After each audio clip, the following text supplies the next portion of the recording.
Do, you're not allowed to grow your own, are you? You're not allowed to grow your own in Kentucky, right?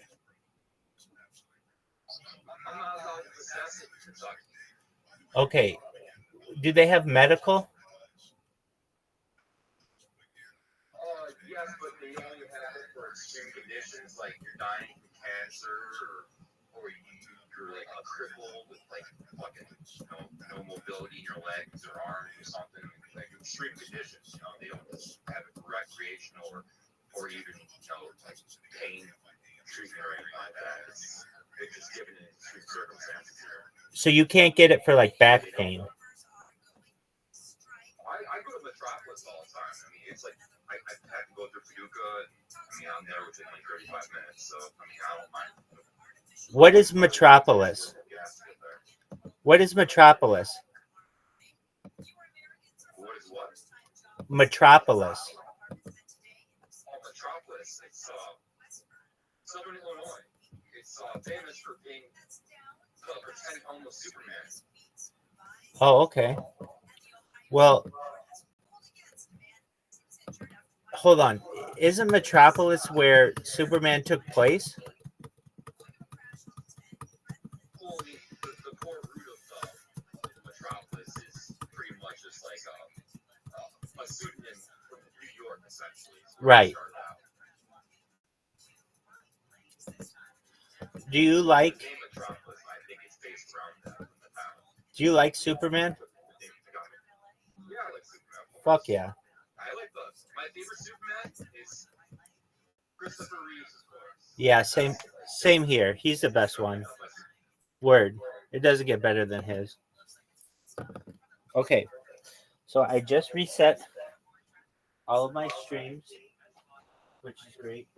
We're going to go over here. We're going to check the process on this. It says 14%, 15%. All right. I'm going to send you the link to my friend's Discord, and we're going to join it. And just come in and say hi. You guys have smoking pot in common, and that's a cool thing for you to be able to discuss. I was just smoking a joint when he came in. Oh yeah, he likes joints and glassware, and you'll see he's got quite a nice setup. So just one moment, and I'm gonna get it for you. He's a really nice guy. He's in New York. So, all right, I'm going to you now, and I'm going to find your account, and I'm going to send you a message. All right, go to the link that I just sent you, and I'll see you there. Excellent.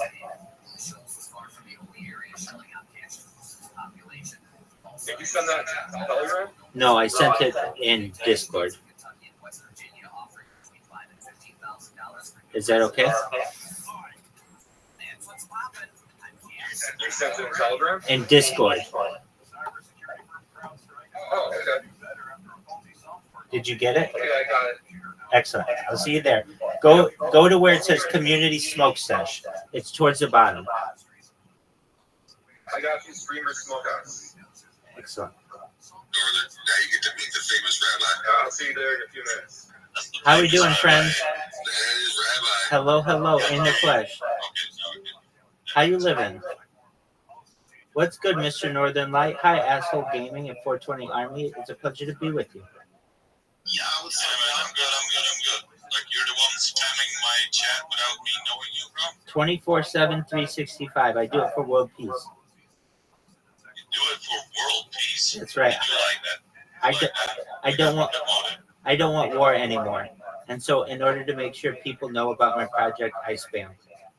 It's for a good cause. But is spamming not a way of enforcing something? It depends how you define brute force.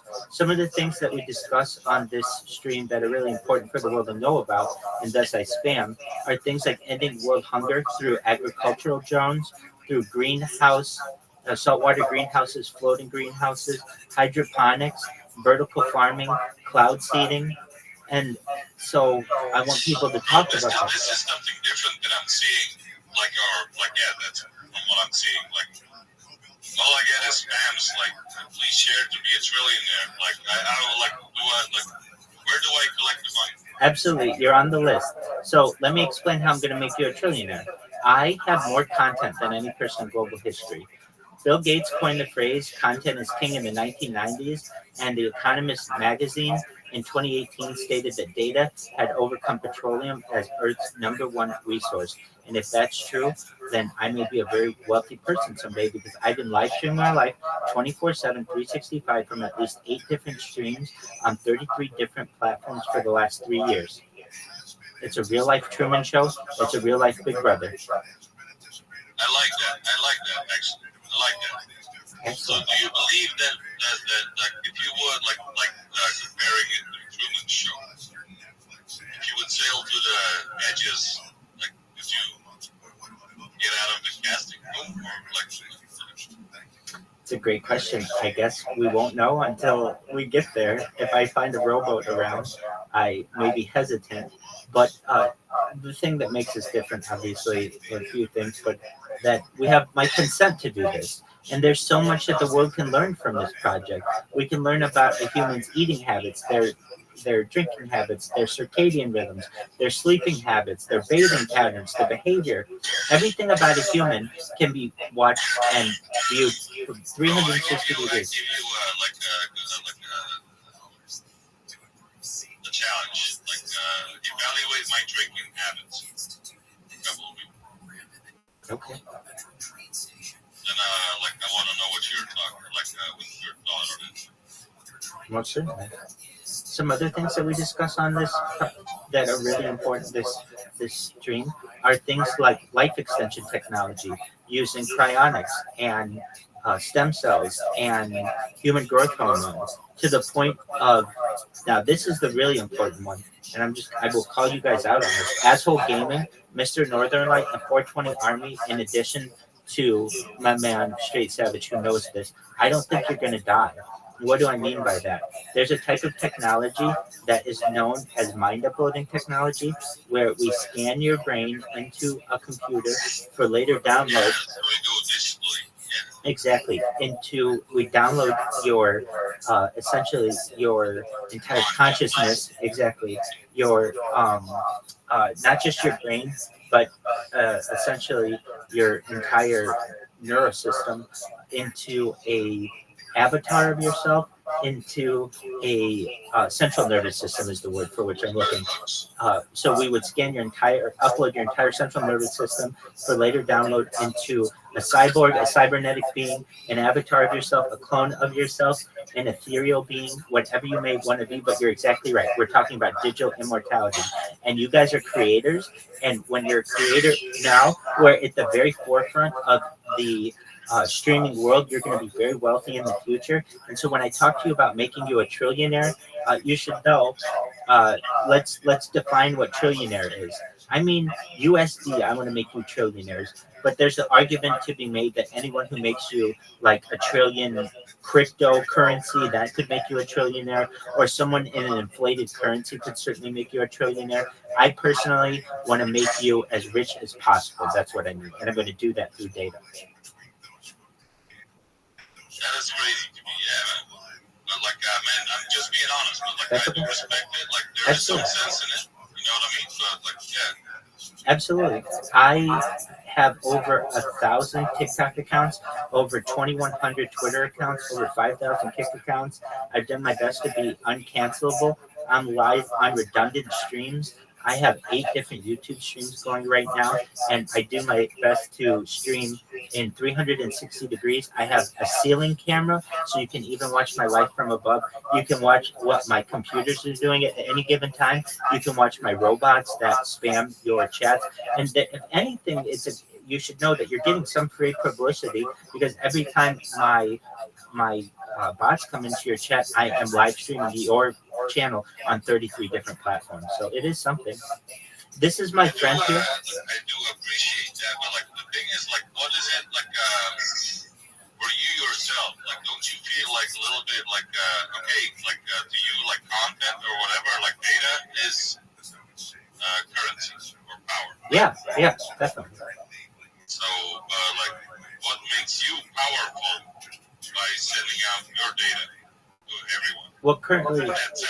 You know what I mean? Like, yeah, currently I'm somewhat powerless, but immediately once this goes viral, I'll be perhaps the most powerful person on earth because I will have the most interesting story of anyone on earth. It's essentially I the really do believe that, but you're not female enough, and you're not able to say up to on a fucking like just like whatever. Like, that's the thing. Like people like that go viral and become you know what I mean, like a success overnight I by understand that. saying something stupid. I understand that. And so what I'm banking on is an influencer seeing the amount of social media that I have and saying to their audience, this is ridiculous. Let's delve into this. Let's see what this person has. And they will literally spend years digging up everything that I have on the internet. It will essentially be the world's largest treasure hunt, and it will be a digital treasure hunt. People will literally be looking for digital gold mines. You're talking more like a cicada, like do you know cicada? Enlighten me, please. Cicada was no one knows who it was actually. But they made like an internet riddle. Every riddle made someone else end up to the next round. Very And no interesting. one has encrypted or decrypted. That's the thing I think, like that code. People have been like joining up, but no one has ever gone through it. But like there was the thing behind cicada. The vibe, like you know what I mean? Like, Yeah. if you can crack this, like you got like you understood it. Well, in a similar way, this is something that's being set up for a future date. You're 100% right. And I know the moment that this goes viral, that the world starts digging into all of my social media, all of my posts, they're going to see this is the biggest event in global history. More technology will be gleaned from this project than perhaps during the entire Apollo program. That's a bold claim, though, bro. Here's how I can make it. I will make cryptocurrency mainstream. We will do our best to declassify alien disclosure. We will do our best to ensure that futurism is injected into the zeitgeist of society. So terms like anti-gravity and antimatter and faster than light travel and warp speed are no longer seen as science fiction, but become closer and closer to science fact. Additionally, I think that there will be a resurgence in some perhaps technologies. How would you, I'm sorry to interrupt you, but Sure. how would you prove or disprove that, like, warp speed or something, like you yourself, you know what I mean? Like, Yeah, so I'll tell you how I would do it right now. Go to Joe Rogan episode with Bob Lazar. Bob Lazar worked at Area S4 and one of I know everything about Bob Lazar. excellent. So then he talks about element 115 and the ability to use that to create a force field around What was the exact name of the element? it's element 115. It's known as un No. pentium. It had another name, and it was actually a Russian, Yeah, when they rediscovered it, I call it Lazarium because I will have such an influence on the world that I think we'll rename it after him. yeah, but like I'm not joking. Like I was fully behind Lazar's knowledge for opening up about everything. But like once he said like what was it, man? Like I don't know what the I know like the element. You're correct about that, but like the name of the element, like everything has a name, right? Right. Like another almost Latin sounding name. Sure. That specific element was found out by someone else. Right. And I know it might have been like a cover up for Bob Lazar's theories because like they were going full ahead like against him. Like they didn't want him to spill all those like facts if there are facts. But this was addressed in the Jeremy Corbell Bob Lazar Joe Rogan episode, where they say that Bob Lazar knew about Un Pentium, essentially element 115, 15 years before it was actually discovered in a lab. And when it was discovered in a lab, it essentially was so radioactive that it had a half-life of less than a second. Yeah, but it's actually, sorry, it's Moscovia. Yep, that's what it's known as. I recognize that. But prior to that, it was known as Un Pentium, and Pentium, I believe. And then I call it Lazarium because I am really going to work for it to be named for Bob Lazar. I think he deserves it, and I know I wouldn't be alone in that. So I am fully like behind you when it comes like people harassing him like to death threats and everything around it, because I do think that he had a role with something significant there, because otherwise he wouldn't have said all that shit. But like later on, when all the years came by, like they also knew like the UFOs like that, let's say crash at like what was it? Roswell, 1947. There was like Russian experimental crafts.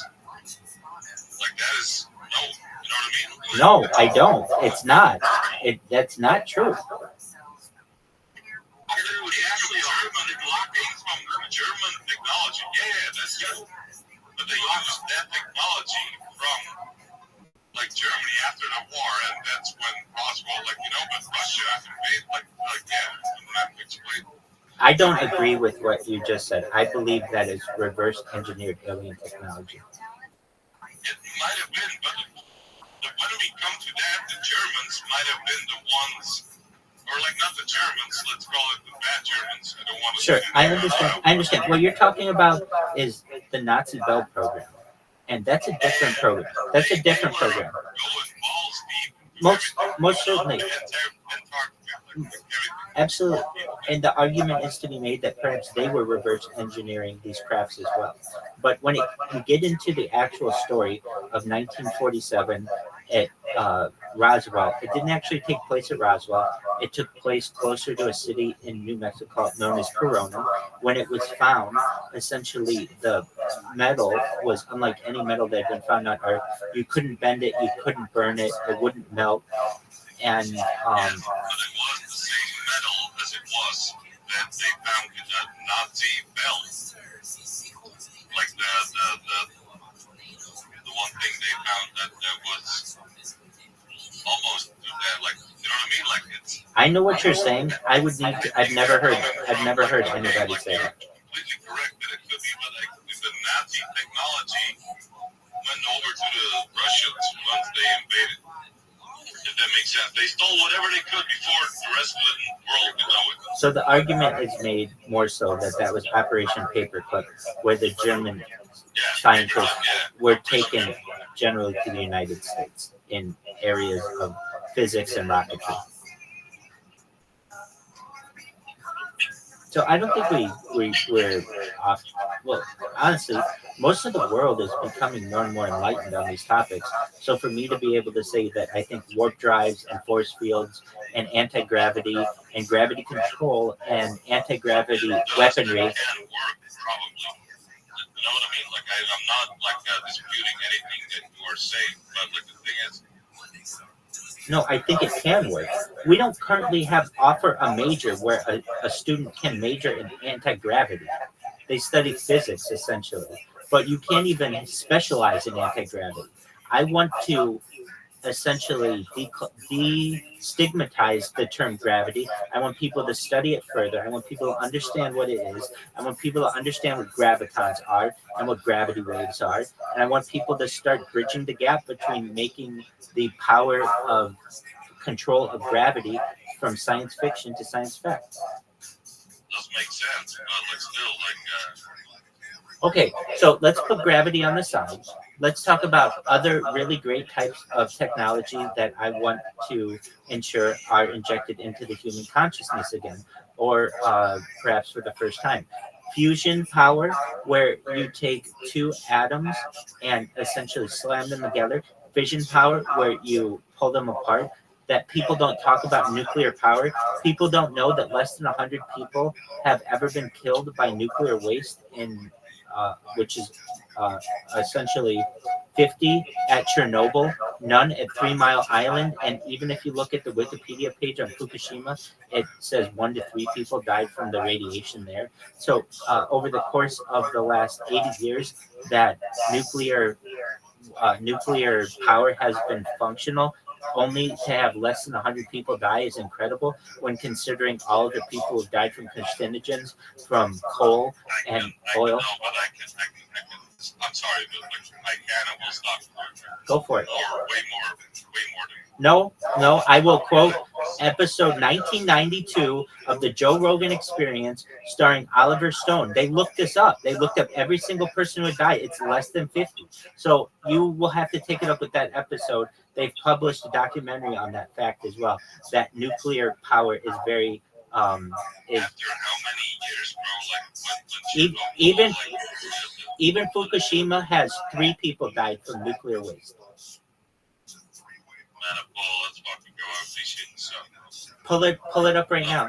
Go to the Wikipedia page for Fukushima and look how many people died from radiation. It's Very sorry. Like I want to take it. Like send me more credential, like facts about it, and I will. But like Wikipedia, I can now edit the page. You know what I mean? No, you can't. I guarantee you can't. If you try to, you think so because you've never worked on Wikipedia and you really don't know how it works.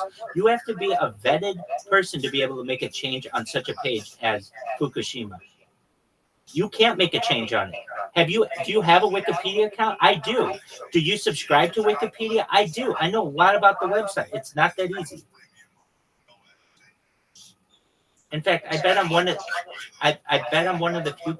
It's not a segue. It's directly addressing the point you made. I mean, a segue is not that easy to write. Oh, it's like a Segway is not that easy to ride. I'm sorry. I thought you said a Segway is not that easy to write. I understand. What I'm saying is that page is locked and that any sourcing that you want to do is in the footnotes on it. And I think we can agree that not a lot of people died from the radiation there, whether it's 3 people or 5. It's not hundreds of thousands who have died a year, perhaps from carcinogens, from natural gas, from coal, from other types of. Like one thing, let me. Yeah, sorry, very, very impolite. I don't know why, but You're good. They're like over 300-400 pictures of different people suffering from radiation poisoning and all that shit. Like, how do you explain that there's only 100? You're looking at pictures and you don't know exactly what caused the issues with some of them. What I'm going to are the straight facts from Wikipedia that at least are stated. It's less than 50 people died at Chernobyl. So all those people that you're seeing, yeah, they did have nuclear effects, but they're included in the 50 people. And then you have 3 from Fukushima and 0 from 3 Mile Island. These are the big 3 scares of the last 80 years. If you take globally the amount of pollution that has killed people due to carcinogens just in the developing world in the last 80 years, it's in the tens of thousands. So when I'm saying that your things are noble, what you're going for, that's all I gotta say. I gotta be going to. Hey, no, you're absolutely fine. Another thing I'm sure on which we can agree is the decriminalization of drugs. And I want you to know I'm an advocate for that too. And that you're a very smart individual. And it's been a pleasure to speak with you, Mr. Northern Light. I sent you. Yeah, man, no, for real. Like, I really enjoyed our conversation as well, but it's kind of wild to me, if it makes sense. I understand. I'm about that. Look, if anything, I'm going to invoke interesting conversations. I've sent you a friend request. Feel free to accept it if you wish. And I look forward to many future conversations with you. Yeah, man. Me too, man. Excellent. Hey, before you go, I just want to introduce my friend Jacob. Jacob was in the Discord with me, and he is a big 420. Exactly. He's a big 420 advocate. He's a big 420 advocate, and I wanted him to be. The White Devil, I love you, bro. I wanted him to meet other people here. Hey, man. Hey. Peace out, guys. Take care, my man. Bye-bye, Mr. Northern Light. Pleasure to meet you. Excellent. Well, it's a pleasure to meet you guys. If you ever need anything, I'm in my Discord 24/7. I'm always online. You can check me out at discord.me/rabbi, and that'll give you the link that you need. Take care, guys.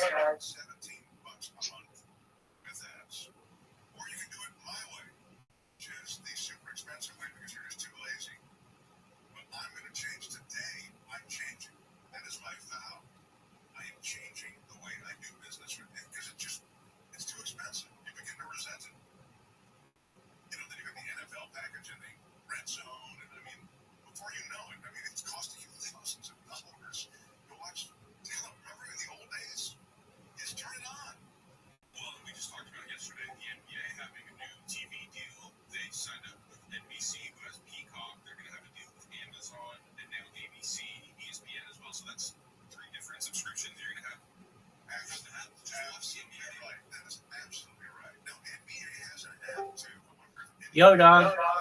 There he is.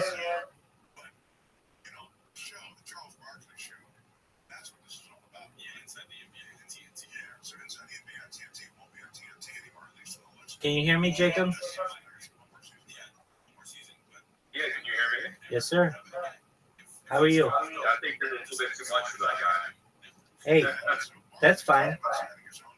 He was respectful. That was really nice of him. No, I mean, like, in the concept that you're kind of overwhelming with knowledge. It happens. I can only be so much for individuals, but he was a really nice guy. I think as soon as you mentioned element 115, that he kind of thought you're crazy. No, he didn't think I was crazy. He was just trying to think of the name of its scientific name, but I don't believe that scientific name because Well, what do you suppose happens at element 115? Do you think it could be connected to the crap that they found in Area 51? The metal that can fold itself? it's not the metal. It's not the metal. It's the thing that they used to propose. It's the propulsion element. Oh, okay. It's like a fuel. Exactly. It is a fuel. That's exactly what it is. Like you can use in like a mercury-based type fuel. It's not mercury based. It's essentially 115 based.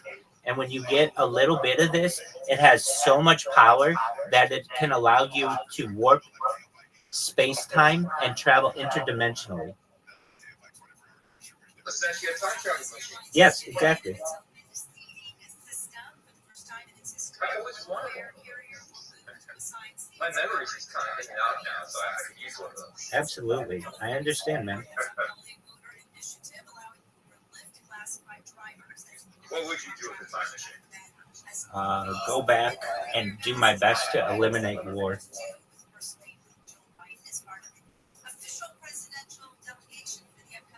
Well, how would you go about eliminating war in the past? Go back to like when we had a common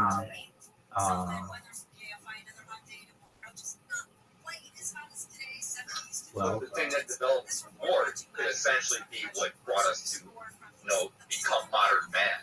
You know what I mean? Like, as soon as our primitive ancestors picked up a spear to defend themselves against something, I mean, that itself could have been the snowball effect from downhill.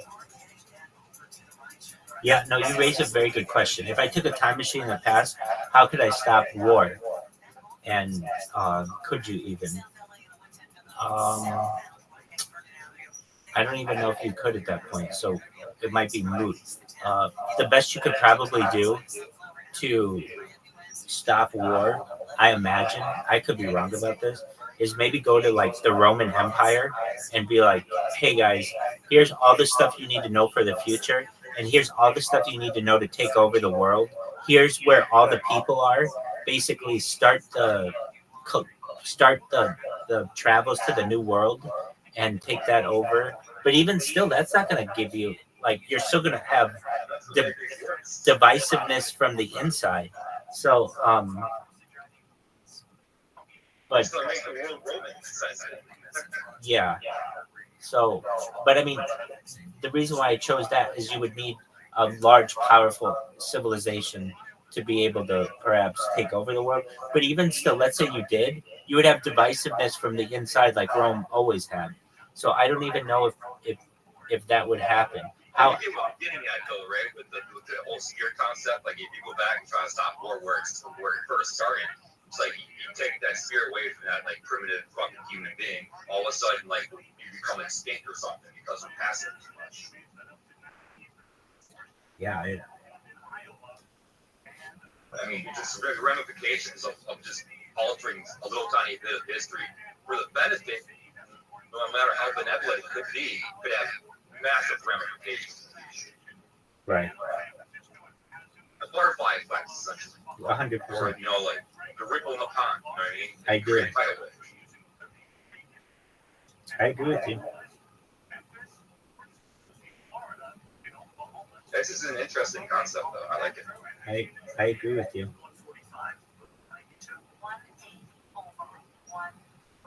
Do you have to ever take Oliver to the doctor?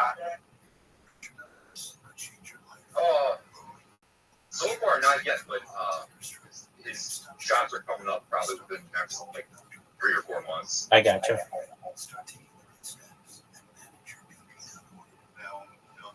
Other than that, thankfully, no. Yeah, that's good. Does he bark a lot? I trim up myself and everything else. Does he bark a lot? Only when I want him to. Okay, that's cool. That's cool. Yeah, he loves to howl. Oh, he loves to howl. Okay, is that a good thing? Well, he didn't really used to, I suppose, but it's like him and Sadie together, I kind of like forged like a wolf pack bond with them. So I kind of played like a whole bunch of wolf videos when I first got them, wolves howling, and I kind of howled too, and then they all started howling and just became a thing, a repetition where I can get them in the howl on cue. Hell yeah, I love doing that shit. Makes them feel like they're part of the pack. Yeah, my little furry wolf pack. Exactly. That's weird how they thought it started out pretty much just getting scraps from humans, and then all of a sudden you got fucking beagles and shit. Just like what they do. Right. No, it's That's what I was like, who the fuck is that dog? It's hunting mice. right.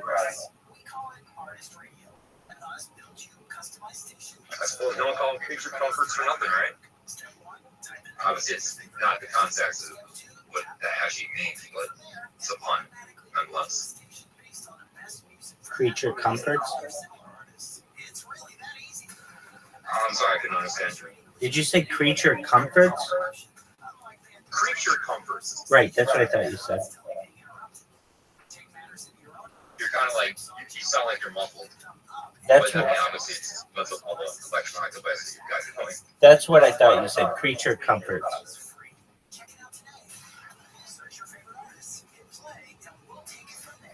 Meaning, I heard you So how come correctly. you don't get a dog or a cat or something? I mean, all my money goes to streaming. I've had dogs in the past, and I know they're expensive, and I know that they're a lot of time, and you know, I have to dedicate myself to this, especially budgetarily. It's expensive, and I know that like something would happen, and I wouldn't be able to take care of them. I didn't budget in to have an animal. I would love to have one in the future. You would have to obviously get out of your stream more or less and be active with it. Exactly. Healthy animals. Exactly. And this is not an animal stream. It's like a human stream. And when it comes to like, But a cat, for instance, though, a cat would be perfect because you don't need that with a cat. yeah, I mean, there are other issues too. I don't own the house, so they don't have animals here. So I'd have to move, and I just don't. Okay, gotcha. I just don't want a cat. At least not now. I could imagine there's another room in the house where I might, if I have this other room, I might get a cat. But not in this room. And then also, the reason why I say that, I would have to ask. but it would be separate enough that I don't know if the people who own the house would even know if you had a good enough cat. Um, but I would have to ask. And I know in the past, I mean, we've had as many as 10 people in this house. Then they have animals in there. Then you have to worry about people who are allergic, and there's all kinds of things with that. If I wanted to move, so it seems like the way that I would be able to do it is perhaps by moving, but that's expensive and just I not. think you should move anyway, just because you kind of need more room as it is. No, it's not in my budget. It's like an apartment, you know what I mean? it's the same for me to say to you, I think you should move as well. Well, it's just not in the I want to move. I want to move to a Jewish community. right, but it's not in your budget. I mean, moving. It's not exactly out of my budget. This thing is my obligations to my family. No, it is out of your budget because you could pay for that. It's like, No, you don't. like die without me pretty much. You don't understand. You could pay for a nurse full time for your family, but you can't afford to do it. So it's out of your budget. That's like more than I make, though. More than I ever paid. It's out of. Do you know what out of your budget means? When you say that's more than I make, that's more than I've ever made, that means it's out of your budget. And for you to be like, well, you should just move into an apartment. Dude, do you know how expensive an apartment is in Irvine, California? Literally, the place is called the Irvine Company, the place that owns all of the apartments here. And it'd be like 3 times as much for me to live in an apartment. So when I say to you, like, it's just not in my budget, it isn't. And it's not even like going to be close.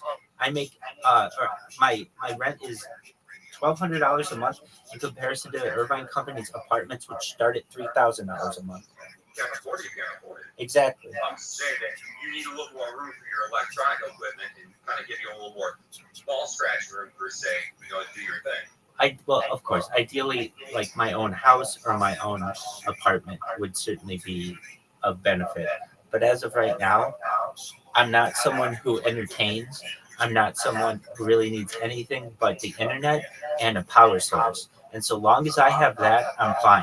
When it comes to dogs and cats and moving and going and doing IRL streams, all of that is stuff that I want to do in the future. So all of it is positive. It's just not right now. It can't be. I am worried enough about being able to eat. So when I'm worried about that, I can't worry about, having to feed another animal. I was thinking about this earlier today. If I were to have an animal, what would I get? Like sometimes I've been at the point where I don't eat every day because, I'm low on money or something.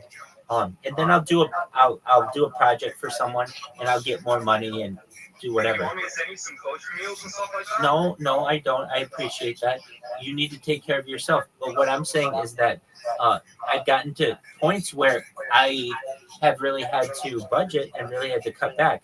I don't want to have to do that with an animal. It's not fair to the animal to not know what's going on, to not have the regular routine that you would have. And just more than that, I'm live streaming my life. That's my primary concern. If I have an animal, then that becomes my primary concern because I love animals. So what my plan is to have this thing blow up and then have animals, have an apartment, a house at that point, and then also a couple other things that you mentioned. To have also a cat. I want to have a dog and a cat. Yeah, no, and while I wouldn't do this to get viewers, I wouldn't get an animal to get viewers. You're right. It just naturally to see someone interact with an animal. But yeah, I was talking to Straight Savage today, and he was saying how expensive it is to do IRL content, to go outside. To go outside, he was saying, it just at a minimum is $200 for him a month. And that's just the minimum. I mean, that's not including gas.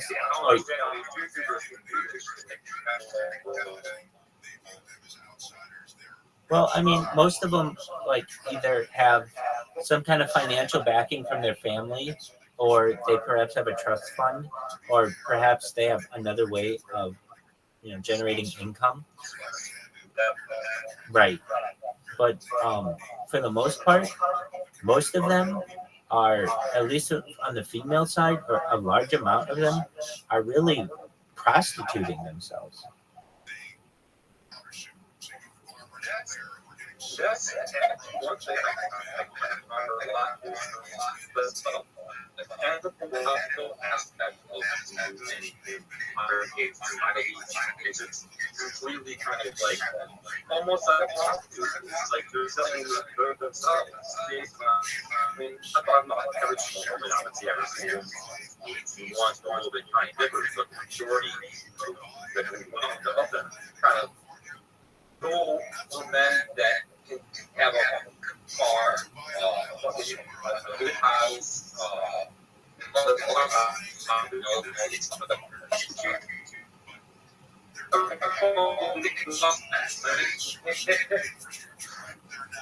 I didn't catch the last part there. What'd you say?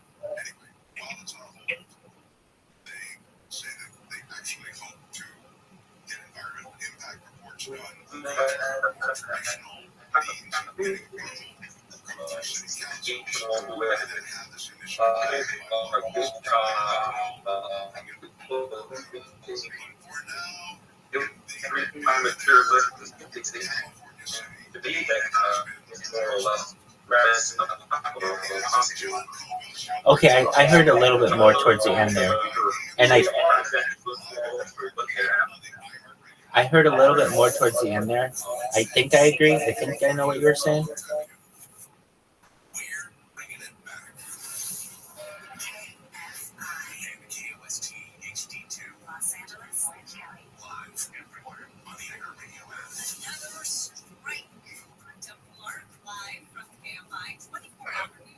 Yes, I'm here. Did you just say hello? Keep talking. Testing 1, 2, 3. Can you hear me? Yeah, say the last thing that you were saying. I could hear something about prostituting. I was saying that the majority of women are more or less Hold on a second. Hold on a second. Hold on a second. Hold on. Hold on. Speak slower if you can. Okay, I was saying that a lot of women, the majority of them, are pretty much sociologically groomed to believe that they want a man they will and set up who he is. Oh, okay. I agree with you on that. I agree with you on that. Now I understand what you said. When you talk really, really quickly, sometimes your phone or something, the electronics make it sound like it's a robotic voice, and it's difficult to understand. But I heard you that time, and I'm in agreement with you. I heard. I was reading something the other day, and it was just like some guy who was like, "How are you? How is a guy supposed to be able to get a girl who's like a 9 or a 10?" And basically, these guys were just saying to them, "But like, you're not going to get any girls that way. There are only two ways: status and money. If you don't have one of those two things, you're basically shit out of luck when it comes to really, really attractive women." So there's also the guilt trip girls, the ones that pretty much will fuck you because you're there and you're pretty much catering to their whims. You know, being the shoulder to cry on. Oh, you can't get a celebrity type guy. Here I am. I'm here. And they're not. That's true. Just one moment. I've got to set up my phone. Be right back. It'll be like 15 seconds.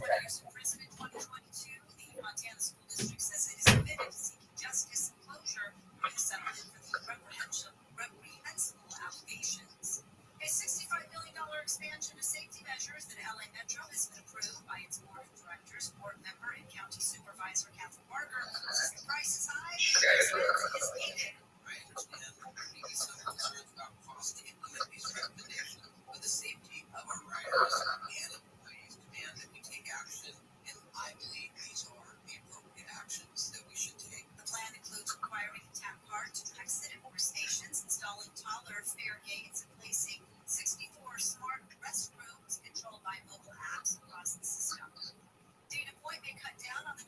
short-term rentals, an initiative has qualified for the November ballot that will nearly cut the city's more than 220 short-term rental permits in half. Eddie Hill helped collect signatures and says it was a rats and boots effort. I'm back.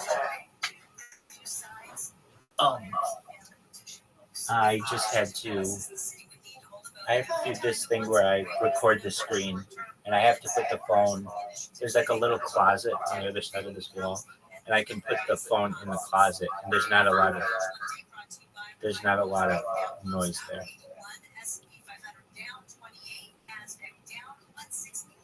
Revive Real Estate just released a new tool that lets you see what your home would be worth after renovations. It's free to use. Just go to kfirevive.com. That's kfirevive.com. Southland weather's in KFI, teeny bit cooler tomorrow. Low to upper 70s for the beaches, upper 70s and 80s. Metro LA, 90s to the triple digits in the valleys and the IE. Upper 80s to the 90s for Inland OC and the high desert. Right now, it is 70 at Dana Point, 91 in Anaheim, 96 in Diamond Bar, 92 in Simi Valley. We are going to the 110 in South LA. Can you hear me? Yes, I can.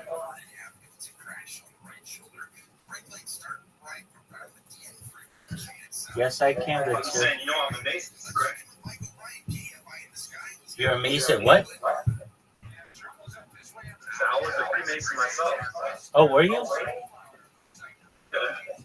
There you go. Well, so then you understand how a lodge is and what would happen when a woman would break up a lodge.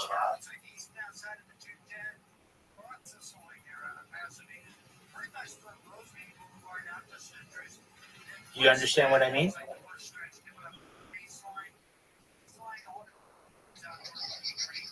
I heard the last part, not the first part. I mean, you understand what I mean? You understand what I mean?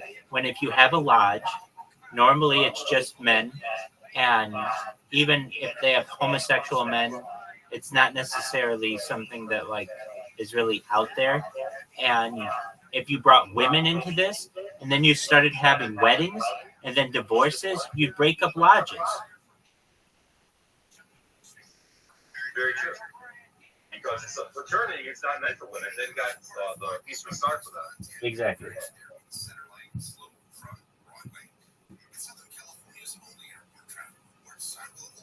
Yeah, I was a member of Sandwich Lodge in Illinois. I don't remember the fucking name. I could probably. It's Meteor Lodge. That's the name. I don't remember the number. Very well. Mine's Los Cerritos, 674. It's out of Long Beach.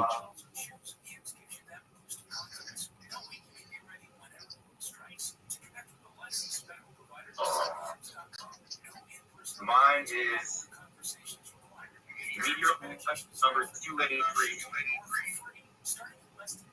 Very cool. What's Meteor Lodge? Right on my that's the name of it. MEEEOR. Meteor. Why is it called that? I don't know, but I have a meteor.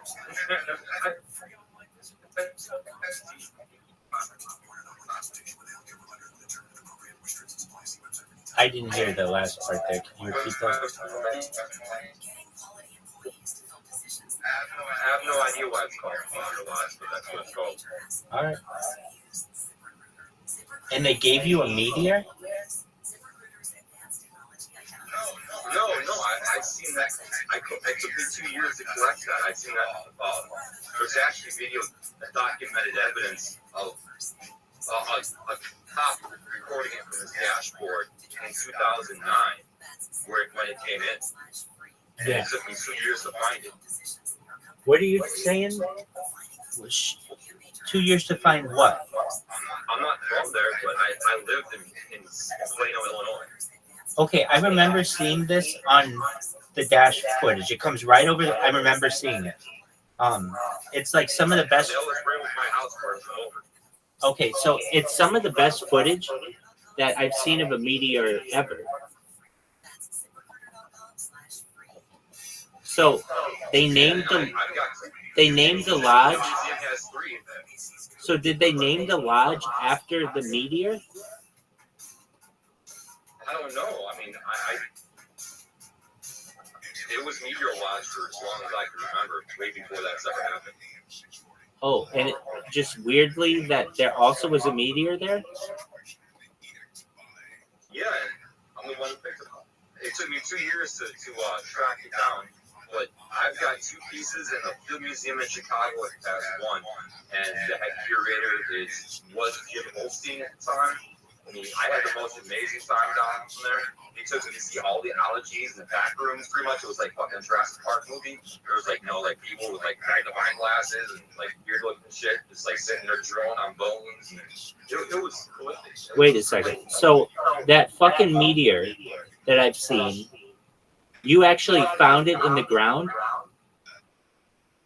It wasn't on the ground. It was on the ground, not in the ground. Okay, you found it in the ground or on the ground? On the ground. Yeah. Correct. So basically, you lived in this area of Illinois where this famous meteor is on camera, and you were like, I want to find wherever the fuck that landed. And it took you 2 years, but you eventually found the spot. Is that correct? Yeah, I was combing the entire cornfields with one little tiny neodymium magnet. And it took me 2 years to find it, but I found 2 of them. Wow. Where did you get a magnet like that? I just bought it at the store. I had one laying around, one of the 2. Who the fuck has that kind of magnet? Is that a specialized magnet for finding meteors? What?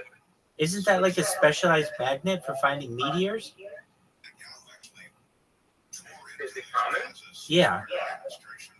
The last time I believe it ever happened in history recorded was the 1600s in Germany.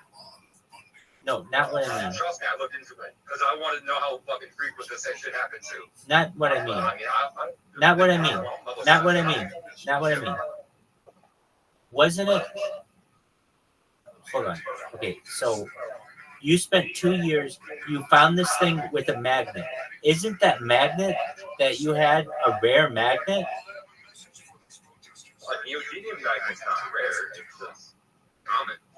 It's probably rare to find a mine of it. To find a what of it? Oh, a mine of it. Okay. So you basically searched a bunch of fucking cornfields for this meteor, and you were able to keep 2 pieces, and the Field Museum has 1? Well, the weird thing is, there's people that, like Men in Black type deals, they were trying to look for it. I completely agree. I completely believe you that this was happening. They came to my house looking for it. They kind of, it was some bullshit, but yeah, What'd they say to you? You want to see them again? What did they say to you? Wait, what did you so you're saying did you want to see him? I didn't see him the first time. That's why I was confused. So show them to me again and tell me when you're showing me them, because I think because of the connection, sometimes the video doesn't come through. Okay, now I see you. Let's see the meteors. Okay, now I don't see you.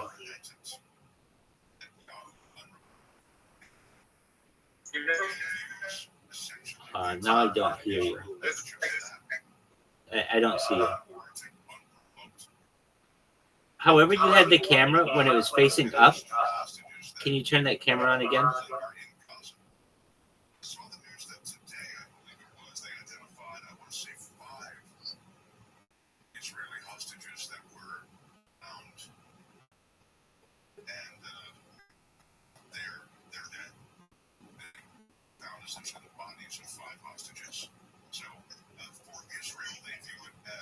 Hey, can you hear me? Okay, now I can hear you. Yeah.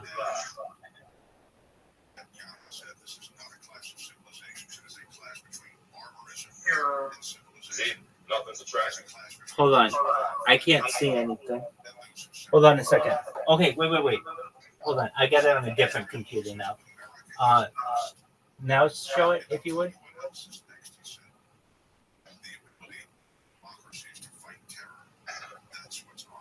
Where are the meteors?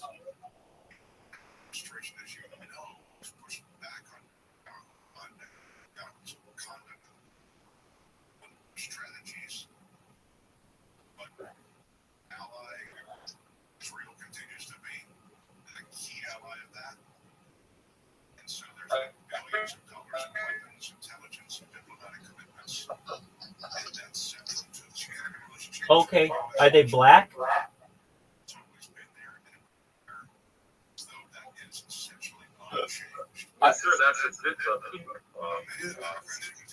So solid black. So- so they're completely black? Yes. That's really cool. We got great therapy because I'm sure you have used it frequently for maybe a year or so. That's really cool. They're highly magnetic. Wow. And of that Locations in it, those are like cones. and of the whole meteor, that's all that remained? So the usually the birth. Right. But I mean, of all of the meteor, the only thing that remained were those three pieces, the two that you have and the one at the Field Museum. Yeah, it exploded in the sky directly over my head. Exactly as I was saying a prayer, and the moment I said, "I love you, God," as soon as I said the word "love," it exploded over my head. It was directly over my house. That's wild shit. I believe you. I was outside, literally, in a night sky, like fucking praying up, night sky, just looking up, praying, relaxing, Dog, that's a fucking phenomenal story, Jacob. It was definitely a sight to see. I tell you that. I mean, it was more, I think,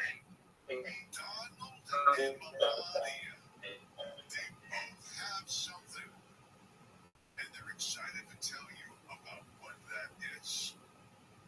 The Trumps, with a major announcement. That's Mark Thompson for John Cobell on KFI AM 640. That's a wild story. Governor Newsom has signed an executive order to remove homeless camps across yeah, it is. I mean, I'm not really trying to make it all the time because people are weird. breaking a 50-year tradition and will now offer assigned seating. You know what I'd say the fine? Pretty much, if you tell people that, like, humans of any kind, whether it be religiously or ethnically, people either identify you as being Jesus or being someone who killed them. And they treat you like that.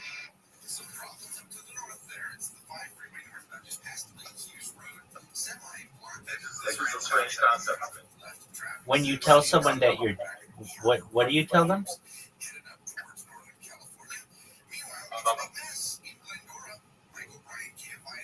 That's all you're talking in and out. I couldn't understand you. Okay, so I heard you say when you tell people what? I said, if you tell people you're Jewish of any kind, whether it be religiously or ethnically, that they automatically brand you as Jesus or someone who killed Jesus. Yeah, why do they brand you as Jesus?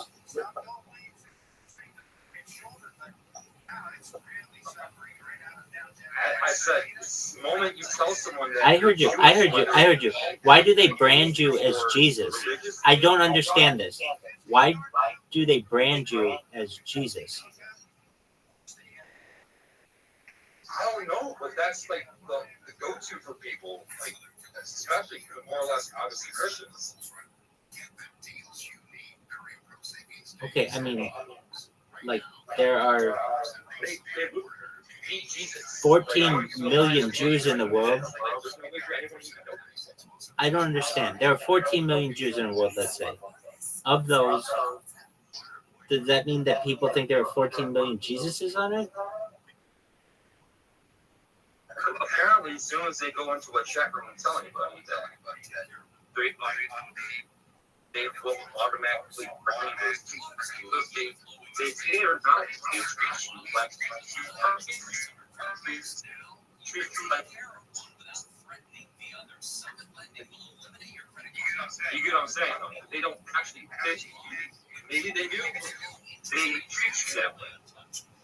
I don't get that. I get the other part where you're saying, I get the one part that you say where there's a lot of hate due to the death of the Nazarene.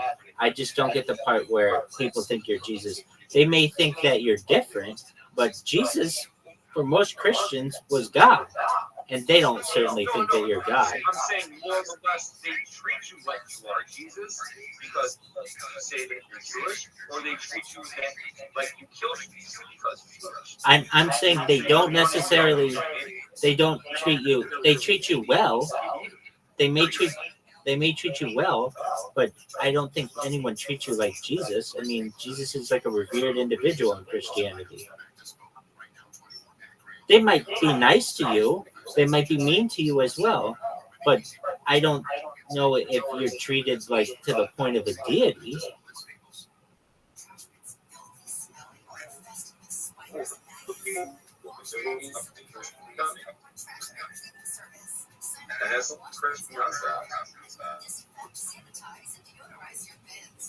I'm sorry. Can you repeat that?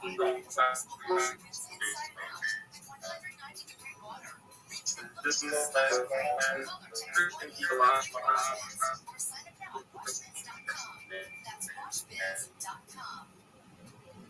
Every day is better with a sweet soda. Sugary drinks come with health risks like tooth decay and type 2 diabetes. My friend, nothing that you just said came through. Can you say it again? Okay, you listen to KFI. Barely hearing what's going on around the world, and you want the whole thing, right? Not alone. KFI audience is influential, affluent, and very well educated. Nothing. I know. Every now and Are you on cell or Wi-Fi? CEO responsible for marketing. KFI AM 640. I think you said I'm on cell. Do you have Wi-Fi? Do you have Wi-Fi?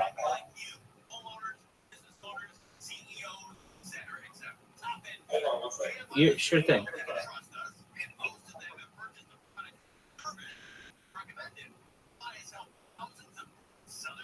Can you hear me better now? Okay. Yeah.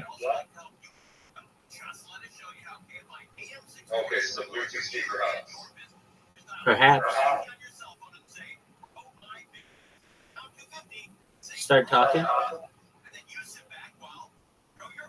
So the last thing I heard you say. I was saying before. Last thing I heard you say was that if you say you're Jewish, when you go to a chat room, they either treat you like Jesus of Nazareth or they treat you like you killed Jesus of Nazareth. And I would say, I get the killing part. That's common. Get that all the time.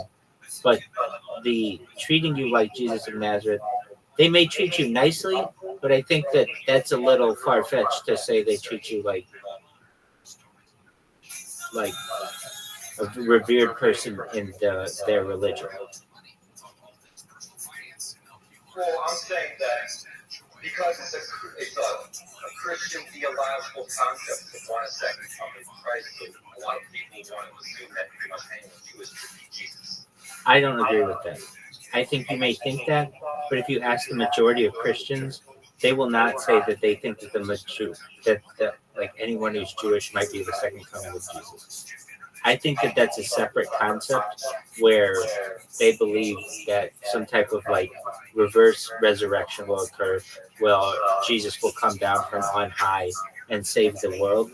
But I don't think that they think any Jew's going to do that. I could be wrong. I mean, I don't know. You know Christians better than I do. But at least the Christians with whom I've interacted, they don't treat me like I could be the Nazarene. They might treat me nicely, but that's just because they are generally good-hearted individuals, or they're really mean to me, which I get that as well. Just a moment. Pardon me. But I do get what you're saying to some extent. I just don't necessarily agree 100% with the other part that you said, which is fine.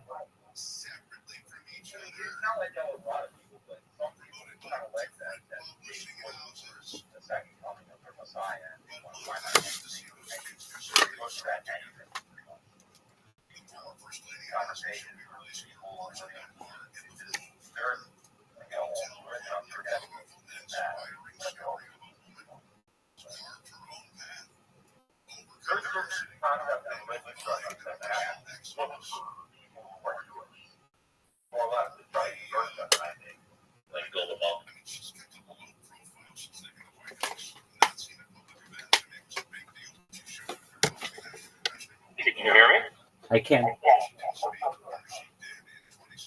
Okay, good. Yeah, I mean, I thought the plan of Christianity was to convert everyone on earth, so Jews would be a part of that. But so would people in uncontacted Amazonian tribes and everyone.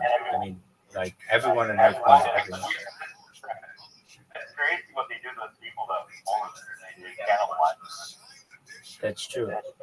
Of North Sentinel Island, did some wild stuff. Just recently, wasn't that like that white Christian missionary cannibalized by those people? That's correct. Not like recently, I mean, just like within the last like 10 years. Right. Yeah. Absolutely. Essentially, they are untouchable people, and I think that's an important aspect of their culture is to let them be uncontacted. There's a 2-mile no trespassing zone of that island.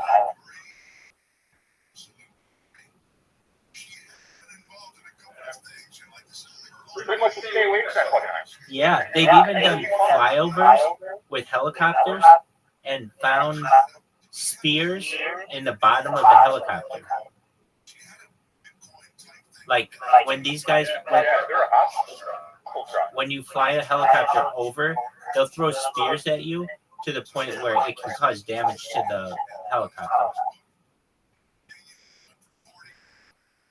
Yeah, that's some wild stuff. Yeah, it's true. But they're becoming now like a different species of human. There were only like 30 to 60 people on that island, and there's so much inbreeding that they're becoming like their own species. That's disgusting, but very true. Kind of like the pygmy people. Ever heard of them? Oh yeah, definitely. Hey, just one moment. I gotta grab my phone. It should be done doing this recording thing. Be right back. It should be like 30 seconds.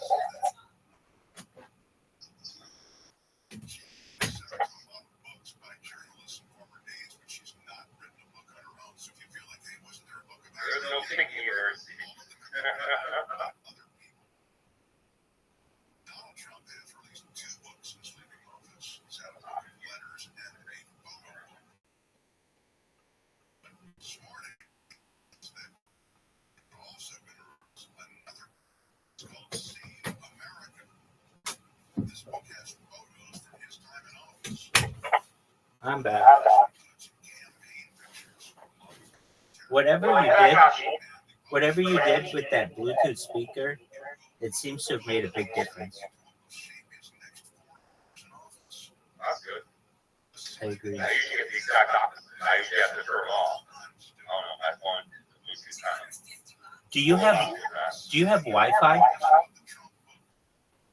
My sister does, but she won't give me the password. Why is that? I don't know, my sister. She's like she likes to have one over you type deal. Yeah, but that's like an important thing.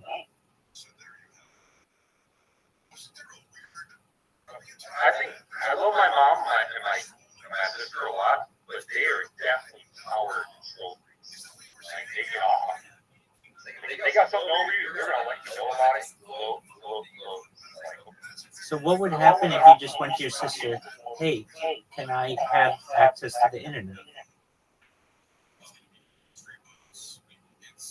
Well, she'll give me that for that day, but she'll obviously like cancel it, turn me off with it the next day. Wow. She's that kind of person. Not that person, but she's that kind of person. Dog, that sounds like a very mean person. What is she afraid of? She's got a lot of social. She's got a lot of issues. Okay, then that can explain it. But haven't you been like? I mean, I Passive don't. aggressive person with depression. I mean, but have No, some people they'll do some stupid mean shit to you, and then say, "Well, it's because I'm sick and I'm this and that." There's some sort of excuse, like something really prolific or large they want. That's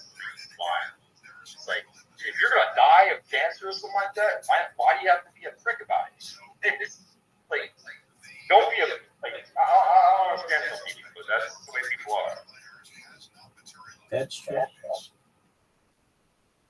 If I was diagnosed with cancer, I'm not going to go off on you and be like, well, fuck you for no reason, blah, blah, blah, blah. And then be like, well, I'm sorry because I got diagnosed with cancer. And it's an unnecessary drama. It's like, if you were really so sorry about having an illness of some sort, you think you'd be a little more kinder and gentler to people and, a little more accepting in God and all that, I just don't really understand that concept. Where you have to kind of be mean to somebody for no reason just because you're feeling like shit and you don't really want to help you. So you're going to like put on a projection kind of behavior to kind of overcompensate for that. Okay. So, Putting the word that's pretty much what that man, that's got to be tough living with your sister and she's got to hold something over like that on you. That's important to you. I mean, it's like, hey, it's the internet. How do you expect me to communicate with the world? Unfortunately, it's not just the internet. She bought a house, it's my house, so I get to make rules. I get that, It's like, takes with like another stream. You got nothing else over. That going for you, then so be it. It's always interesting. I think, again, you have to take it a bit with a grain of salt. But, Yeah, they definitely won't live with us. I can tell you that much. I love them to death, but they are definitely not going to give you live with. That probably means that they're living with anyone over the course of 20 years. And just, you get on the nerve over the course of time. I recognize that. Just one moment. I'll be right back. It'll be like 30 seconds again. Apologies. Take your time. I'm on your time. California's Supreme Court has upheld a voter initiative allowing Uber and Lyft to classify drivers as independent contractors rather than employees. Uber, Lyft, DoorDash, and other companies argued that their businesses depended on the law being upheld and threatened shutdown in California. Under the law, drivers are considered to be their own bosses, which raise their employers from having to provide benefits that traditional employees are entitled to. Some drivers share concerns about the minimal workplace protections. The Department of Justice has finalized a plea deal with Boeing. ABC's Trevor Ault says if it's greenlit, Boeing will plead guilty to conspiracy to defraud the U.S. and pay a fine of $233 million. I'm back. Welcome back, Mr. Cotter. Thank you. So so basically your sister's just very controlling of that stuff. I gotcha. And is it something where you could be like, hey, I'll contribute to the Wi-Fi each month if you can have access to it, or she won't even do that at all? Oh, wow. Okay. So then you basically be on your own for getting any kind of Wi-Fi. Yep. I plan my whole life. Yeah, no, I understand. I live in the area because my brother needs help. They don't exactly make it easy. Yeah, so even that one, like, hey, I take care of our brother. You can't let me have internet? No, she's definitely realistic when it comes to that.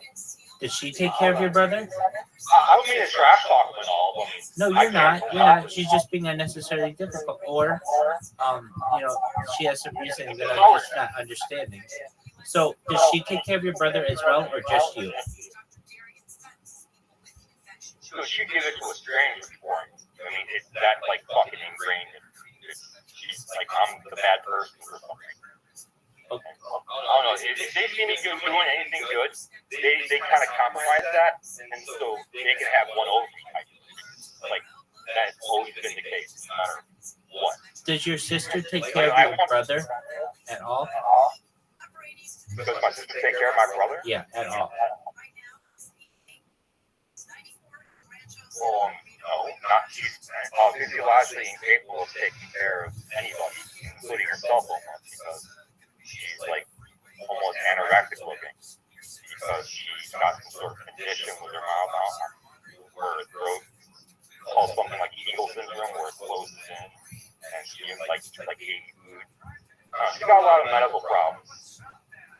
I think a lot of the problems kind of derive for thinking that it's really not. Wow. Well, it sounds very complicated, obviously. And your mom is alive? What? Alive?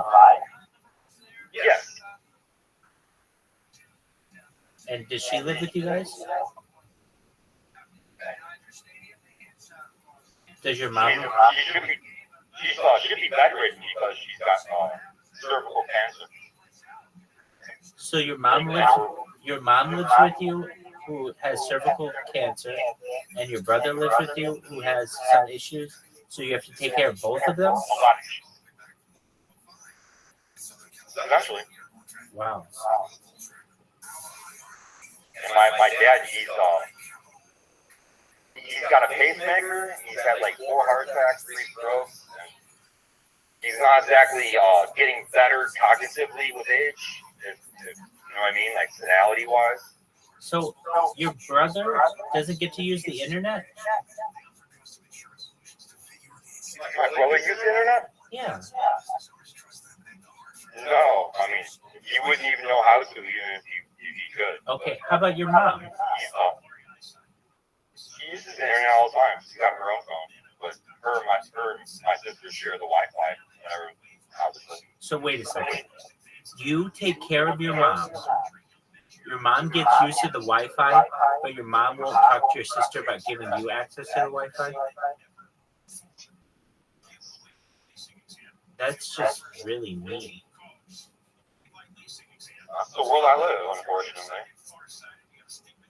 It's like they know that it's either like, I swear, like they're almost like Palestinians. Like if I help them, I'm still a bad person, but if I don't help them, they'll still genocide.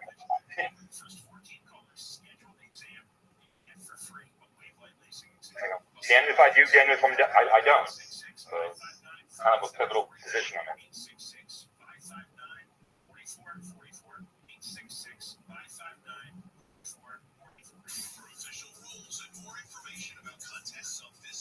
Pretty much why I go online a lot is more or less to escape. Right, I understand. Scriptures or something, conspiracies, what have you. Well, it's unfortunate that your sister is the way that she is. It's really unfortunate. She's been like that her whole life. Is she your older sister or younger sister? Older or younger? She's my older sister. I'm actually a half brother of all my siblings. My mom had a different father or a different husband. Okay.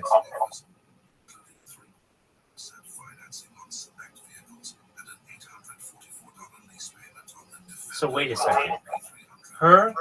Your sister's full-blooded brother is the person who has the physical issues, yet you take care of him even though he's your half-brother. Is that correct? Yes. Okay. And does she take care? Oh, you said she's not physically even able to take care of him, right? Dude, your sister is a huge.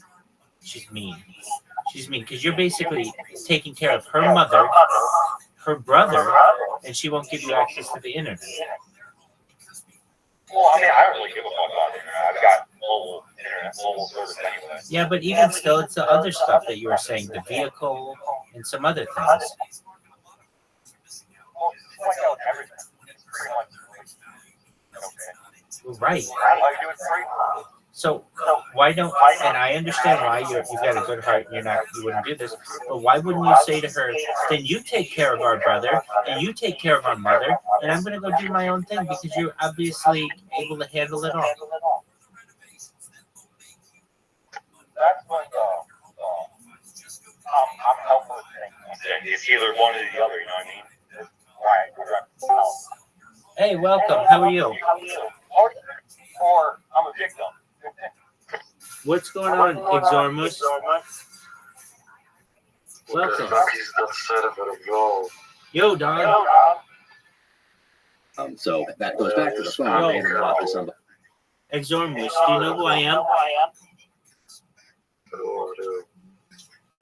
What'd you say? Who are Just a moment. I'm having trouble here. Let me check some stuff down. What'd you say?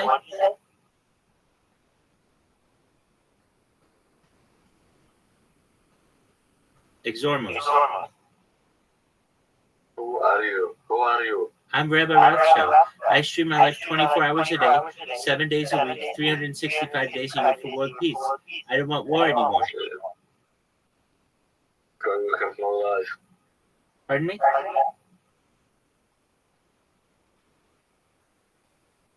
What'd you say? You have no life.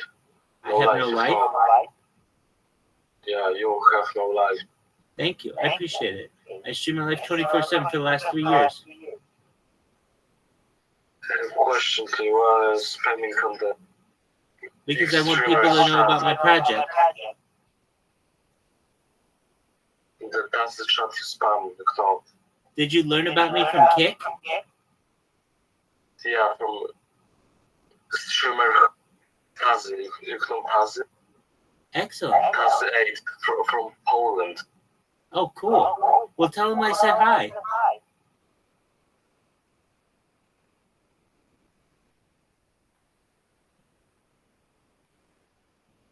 Feel free to be here whenever you want. You can watch my life whenever you want.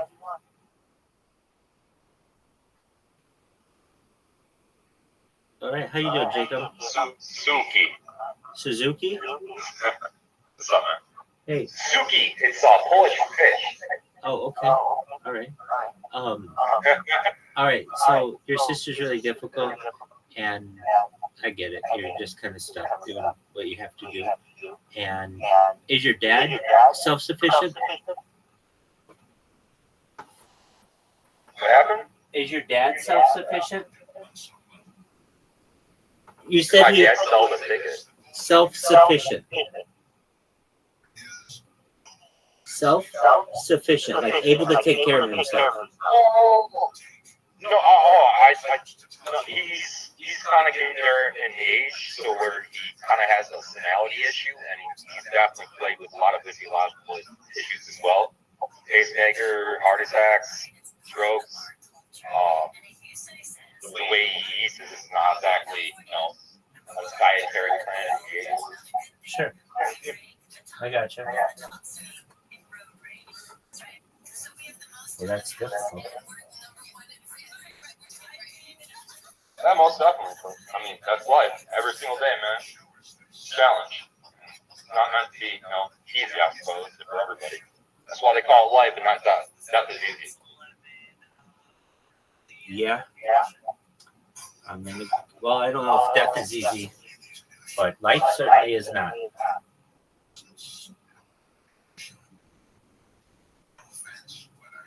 No, sir, it is not. Oh, stop playing the cards we're all dealt, I suppose. You're 100% See how it right plays on out, that. man. You're 100% right on that.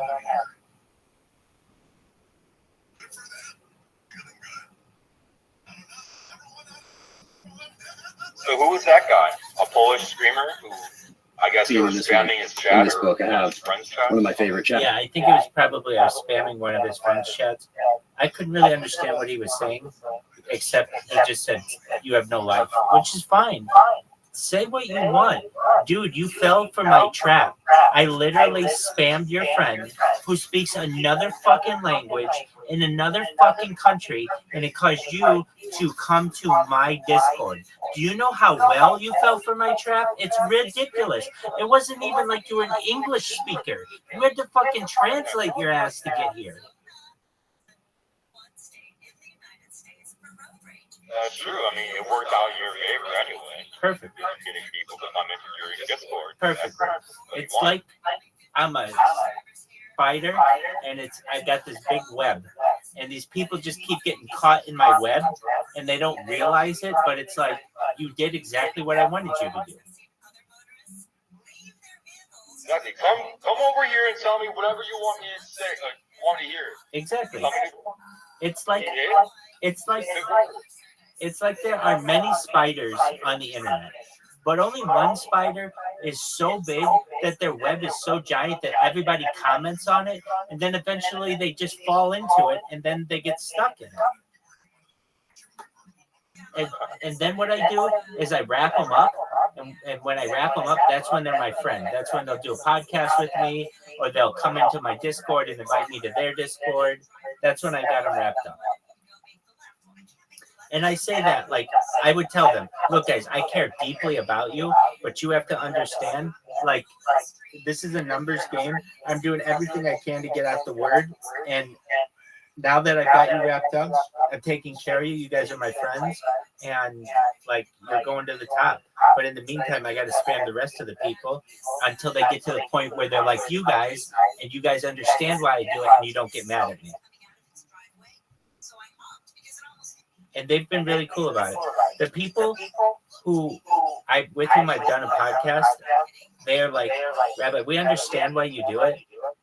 You're the most famous person on the platform, basically, and like we celebrate that when your bots come in at some point.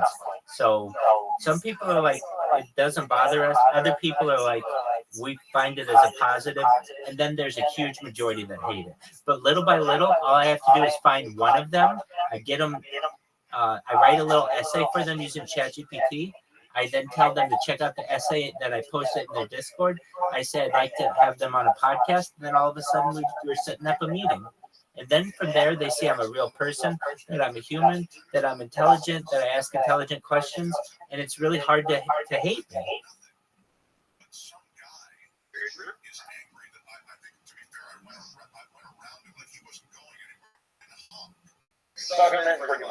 Exactly. Exactly. You can consider it a spider web. You can consider it a Venus flytrap, or whatever you may wish. It's essentially a trap I'm setting for the whole world, and that trap is content. And once these people start seeing how much content I have, it'll be like quicksand. They'll just fall into it. Like the Polish guy. He's a Polish line. Exactly. And for the people who like will discover as much stuff as I have, one person's going to see me saying the F word, and they're going to want to tell their friend. Another person's going to see me outside saying the F word, and they're going to want to tell their friend. Another person's going to see that I have 100 Instagram accounts, and they're going to want to tell their friend. Another person's going to see that I have on some of those Instagram accounts 5,000 videos, and they're all an hour long, and they're going to want to tell a friend. Another person's going to see that I have 2,100 Twitter accounts, and they're going to want to tell a friend. There's something about this for everyone that gets them caught into it, and like each person thinks they can one up the next person by making fun of me for whatever reason. Oh, you have so many accounts, or oh, you have so much content, or you're so boring, or whatever you want to say. That's fine. You're talking about me. The fact that you're talking about me means you fell into my trap. The fact that they're even there to say those things is working for your benefit, not theirs. Exactly. Like this Polish guy who just walked in here. You know that he's talked with his friend because he said, stop spamming my friend. And it's like, okay, well, we do it for world peace, et cetera, and you know that he's talked to his friend in Polish about me, and you know that all their friends have heard about me because I'm a constant annoyance in their stream. Now some fucking people from Poland know about me. And they'll play more into it. Exactly. It's kind of fucking sad how brilliant it is that this is the strategy that seems to work. Meanwhile, I'm just some guy with words like, hey, fuck this. Easy talk. There you go. Hey, you understand it. Speaking of which, I probably gotta get dinner ready. I'm a big fried chicken. Absolutely. Fried chicken's amazing, so I hope you enjoy that. Come back whenever you have time. And also, hey, we haven't done this yet, but I was doing this with somebody earlier. I should have said it to you, but I was using my other phone. There's this game that I want to play with you called Counter Strike that you play in the Discord. Do you know what Counter Strike is? I've never heard of it before. What is it about? Okay, so do you remember like James Bond 007? GoldenEye? Like the Golden Gun? Yeah, the Golden Gun was shit on Super Nintendo. Okay, so it's N64, and the Golden Gun is like it's not like that. It's like there are two teams, and you get different guns. So you play it here in Discord. Ah, shit. I'll show you when we have more time. But basically, you get a sniper rifle, an assault rifle, like a bazooka. There are a bunch of different weapons, and you basically shoot at each other. And it's like two teams are on different, so we can be on the same team sometimes, and then sometimes we'll be on the opposite side. But it's a really fun game. So, and it's built like, like Minecraft, how it's kind of like shitty graphics. It's like Minecraft, like setting one. It looks like Minecraft, but you have guns. So it's kind of fun that you have guns, but in a Minecraft like. Did you ever play Duke Nukem back in the day? Fuck yeah, I played Duke Nukem and Duke Nukem 3D. Yeah, it's kind of what you're like describing almost. Yeah, it would be like Doom. You remember Doom? First person shooter game. Yeah, it's a first-person shooter, but with Minecraft. So when you come back later tonight or whenever, I should remember, but if I don't and we need something to do, let's play that. Absolutely. It becomes to the point it becomes addictive. It's a lot of fun. So enjoy cooking your chicken and taking care of your family, and we'll see you later, my man. Take care. Peace. Shout out to Jacob, everybody. Jacob's the man. Oh, I was just saying bye.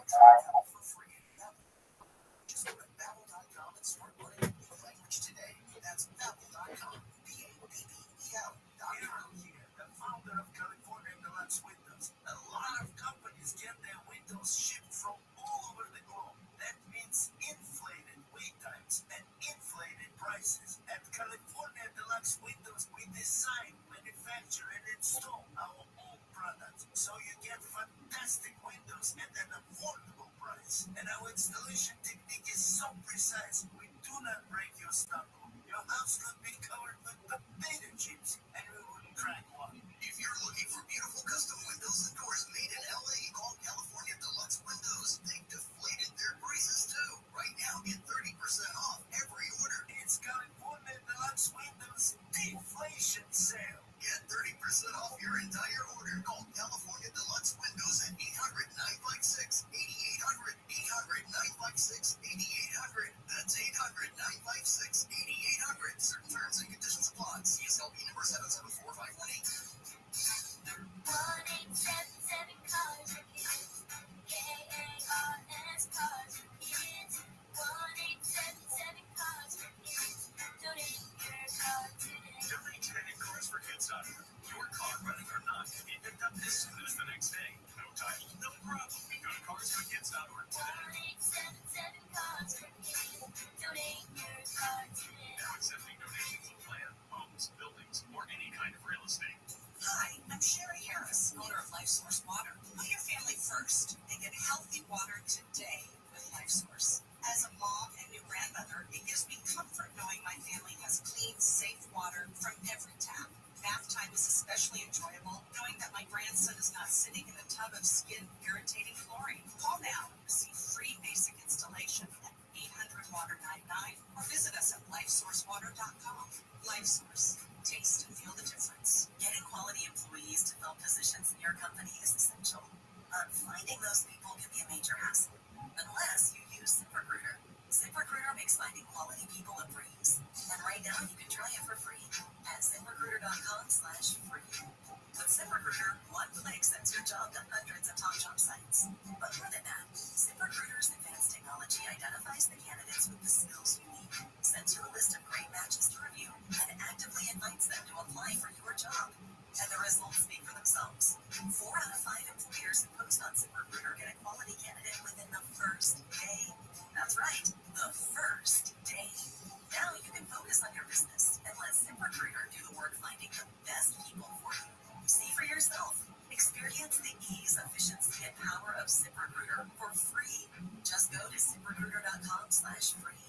That's ZipRecruiter.com/free. ZipRecruiter.com/free. Get in December with iHeartEase goes commercial-free this weekend and every weekend. Open the app, search iHeartEase, and start listening now. Free. Never sounded so good. I was watching the races. The name of his horse was No More Ding Dogs. And the 8-belt No More Ding Dong strike was tried. Just the leader from No More Ding Dogs. The name of the horse was No More Ding Dogs. I think they're pissed off at the show doing too many ding dogs. It's a Tim Conway Jr. show. No More Ding Dogs. Live 4 to 7 p.m. on KFI. And on demand anytime on the iHeartRadio app. It is KFI AM 645 everywhere in the iHeartRadio app. Mark Thompson here for John Coble. John gets back next week. Conway, I listened to you yesterday. Ding dong. Oh, that's great, buddy. What'd you like? I liked it all, and that's a problem that I am kind of in love with you. And this is the thing, though, that I felt yesterday, which I really haven't felt since like high school. I felt like you've met a new girl, and it's that Woody.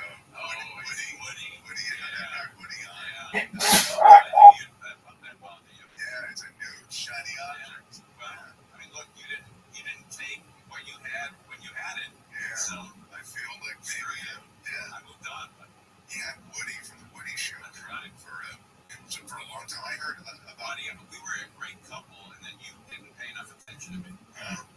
So I moved on. That's the way I felt. It felt as though I got you felt that way. Younger, sexier. I'll leave him for one more shot if you want. Okay. It's always better when you get back together.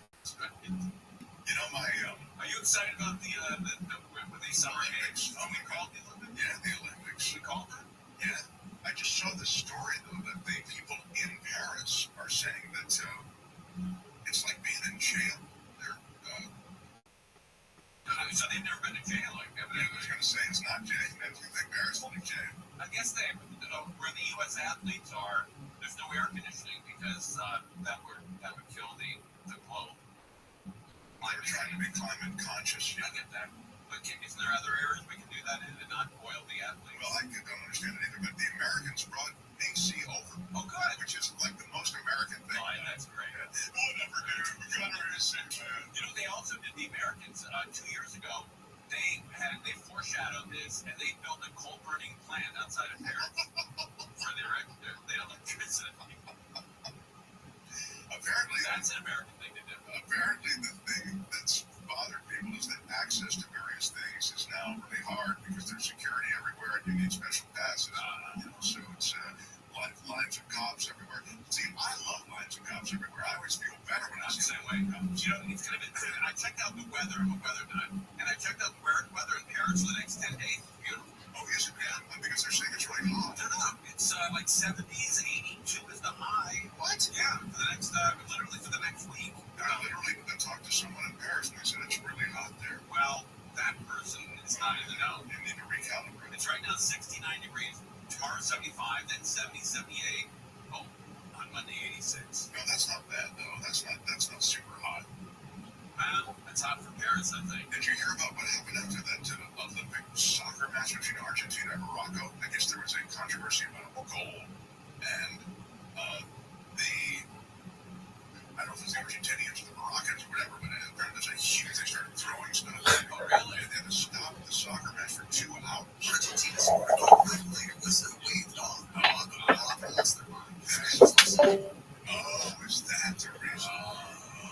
Offside in soccer is a real judgment call. They showed it, and I guess they showed like a recreation of it, but he was one barely a half a foot.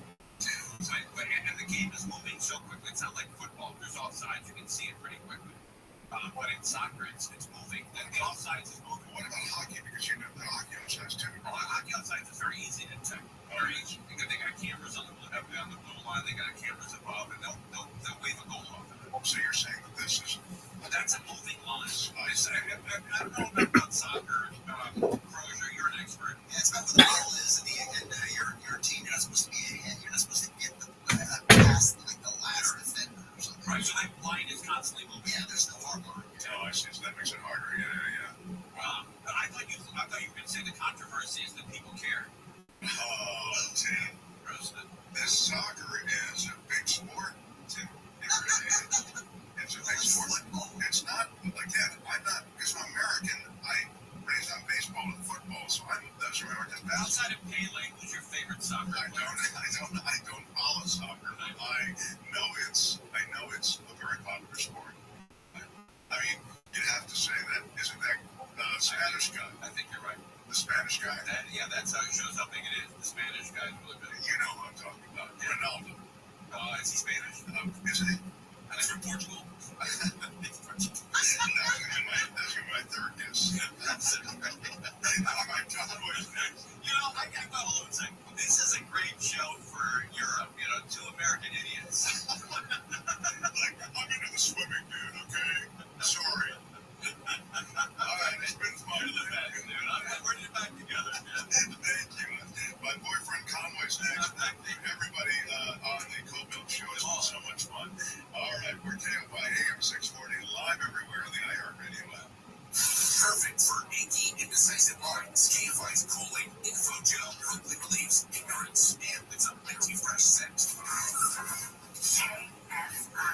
KOST HD2. Los Angeles, Orange County. Live everywhere on the iHeartRadio app. Think you want to ride yet? I'm Michael Berger, live from the KFI 24-hour newsroom. LA Metro is planning to expand some of its new safety measures. It'll cost around $65 million over the next several years to require a tap card to exit more stations, add taller barricades in some locations, and place smart restrooms. Board member and County Supervisor Catherine Barger says recent data show these approaches will improve safety. They reaffirm that if we continue focusing efforts on access control, we can have an immediate impact. Since a tap to exit pilot program started at the North Hollywood station, gate fares have gone up 15%, and reported crimes have dropped. In downtown LA, Michael Monks, KFI News. A man who fell at a metro station in Old Town Pasadena has died. Police say he fell from an elevated position onto the train platform early yesterday morning. The Memorial Park station was closed for a bit, but train service was not interrupted. A man wanted in Riverside for murdering someone in 2005 has been caught in Mexico. Luis Contreras allegedly shot a man who tried to protect a woman from being hit by her boyfriend.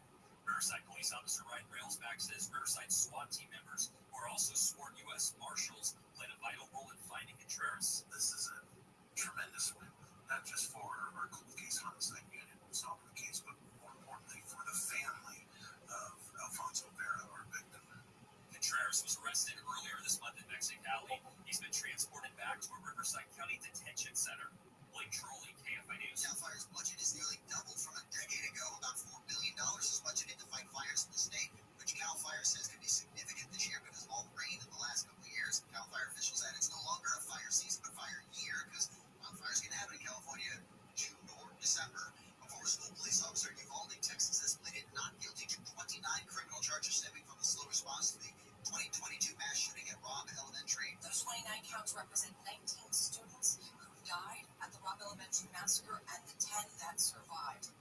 ABC's Maria Villarreal says a grand jury indicted just 2 officers out of the hundreds responding to the shooting. The former officer was arraigned on charges of abandoning and failing to protect kids who were killed and hurt. Australia has imposed financial sanctions against 7 Israelis over their alleged involvement in violence against Palestinians in the West Bank. Prime Minister Anthony Albanese says the country made the decision because it's the right thing to do. Settlements in the West Bank are an impediment to a two-state solution. They are illegal under international law. Beatings, sexual assault, and torture resulting in serious injuries and death are among the allegations that were facing. And the Disney Plus Hulu and Max bundle has arrived. ABC's Jason Nathanson says the new price for the combo is $17 a month with ads, $30 a month for ad-free. That's a savings of about 35 to 38%. Until now, the media companies have been hesitant to team up with competitors on bundles. They hope joining forces will increase subscribers and stop subscribers from canceling. The lowest price Max plan is currently $9.99 a month with ads. Disney Plus Hulu is also available for $9.99 with ads. Disney, Warner Brothers Discover, and Fox are also creating the sports streaming service Venue. This fall to combine ESPN, TNT, and Fox Sports. We'll take a look at those freeways when we come back. Let's talk about Morongo. They've always got some really cool cooking for you out there. It's one of the best casino resorts in the world, if not the best. I always enjoy going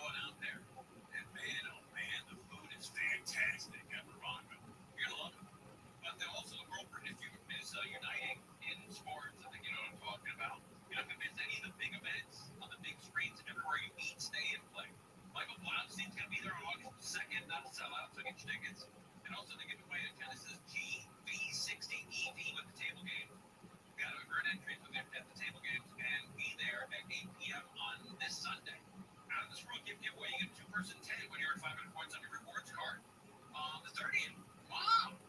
And because you deserve the best, nothing but the best. And that's why great cuts of meat, great wine, great seafood. That's all at Cielo. Morongo Casino Resort and Spa, conveniently located off the I-10, less than 90 minutes from wherever you are. Morongo, Chitta. South weather. KFI mostly clear through the night. Lows around 60, sunny, and a few degrees cooler tomorrow. Highs close to 80 at the beaches. Below 90, Metro LA, Orange County, close to 115. Still way out the Inland Empire, Palm Springs area. Mid-90s in the valleys and around 100 in the high desert. Slight chance of some drizzle late Friday into Saturday. Sunny and 5 to 10 degrees cooler over the weekend. Right now, Laguna Beach 75, Orange 88, West Covina 95, Thousand Oaks 96 degrees. The KFI Financial Report brought to you by Revive Real Estate. The Dow was up today 81, Nasdaq was down 161, S&P was down 28.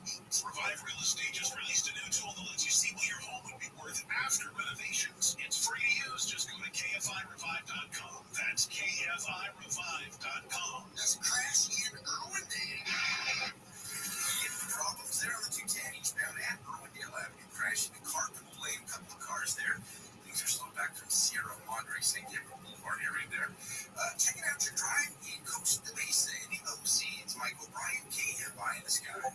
And well, we've got some turbos on the 55. 55 northbound at Dyer Road. It is clear to stall out of the middle lane. And ahead of that, we had a couple of problems around the terrific back. Bottom line is, it is extra tight today. Way back through the 73. Now, it's going to gap up a bit. We'll be back on Cantella, up to the 91 in towards the Santa Ana Canyon. Now, if you're heading out on the 57, out of Orange County, not too bad. The OC stretch is the Bucker, 2-3 and a high into Essentia.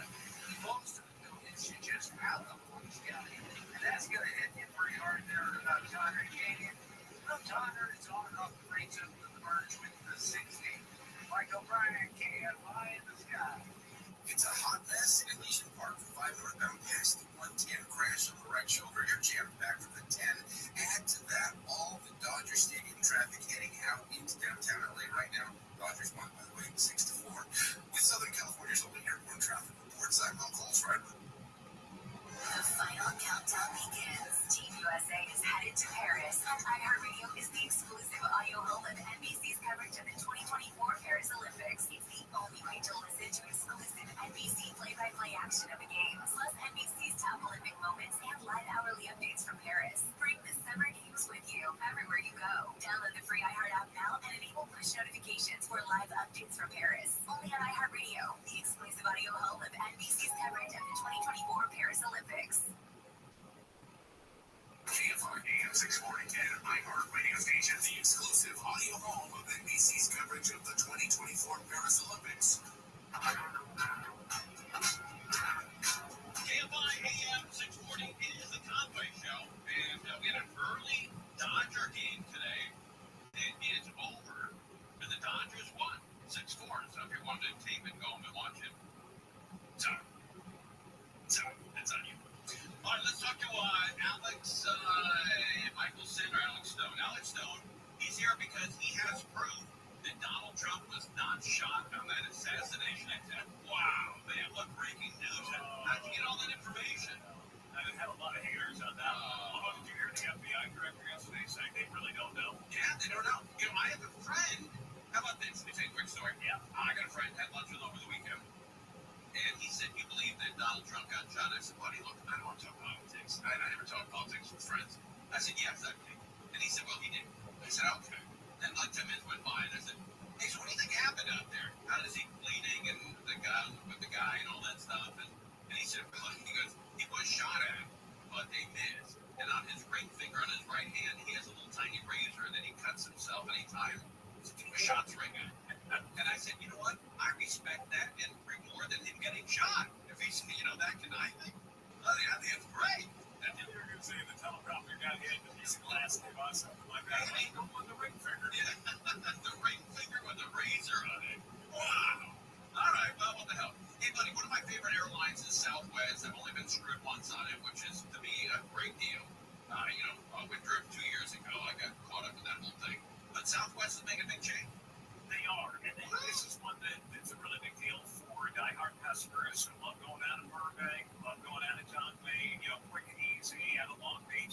Southwest, but they're going for their free bags. They're going to keep those. But the other two things is open seating and one class of service, and those are going away. There have been rumors that they were looking at something like this, and there was one group that said, "Oh, thank goodness, they hate the open seating. They want a higher class of service." And others saying, "No, don't take away what Southwest has been all about." So today, the executive said customer preferences have changed over time, and to stay viable in the industry, they've been not performing as well as they want to perform in Southwest. To stay viable, they've got to adapt, and adapting means assigned seating. It means a premium class. In their case, just extra leg room, no meals or anything like that, or bigger seat, but just extra leg room. Long red-eye flights, and they're going to go LAX to Baltimore overnight. Historically, they've been very proud in Southwest that they don't do red-eyes. They do late flights, but true red-eyes have always been a thing going back to their history that they don't do, that they're going to begin doing now to compete. And they said today that they know from the numbers, they've done a lot of research, that people want the assigned seating. The CEO today, Bob Jordan, put it like this. Our research shows that 80% of our customers prefer an assigned seat, and 86% of our potential customers prefer an assigned seat. Further, when a customer defects from Southwest to one of our competitors, our open seating policy is cited as the number one reason why. They don't have a timeline yet on when they're going to be able to do all this. You can buy the red eyes now, but on the seating part of it, they've got about 800 planes that they've got to convert. New planes will be delivered with the new layout and the extra room in the front. They've got to still get the new layout approved by the FAA. They're thinking early 2025, but they got to get in. And he did say today, and not to get too nerdy on the plane types, but the 737-700, which are kind of the older, long in the tooth version of the Southwest planes, they fly out of Burbank a lot. Sure. That people thought they were going to get rid of those soon. He said, no, those are going to be flying for a very long time to come. So they got to go in and change the seats in those as well. They don't know what boarding is going to be like. They want to keep it so one gate agent can do it by themselves like they do now, but they got to figure out where they're going to go window in so people aren't climbing over each other. Then all airlines debate this. Right? You go window and then middle seats in the aisle, or you go back to front so people aren't climbing over. And then in Burbank, the whole open front and back door thing, you can't really be doing that with assigned seating because people will be going in the back and climbing over people trying to get to the front while people are going to the front. So that may have to go away. The other thing that we learned today from the CEO, quiz for you, Rapid Rewards points, when people are booking to use and redeeming their Rapid Rewards points, normally going on vacation, you don't normally use them for business trip. So these points that they've accrued, these miles, where do they most often redeem them to go to? I would say Vegas. Well, you're right. For West Coasters, it's mainly Vegas and Phoenix, and then they said Hawaii is coming up. But overall, for all of their customers, Aruba. Really? Which was not one that they said because they're so heavy on the East Coast, and that's a lot of people booking on the East Coast, but Aruba is the number one Rapid Rewards points redeemed place that they go because of East Coast. I know they went to Aruba. Yeah. Well, and laid out kind of what their customer base is these days. The East Coast is mainly leisure travelers going on vacation. The West Coast is heavy on business travelers, and so that's a lot of LA to the Bay Area, Seattle, Denver. On the West Coast, they have a lot more business travelers than leisure. Well, if people are still interested in, the seats that are not assigned, I got a great solution for you. Greyhound. There is that. Yeah, slide into a Greyhound. Slower. Sometimes maybe not even slower by the time you wait at the airport and fly and get your bed. I've also been a big proponent of how you board an airline to make it comfortable for everybody and to make it quick. I would board, depending on size, big people first, small people less. So then everybody's got to climb over the big people? No, the big people are sitting down. Well, so if they're on the aisle, you got to climb over. Well, then you give them the window seats, or you put them on the back. Maybe put they squeeze them into the windows. Mickey's in the back. Mickey's in the back. Is that their new slogan? Then you got that weighted balance thing. You've been on a regional plane where they ask people to move around, buddy. I had a fairly new girlfriend, and we were going to Steamboat Springs. We flew to Denver, and then we were going to fly to Steamboat Springs. And she wasn't, a model, but she also wasn't eating herself to death. And they asked her what she weighed, and I looked at her and I said, I didn't do that, baby. And I said, also, so she said 120, and I know that she's north of 140, right? And so I wanted to say, no, I'm going to fly to town. I don't want to hit the Rockies because she's vain, because she's lying. So I said, hey, it's 140. It's not 120. Shouldn't see 120 since she was a cheerleader. It's 140. Because I don't want to fly into a, veil and, don't get cartwheel. Flight attendant was like 120. She could have stayed 140. Give her that. It's really humiliating when they ask you what you weigh on those little flights, because that's none of their business. Although I guess it is important. It's weight and balance. You're going, I'm only fat right now. I wonder how many planes are going down because people BS their weight. That's horrible. Buddy, I really appreciate you coming on. Please come on more often. You got it, sounds good. You're the best. All right, there goes Alex Stone with ABC News. That guy always has so much information, man. Stone is a font of knowledge. Yeah, you can just go, hey, what's going on today? And he give you 7 straight minutes of great information. I love that. That guy's great. All right, very good. We also gave you the Dodgers score. They won today 6-4, so they beat the dreaded Giants 3 out of 4 games. I know Gary Hoffman is a big Giants fan. So on Monday, when the Giants played the Dodgers, the Dodgers won. So I texted him. I said, hey, my radio and my TV are on the fritz. They're both in the shop. Did the Dodgers win? He's like, F you. F you. He's like, yeah. He's like, what kind of shop is your radio and TV in? Phone took a crap, too. Yeah, that's right. That's just. I could have dumped my phone. Oh, we're live. I can't say morning. The state Supreme Court has unanimously upheld Prop 22, which allows gig economy companies, including Lyft, Uber, and DoorDash, to classify its workers as independent contractors without the rights of employees. The release of Amanda's murder conviction in Missouri was overturned and has been put on the hold. The judge who ordered the release was signing the paperwork to get out. The man's wife was on the way to pick him up when the state Supreme Court stopped it. And surfing will make only its second appearance at the Summer Olympics in Paris. The competition will take place nearly 10,000 miles away in Tahiti. Because of the waves. What about saddle? Oh, man, you got to get your eyes in. You got to go on saddle. They are the absolute best. And I'm telling you, when you go down there, you get those test done. I'm going to tell you whether kids probably are, but then you're going to see that. You're going to see beautiful. So give away a brand new Wave Light Lasing exam for first 14 callers only. On Monday and Wednesday, I think they sold out on both days. So if you got a busy signal, try again. Try right now. Because, man, is it going to change your life? Stand by. Get the phone number. The new Wave Light Lasing exam measure is over 22,000 times. And that's for nearsighted, far-sighted contacts, glasses, and great people. My daughter just turned 18. I'm going to take her down there next week. And hopefully she'll be a candidate. She's going to get the test done and fix her vision once and for all. Plus, you save a lot of money on glasses and contacts. You know what I mean? So phone them right away. We want to tell you right now. 866-559-4444. 866-559-4444. 866-559-4444. The wheels of the bus are not going round and round in South LA.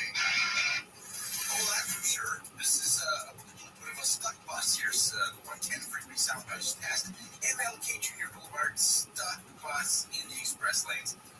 No word if it's full of passengers or not, but it's a mess all the way back to the 10 freeway and then southbound 110. Let's check in with Michael Bryant, KFI in the sky, looking at Rayon. Yep, and just over 57 northbound. That's going to be a tight one. Just out of Orange County, starting at Kleiner Canyon.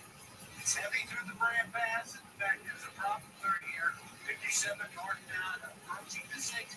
Looks like the brake lane block. So that's adding to all that misery to the path. Now, the eastbound side of the 60, you got slowing out of East LA, interchange, and that's on and on. Most of the way out through the Montebello area to 605. Then once again on the brakes out of Rolling Heights into the merge of the 57. Michael Bryant, KFI in the sky. And in downtown, the Dodgers game just got out. It looks like a big pile of spaghetti on the map. Nothing but red. All the freeways in every direction red. So that's partly the problem. With Southern California's only airborne traffic reports, I'm Will Goldschreiber. The final countdown begins. Team USA is headed to Paris. iHeartRadio is the exclusive exclusive audio home of NBC's coverage of the 2024 Paris Olympics. It's the only way to listen to exclusive NBC play-by-play action of the games, plus NBC's top Olympic moments and live hourly updates from Paris. Bring the summer games with you everywhere you go. Download the free iHeart app now and enable push notifications for live updates from Paris. Only on iHeartRadio, the exclusive audio home of NBC's coverage of the 2024 Paris Olympics. iHeartRadio Did You Know? Presented by iHeartRadio. You know, what you're listening to right now. Did you know that iHeartRadio gets better the more you tell us what you like? Every time you thumb up or thumb down a song, follow a station, podcast, or playlist, we pay attention and change the app just to suit your taste. That's right, no two iHeartRadio apps are exactly the same. And the more you thumb up and down music, the better job we do of helping you discover the next song, playlist, or station you'll fall in love with. Follow those podcasts you listen to the most, we'll notice, and we'll make sure to recommend new binge-worthy podcasts just right for you. iHeartRadio is built to get better and better the better we get to know you. So make sure you share with us what you like by thumbing and following. And as you listen, we'll make sure there's unlimited great listening moments coming your way.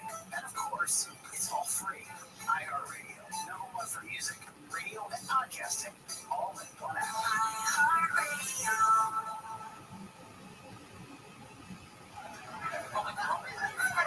Catching up after work.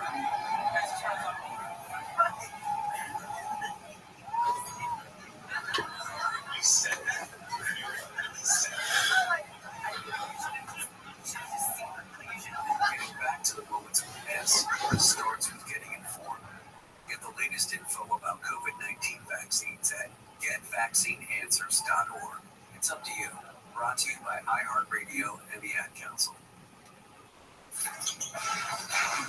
Records, milestones, firsts, last, and everything in between. What happened today in sports history on iHeartRadio? What's going on, fellow sports fans? It's Andy West, and let's take a look back on this day in sports history, July 25th. We'll start off today back in 1941. At age 41, Lefty Grove of the Boston Red Sox wins his 300th and final game of his career, beating the Cleveland Indians 10-6. We'll jump way ahead, and today in 2010, J.B. McMurray's victory in the Brickyard 400 gives owner Chip Ganassi the first team triple crown in American auto racing, winning the Daytona 500, Indianapolis 500, and the Brickyard 400 in the same year. McMurray won the season-opening Daytona 500 in February, and Ganassi IndyCar Series driver Dario Franchitti won the Indy 500 in May. And today in 2015, Maya Moore scores a record 30 points to lead the West to a 117-112 victory over the East in the WNBA All-Star Game. The league's reigning MVP scores 8 straight points in the final 2 minutes to turn a 1-point deficit into a 113-106 advantage. Now you know, today in sports history on iHeartRadio. Me and Steve Gregory join me every Saturday for Unsolved, where we talk with investigators about cold cases, challenging cases, even the most wanted. And the interviews aren't only interesting, they're making an impact. There is getting out there since this first aired on your show Unsolved. We've seen an uptick in tips. It's the only show of its kind in Southern California. Unsolved with Steve Gregory, Saturday night at 7 on KFI and on demand anytime on the iHeartRadio app. Give me that money. KFI AM 640 Combat Show, we have $1,000 that you can win. Here's how we do it. Now, your chance to win $1,000. Just enter this nationwide keyword on our website. Green. That's green. GREEN.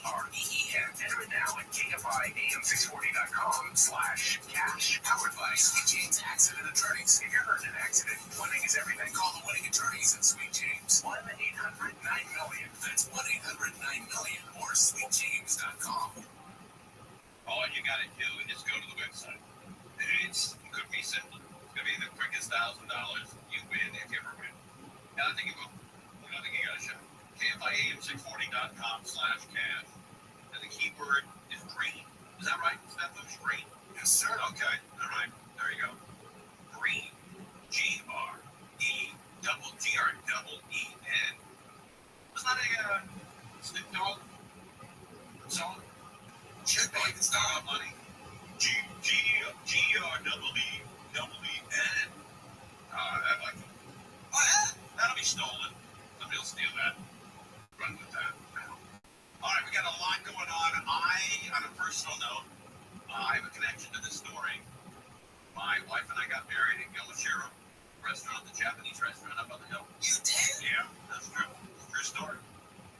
that Japanese restaurant have always been favorites of ours and decided to get married there. And now it's being sold. They sold the whole lot of them. The property the famous Yamashiro restaurant sits on in Hollywood is for sale, and the brokers think it could go for $100 million. You think that when they mention the movies that were shot there and the celebrities that attended and ate there, you think they'll throw my wedding in when they sales brochure to try to sell that joint? Maybe. It truly is one of the unique assets, though. That's right. The German-born That's why we went there. It's we both, my wife and I, considered it one of the unique assets of the world. Assets of The German-born Bernheimer brothers began construction of their hilltop mansion to display their collection of Asian art in 1911. Wow. According to the restaurant's website, Yamashiro translates to Mountain Palace. The real estate company aims at I didn't know that. And I got married there. Yamashiro translates to Mountain Palace. All right, now we all know that. it was like somebody's name. That's Yeah, what I was I thought it was somebody's name. Yeah, or some kind of I don't know, cuisine or something. But it means mountain palace. Yamashiro translates to Mountain Palace. All right, that's cool. We all now know that. The real estate company Ames & Young is now calling the 7.3-acre property Hollywood Mountain. It includes There's the Yamashita Lounge, Flowering Tree Coffee Shop, the Hollywood Hills Hotel, and the Hollywood Hills Residences. plus the restaurant that holds a special place in so many Angelinos' hearts. Oh, including mine. 20 short years ago, me and my wife sitting up there getting married. But it didn't. Was it just like the junior, and you had like a whole Oh no, we had like 100 and if I don't get this number right, I'll get you. I think 120. I think so. Like 120, I think. I don't remember. Birthdays, first dates, and anniversaries are just a few occasions worthy of the breathtaking views. And yes, I know, Grosh. Okay. His next question is how many celebrities were at your wedding? Okay. Let me break this down. Mike Connor was there with his lovely wife. Mike Connors? Yeah. TV's Mike Connors? TV's Mike Connor Wow! was there. That's super cool. Yeah. What a ball! He was very good friends with my dad. They went to dinner every Tuesday. My dad, my stepfather, Mike Connors, Mike's wife. Every Tuesday they went to I think the same restaurant. No, I think Mike was a lot like my dad. He found something he liked and just stuck with it. Carol Burnett was there. Thank you very much. I don't know if Carol was at your wedding, Sabush, or maybe, I don't know. And Marty Corman was there. And I'm trying to think of who else. Oh, Chris McCarran. World-class jockey, Chris McCarran. Wow! Yeah, I'm trying to think of who else was there. A couple of friends of mine from LAPD. Detective Rudy Alvarez was there. And Andy Guerrero, another detective from LAPD. No! And Did you have the whole place, or it was just the, I've never been there, so I don't know. oh, you never been there? Oh, buddy, you gotta get up there. You gotta get up there and get married. We had the whole, the place near the pond, the atrium, that whole area. And all the tables were around the pond in the middle. It was beautiful. It was great. One of the right nights of my life. I love that. Is that right? Who's talking? It's me, Elio. Oh, Elio, how are you? I've been doing well, Okay, thanks. good. All right. And Where did you and John get married? You should know him. And what if we did? What would be so wrong with that? I don't know. Where'd you get married? Tim, you were at my wedding. Oh, that's right. Buddy, I wasn't at either of yours. Yeah. Sorry, You got married on a boat. You got married on Ronald Reagan's boat. that's right. We were in Harvard. Wow. Beautiful. That was a beautiful wedding. Thank you. That was very exciting. Thank you. Was Mannix at your wedding? It's now. But your wedding was very memorable. But Tim Conway Jr. was. Thank Mark you. Thompson was. Shannon Farron was. Shannon Farron. Sorry, Crozier. I know this is painful. John Colwell. Did John go? No, but I invited him. Oh, wait, John said no? I didn't invite him. But I like him a lot, so I don't want him to God feel left out. almighty. That's so great. One of a person who never lies. Just off to the races. Bang. It feels good. 27 minutes in. That's great. And if you haven't been in person, you've probably seen it on the big screen at movies like Nocturnal Animals and Kill Bill.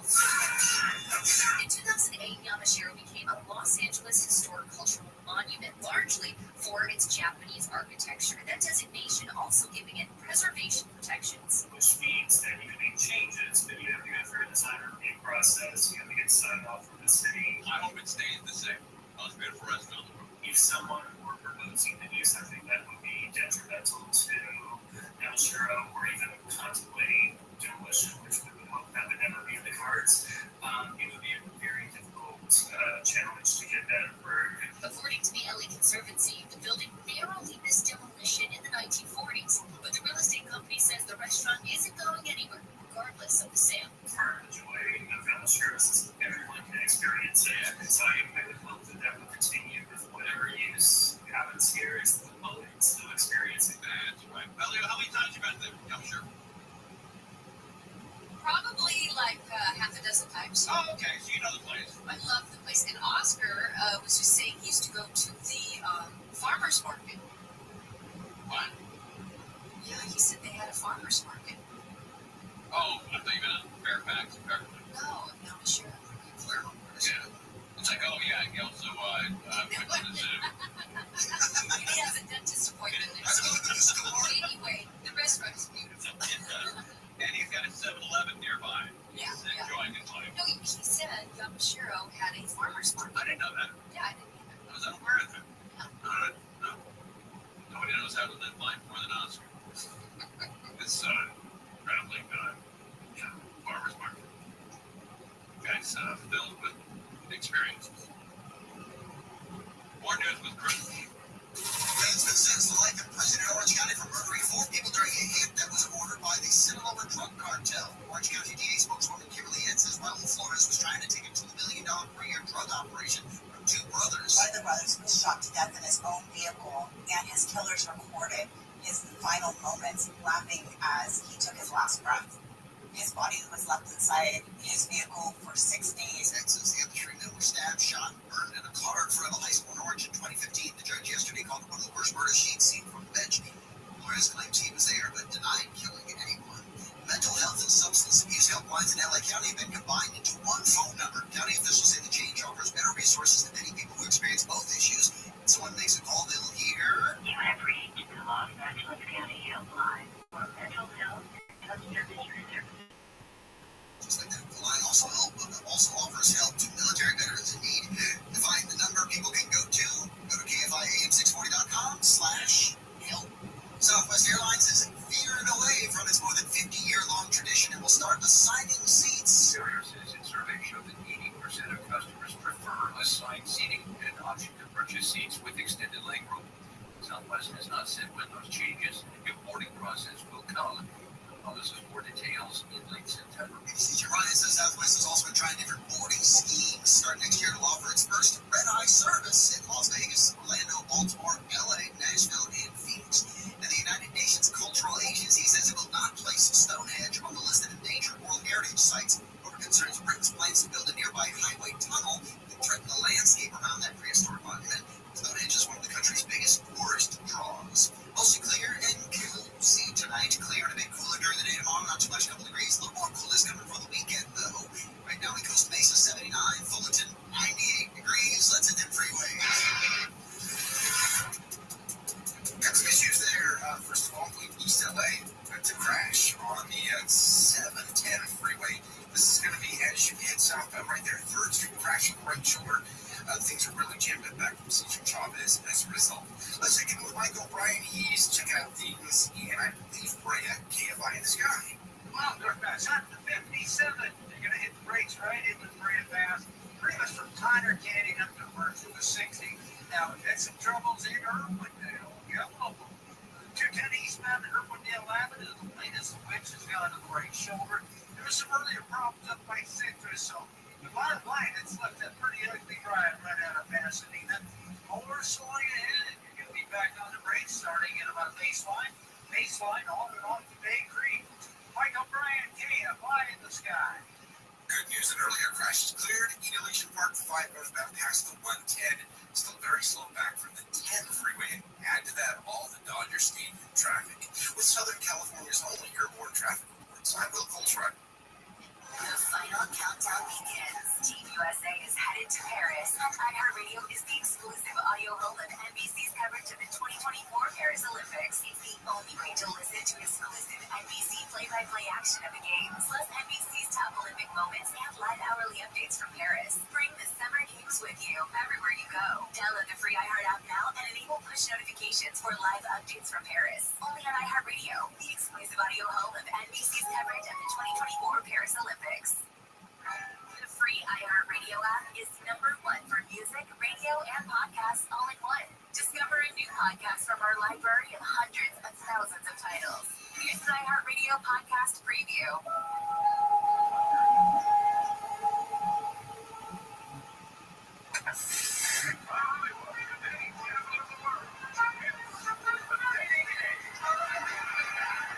On September 18, 1978, America tuned into a popular TV series called The Dating Game, where three men vied to win a date with a single woman looking for love. And we're right underway. It's time to meet our first three eligible matches for game number 1. And here they are. The three men were hidden behind a screen where the woman contestant couldn't see them. She could only hear their voices. So, number 1, would you say hello to Cheryl, please? We're going to have a great time together, Cheryl. What no one knew was that bachelor number 1 was a diagnosed sociopath and serial killer. Bachelor number 1. Yes. What's your best time? Nighttime. Why do you say that? Because that's the only time there is. For 11 years, he crisscrossed the country, leaving a string of bodies in his wake. His name was Rodney Alcala. He eventually became known as the Dating Game Killer. How did Rodney Alcala manage to evade capture for so long? And how did his appearance on the dating game lead to his downfall? From wondering the network behind Dirty John, Young Charlie, and Wonderland Murders comes The Dating Game Killer by Hollywood and Crime. I'm Tracy Patton. Join me and my co-host Stephen Lang as we dive into the story of one of America's most prolific serial killers. Listen and follow this podcast for free on the iHeartRadio app. #1 for music, radio, and podcasts, all in one app. All the good stuff. Yeah. Camps keeps you on top of pop culture. Country star John Rich is showing us that you don't need to be an economist to see the apparent randomness of how prices are set. In a social media post, he wrote, quote, "Five Guys sells a double cheeseburger for $11.59 and a single cheeseburger for $9.79. That implies their patties are worth $1.80 and a pair of buns are $7.99. Just something I thought about for the first time and felt was kind of stupid. It's a good reminder that companies, including Five Guys, can trade on their brand to charge more than their competitors or take part in the so-called reflation we've seen over the past few years, where jacked up prices lead to record profits. But thankfully, that trend is starting to ease off as Walgreens, Michaels, Target, Amazon Fresh, Aldi, giant food grocery stores, McDonald's, Burger King, and Wendy's, among others, are slashing prices or introducing lower-cost items to try and regain market share lost to price hikes. Only time will tell if their course corrections will bring back customers. Hi, and that's what's popping on Camps on iHeartRadio. Snoop Dogg set to carry the torch at the opening ceremony of the Olympic Games in Paris. ESPN reports Snoop Dogg will be joined by several others carrying the torch into the Olympic Stadium to officially kick off the Summer Games. The games have already gotten underway, but the opening ceremony is Friday. The first trailer for the biographical drama based on Bob Dylan's life is now out. The movie, A Complete Unknown, is based on the 2015 book and stars Timothy Chalamet as the iconic singer-songwriter. The movie follows Dylan's life from the early years of his career in New York City to him plugging in his electric guitar at the 1965 Fort Folk Festival. The trailer shows Chalamet as Dylan walking the streets of New York singing the 1963 protest song, A Hard Rain Is Gonna Fall. The movie's expected to hit theaters in December. Tonight's too bad, but it's the life you lead. Billy Joel playing his record-breaking final residency show at Madison Square Garden tonight. 74-year-old Long Island native says it's always a thrill to play with more New York fans, but he told Sunday Today leaving the arena is another story. But you go from playing in front of 20,000 people where you're like Mussolini, and then you jump into a car and you scram out of there, and then you're just another schmuck in traffic. It's Joel's 104th and final show at the Garden. He He says he'll now spend more time with his wife and daughters in Florida. That's entertainment. I'm just wondering. Radio. News doesn't keep business hours just racing right now. Shots fired in a truck rally. KFI AM 640 is the news. Can be seen with blood dripping down his ear and face. 24 hours a day, your news breaks. You'll hear it on KFI. Less than an hour ago, President Biden decided to drop out of the 2024 race for the White House. Whether it's midweek or early Sunday morning, the KFI 24-hour news crew will bring you the latest as it breaks with the award-winning KFI news team. KFI AM 640. The news, what it means, why it matters. KFI AM 640 Cowboy Show. We have breaking news out the Antelope Valley. Big KFI audience out there in Lancaster, Palmdale, Lake Los Angeles, to the East Apple Valley. A lot of people listen to KFI. So that was it clear. You can sort of listen on your way down the 14 or way home on the 14. A lot of action on the 14. Feel it up. A lot of breaking news out there. A fire. 300 cars on fire.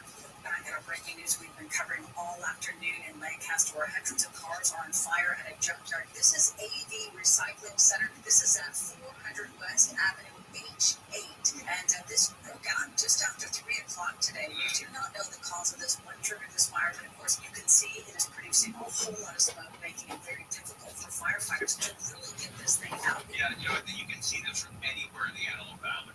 Everybody lives out there is looking at this, going, what the hell? Because again, Ellen, you had said it before, there's so much fuel in this junkyard. This has the potential to burn up to 2,000 vehicles. But right now we're told about 300 cars are on fire. We know that there's a lot more fuel right there. You can see the amount of smoke this is producing because of all those toxic chemicals from tires and from plastics and from everything involved in any kind of car. And we do know that evacuations, they were ordered for residents downwind of all this smoke. We know that they were from East Sierra, north of I-2 Division 2 Challenger. So again, we are keeping an eye on this. We will certainly bring you updates as we get them. Yeah, so it's probably not a good day to hang out near your big ass pool out there in Lancaster.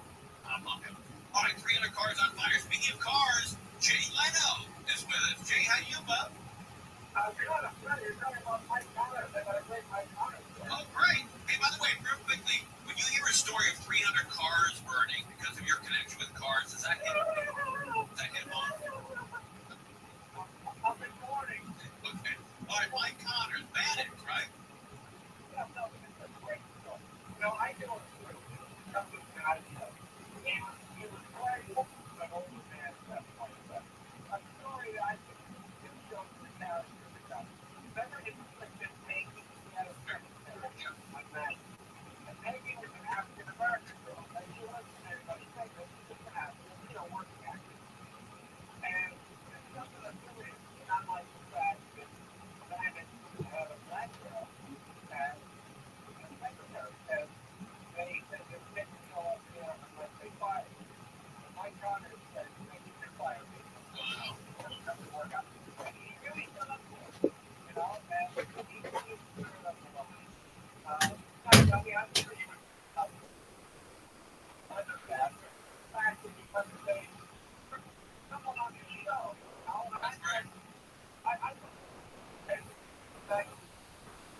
another story.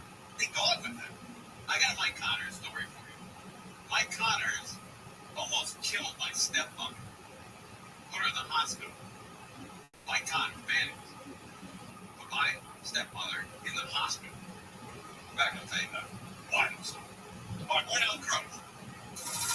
I got news from this issue. An executive order to clear homeless camps across the state. He says there are simply no more excuses after the Supreme Court ruled to let cities enforce bans on sleeping on public spaces.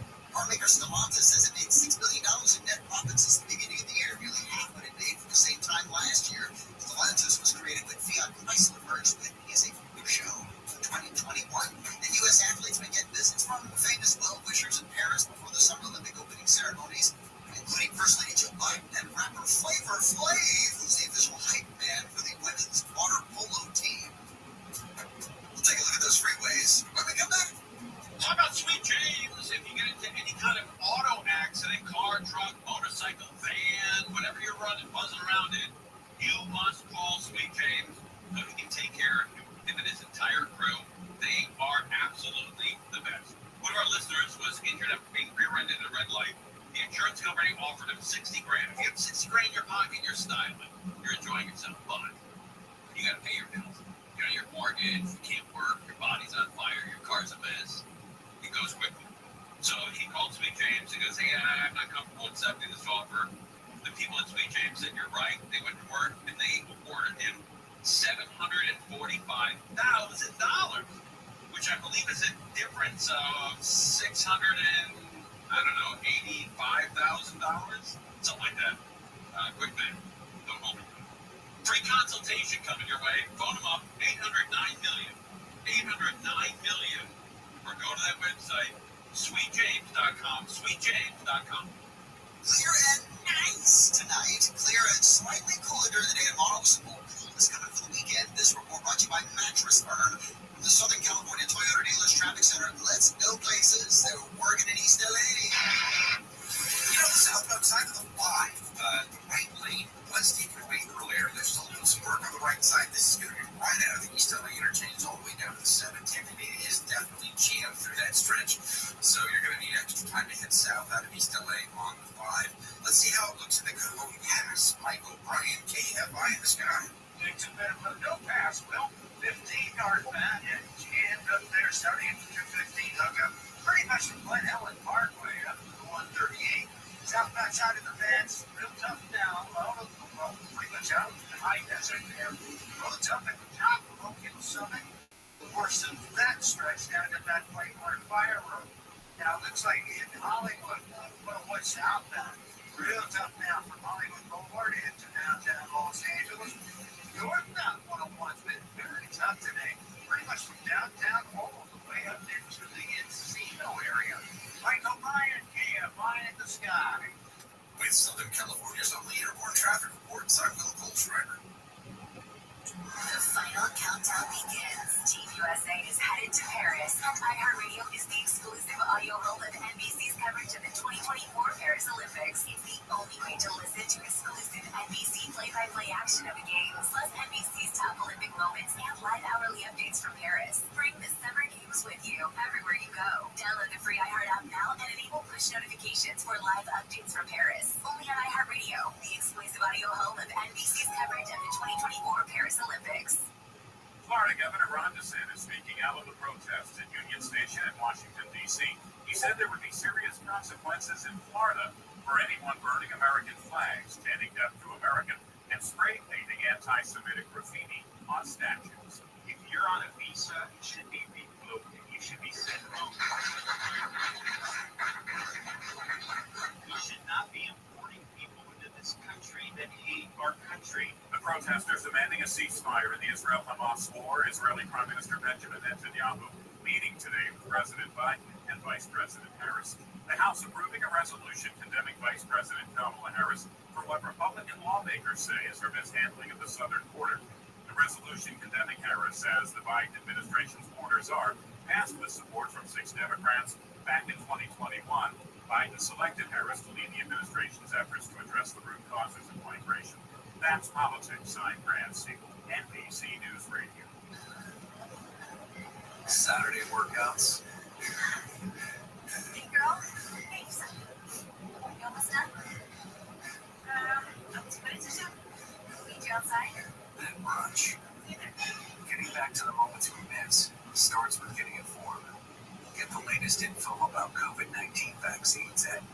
vaccineanswers.org. It's up to you. Brought to you by iHeartRadio and the Ad Council. Hey Siri, what do the Danish call Danish pastries? Wienerbrød. Come on, Tina. It's called Wienerbrød. Wienerbrød's here. Now handle. There's a gold trends. Here I come from. All right, your top. We're done. Live 6 to 9 a.m. on KFI and on demand anytime on the iHeartRadio app. KFI AM at 6:40. Scott's my show. We had that huge fire going out in Palmdale, Lancaster, Antelope Valley area. Huge, over 300 cars. It'll probably end up being 5, 6, 7, 800 cars. Because it's not under control. There's a lot of cars around it, and that thing's going to keep cooking. So, bad vibes for the Antelope Valley. Horrible vibes.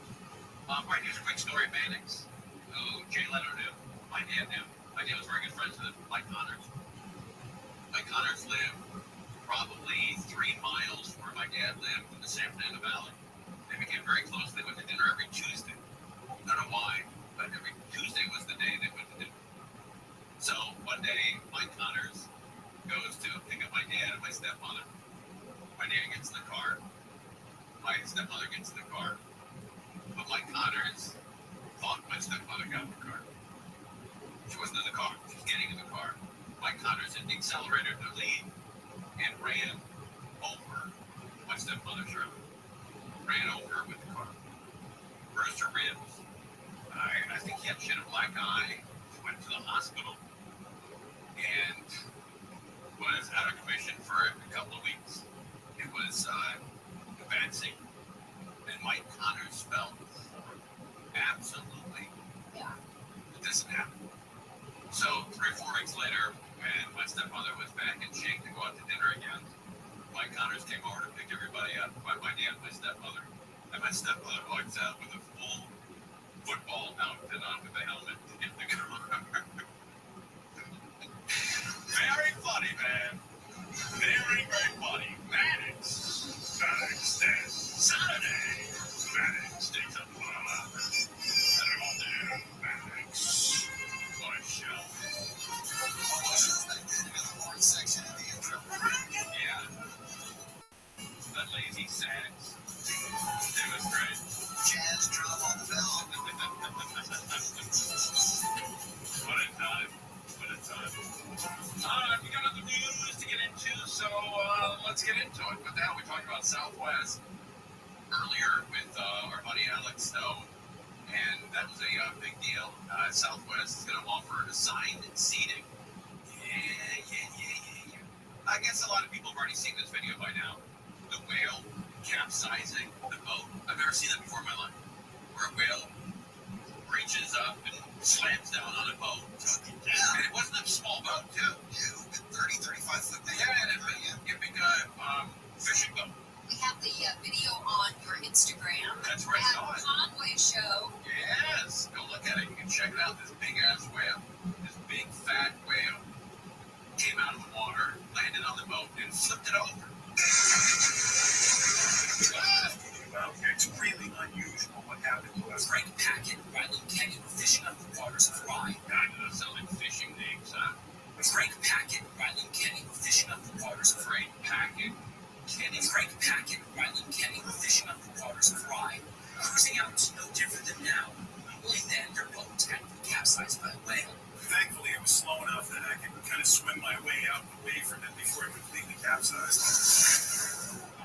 Colin and Wyatt Yeager fishing nearby when it happened. I was taking the insurance claim on that. You know, when after Kenny calls me and goes, hey, Amika, we can help you. Yeah, our boat sank. Oh, you guys drinking out there and fishing yet? No.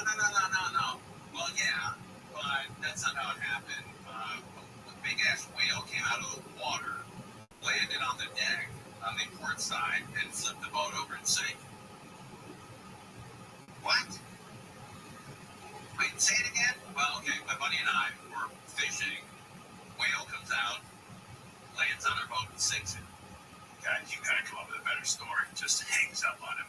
Side, green light, come out a few more times. The whale was feeding off pogies below. Colin had his rod in one hand, the phone in the other. Oh, was he also fishing? Colin had his his rod in one hand, And he was also fishing. a phone in the other. This is unreal. Yeah. He snagged a striper on his line right as he recorded this video.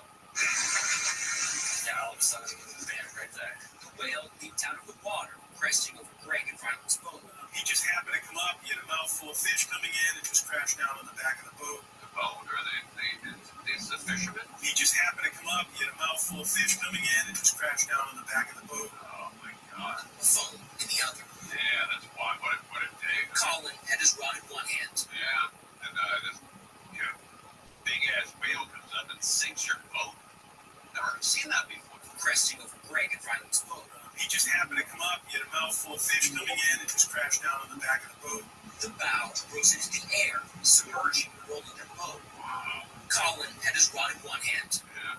Not much time to react, and so I took a few steps up, and then basically did a Superman off the boat. It took Riley several frantic moments to even find Greg in the water. I honestly think we're in the water a minute, if that. That's because the two boys came to their rescue. It was just kind of instinct. Immediately, just kind of started driving over. I didn't have a line in the water. Both men made it out safely. Their boat and their belongings, not so much. I will say that for boaters, whenever another boat's in trouble, everybody stops what they're doing and goes to help. So that's kind of cool. Yes, absolutely. Colin had his rod in one hand. Immediately, just kind of started driving over. I didn't have a line in the water. Both men made it out safely. Their boat and their belongings, not so much. Oh yeah, I tried to find my iPhone. I wanted to see where it was, but unfortunately there was no signal, so.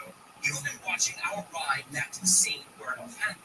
Oh, there he goes. There goes his back. The whale still hasn't left. That's the one thing they're gonna realize is this is their home. This is their ocean. So That's right. We're in their way. That's right. Very smart, man. Smart guys. We're in their way. We drove out here, I don't think you had life vests on. And then as soon as we saw the whale again, now you have the life vest on. Yeah. I'm always gonna have a life jacket on. So should anyone willing to cross its path again? Yeah. Wouldn't that be wild, though? They go out there to recreate it with TFC, and their boat gets tossed over again. They're like, oh, Christ. God. How many times is going to happen with this whale? Right about the other boaters helping. Yeah. My dad borrowed after he had gotten remarried, I was in my early teens, he borrowed his new father-in-law's boat. And it was a good 35-foot boat.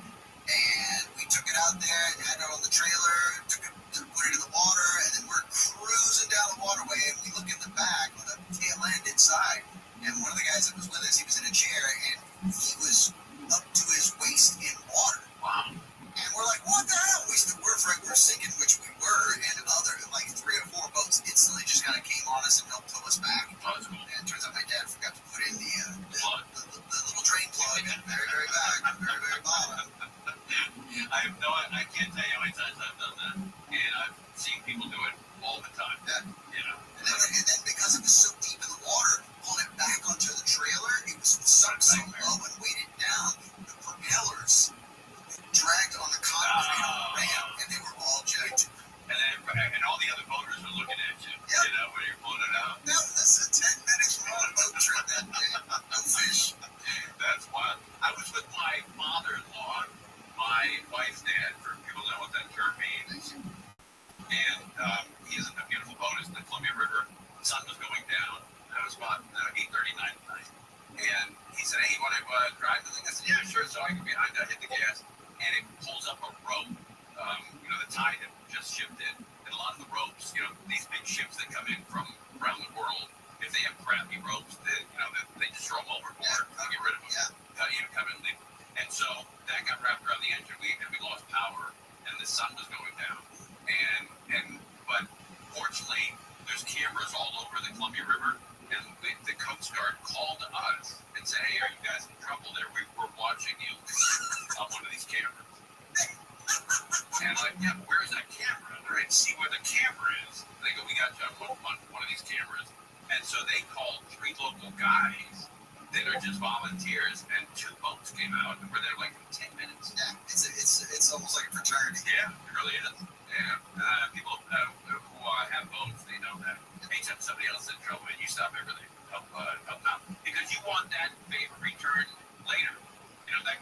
return later if you need it. Yeah, anybody that's got a boat knows the dangers and the fears associated with it. So when something goes wrong, they don't want anybody else dealing with that.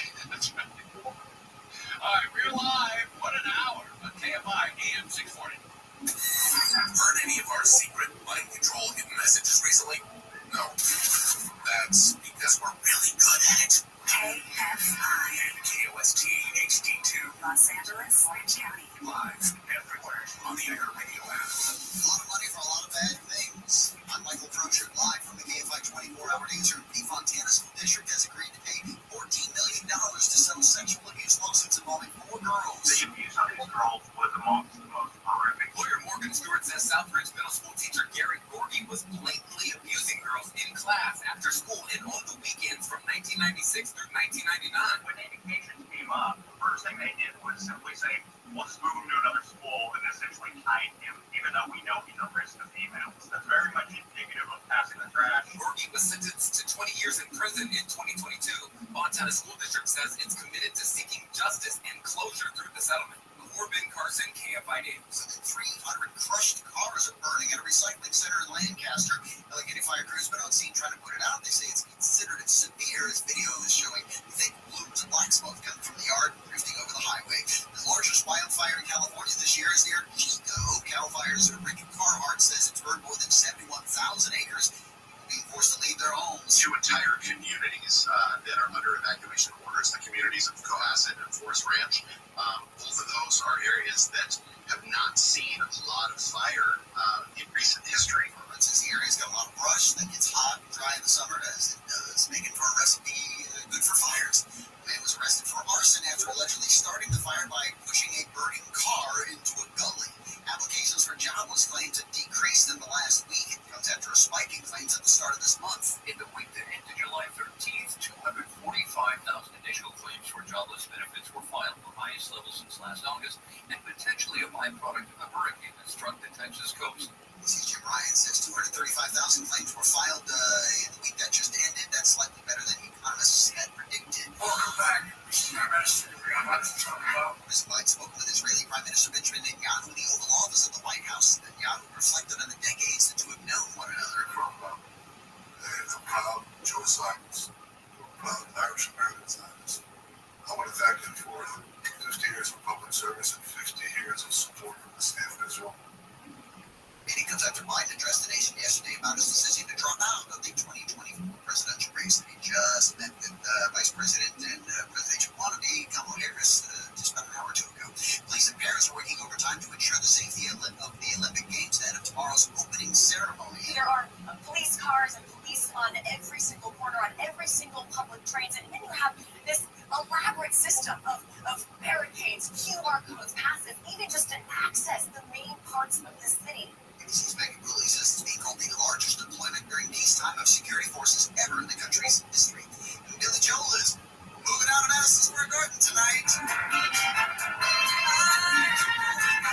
Jim Man's last show comes nearly 50 years after his first show in the Garden, more than 10 years after his stay there began. Joel broke multiple records for most consecutive performances by an artist at MSG. During his tenure, he's been joined on stage by Bruce Springsteen, Tony Bennett, Olivia Rodrigo, Miley Cyrus, Jimmy Fallon, Kevin Bacon, and Howard Stern. The venue says more than 1.9 million tickets were sold to fans from all 50 U.S. states, more than 120 countries for an event. We'll take a look at the freeways next. American Vision Windows. Bill and Kathleen put together an unbelievable company, and they quickly became the #1 window company in California. #1. American Vision Windows. You're in great shape there. We have 8 up into our house, and I used to have to turn the air conditioning on about 8:30 in the morning. Hotter than hell in the house. Now, I sometimes wait till 2:30 and 3 o'clock in the afternoon, and it saves me all that money. Beautiful windows, and now, backed by popular demand, the June special is going to be here for another couple days, in July. And it's huge. You're going to save a lot of money. Pre-upgraded security package. That's what we got. Pre-upgraded sun matrix. Pre-upgraded sound package. And pre-installation. Wow. And 0% interest and 0 payments until 2025. You're going to be in great shape. You're going to have the greatest company, the greatest installers, the greatest windows, everything in under one roof. Phone them up, 888-226-9908.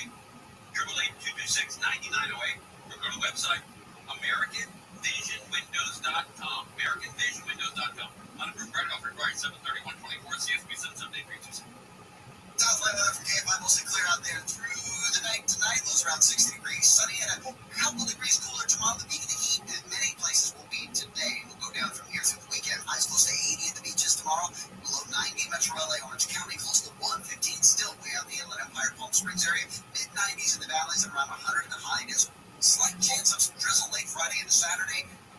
And a little cooler, sunny and 5 to 10 degrees cooler during the day over the weekend. Right now in Irvine, 84, Brennan Park, 90, Burbank, 93, Torrance, 73 degrees. The K5 Financial Report brought to you by Rabbi Real Estate. The Dow was up today, 81. NASDAQ was down 161. S&P was down 28. The new tool that lets you your home would be.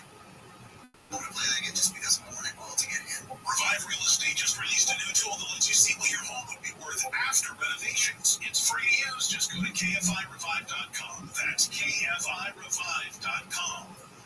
Let's head out to the freeway. Looking at some problems here and there. First of all, in East LA, we had a crash on the 710 southbound at 3rd Street. Looks like it just got pushed over the right shoulder. So that's good news. But the bad news is you're still slow back from Cesar Chavez. Let's see what's going on in Santa Monica. I think it's a terrible drive there. Mike O'Brien's overhead. KFI, this guy. That sure is. Well, 10 eastbound, it is jammed up there just away from Cloverfield. Cloverfield is bumper almost all the way to downtown Los Angeles. And it's going to cost you a little extra an hour or so on that drive. Now, also on the west side, if you were heading down the X, the Boulevard southbound, that looks up from Bullshit Boulevard down to the airport. Into Eaglewood, where it pushes up a couple of miles there. But by the time you hit the 105, you're back on most of the way into Long Beach. Also, it looks like the North 605 on the bridge now, pretty much for the 105, most of the way to the 60. Mike O'Brien, KFI in the sky. And the trip up to the high desert, pretty crummy right now. I-15 northbound past Kenwood, crash on the right shoulder. You're slow back from Glen Helen Parkway. But Southern California's only airborne traffic report. Sidewell Pulse right now. Medal of Honor is the highest military decoration in the United States. Since it was established in 1861, there have been 3,517 people awarded with the medal. I'm Malcolm Gladwell, and our new podcast from Pushkin Industries and iHeartMedia is about those heroes. Listen to Medal of Honor, Stories of Courage on America's #1 podcast network. iHeart. Open your free iHeart app and search Medal of Honor, Stories of Courage. Padres pitcher Dylan Cease threw the major second no-hitter of the year in their win against the Nationals. Cease struck out 9 and walked 3 while throwing a career-high 114 pitches. Rangers pitcher Max Scherzer passed Justin Verlander for 10th on the all-time strikeout list with his 3,394th in Thursday's game against the White Sox. The 40-time Cy Young winner is also the active leader. The Broncos and wide receiver Cortland Sutton agreed to a restructured contract worth up to $15.2 million this season. Sutton originally signed a 4-year, $60 million extension in 2021. The U.S. men's basketball team has arrived in Paris. Coach Steve Kerr put the squad through its most aggressive practice to get ready for Sunday's opener versus Serbia. And the U.S. women's soccer team opened their Olympic campaign with a 3-0 win over Zambia. Valerie Swanson scored twice, and Trinity Rodman also notched a goal. Next up will be Germany on Sunday. That's sports. Frank Garrity, NBC News Radio. KFI AM 640 and iHeart radio station, the exclusive audio home of NBC's coverage of the 2024 Paris Olympics.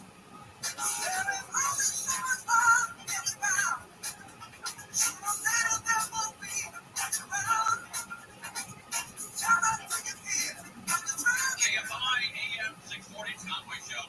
We have a major fire burning in the Antelope Valley. I was watching it on TV, and there's a guy out there with a tractor pulling cars away from him. There's probably about 3,000 cars in this. I think it's a pick your part lot. We go out there and they don't make the part anymore because you kept your car too long. I didn't think those things were still around. I never. Yeah.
update on the Antelope Valley fire.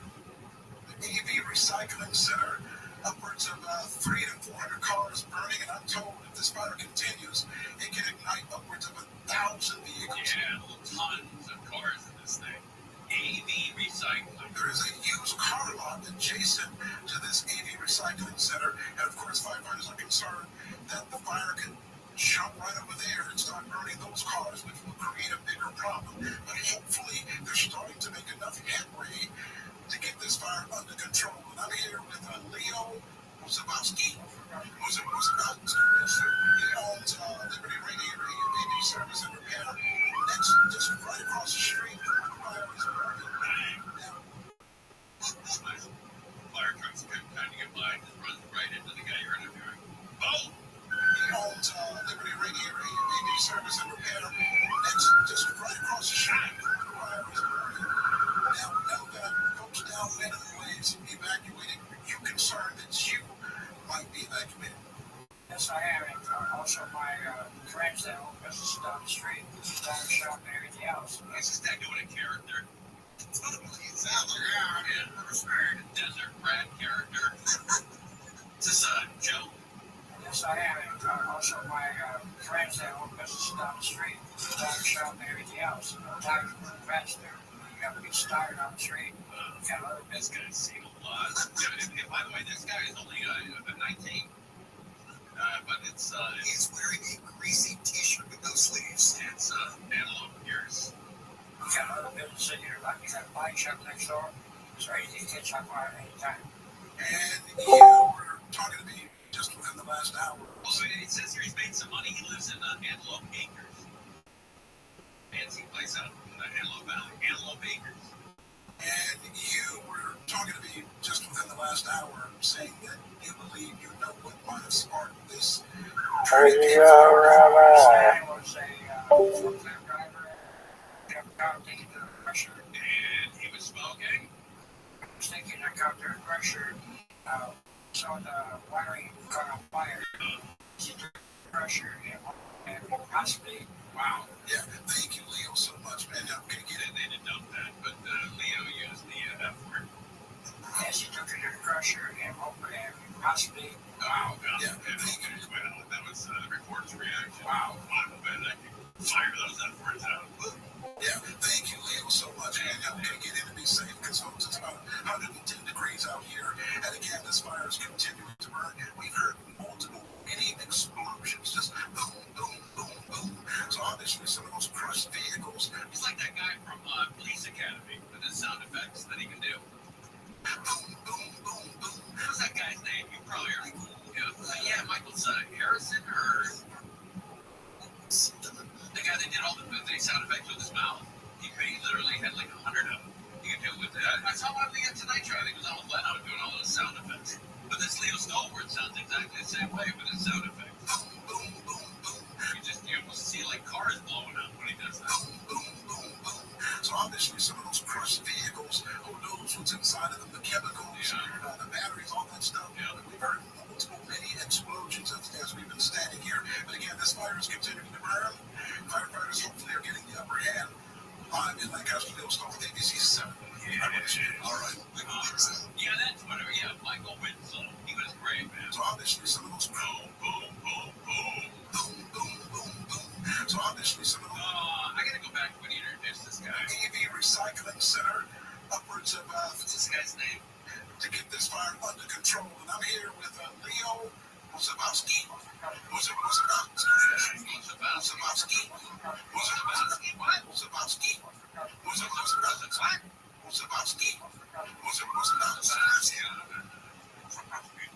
He's only 19. He just looks like he's 119. All 19 years has been in the Antelope Valley. So he looks like he's 88. All right, the fire burning out there. No injuries. That's good news. But lots of smoke, lots of toxic chemicals. So be aware. These kids in. Away from that fire. We're live on KLI. More now. Fire of Sacramento has forced thousands of homes to be evacuated after burning more than 71,000 acres. A man's been arrested after being seen pushing a car on fire into a building near Chico yesterday. Southwest Airlines says it's getting rid of its open seating model and assigning seats in addition to offering red-eye flights in 5 markets, including LA, spreading Valentine's Day next year. And Marvel Studios' Deadpool and Wolverine's expected to break box office records for an R-rated movie. It could make up to $200 million this weekend. That's a long shot, but it could happen, breaking the previous record of $132 million for an R-rated movie. That would be the first Deadpool movie in 2016. Let's head out to the freeway. Got problems there in the Cajon Pass. It's a crash on the 15 northbound just past Kenwood Avenue. It's on the right shoulder, but damage is done. Slow all the way back from Glen Ellen Parkway. Checking in from Costa Mesa, we've got Michael Bryant, KFI in the sky. Northbound side of the 405, you're hitting the brakes right about the hookup with the 73 north past Bristol. From there, it's heavy up into Fountain Valley to about Brookers. North 55. That's pretty much for the 405 all the way up to the 91. OC Fair in action tonight. And looks like some crowds heading that way for South 55.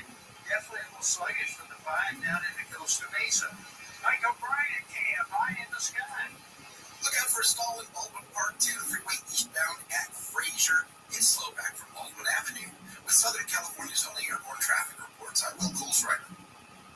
Medal of Honor is the highest military decoration in the United States. Since it was established in 1861, there have been 3,517 people awarded with the medal. I'm Malcolm Gladwell, and our new podcast on Pushing Industries and iHeartMedia about those heroes. Listen to Medal of Honor, Stories of Courage on America's #1 podcast network, iHeart. Open your free iHeart app and search Medal of Honor, Stories of Courage. Widespread racism against the Asian American and Pacific Islander community is a serious and devastating issue that is impacting the lives of millions every day. It's up to all of us to stand up, speak out, and put an end to this racism. Stop AAPI Hate is a national coalition that tracks incidents of hate and discrimination against the AAPI community across the United States. To report a hate incident or to learn more about what you can do to help, visit stopaapihate.org now. Padres pitcher Dylan Cease threw the major's second no-hitter of the year in their win against the Nationals. Cease struck out 9 and walked 3 while throwing a career-high 114 pitches. Rangers pitcher Max Scherzer passed Justin Verlander for 10th on the all-time strikeout list with his 3,394th in Thursday's game against the White Sox. The 3-time Cy Young winner is also the active leader. The Broncos and wide receiver Cortland Sutton agreed to a restructured contract worth up to $15.2 million this season. Sutton originally signed a 4-year. And that's what they're doing. That's what we would do. Yeah, Tim Dillon was explaining the real estate hustle, that so many foreign countries use our real estate as money laundering. So like there's so many different apartment buildings in New York City that are just empty. There's no one in them. Yeah. But they're all bought out, right? Because like Russia buys them. Yeah. Russian oligarchs buy them. It's a nice way to funnel your money around. Yep. You got real estate holdings here and there. You own $1 billion here and $1 billion there. All around the world. Yeah, they do that all around. Yeah. All around the world, they do that stuff. So, I mean. Well, then that was weird during the Ukraine invasion where they started stealing their yachts. I know. Confiscated their yachts. I was like, what happened to that? That kind of went away too. I don't know. And also, like, one of those things. You gotta fucking maintain those things. Yeah, they just like if you have like a Mark Zuckerberg type yacht, like he just had some fucking $300 million yacht built. I think actually more than that. I think it's $500 million for this fucking yacht. Yeah. And how much does that cost a year to maintain? Yeah. Oh, here it is.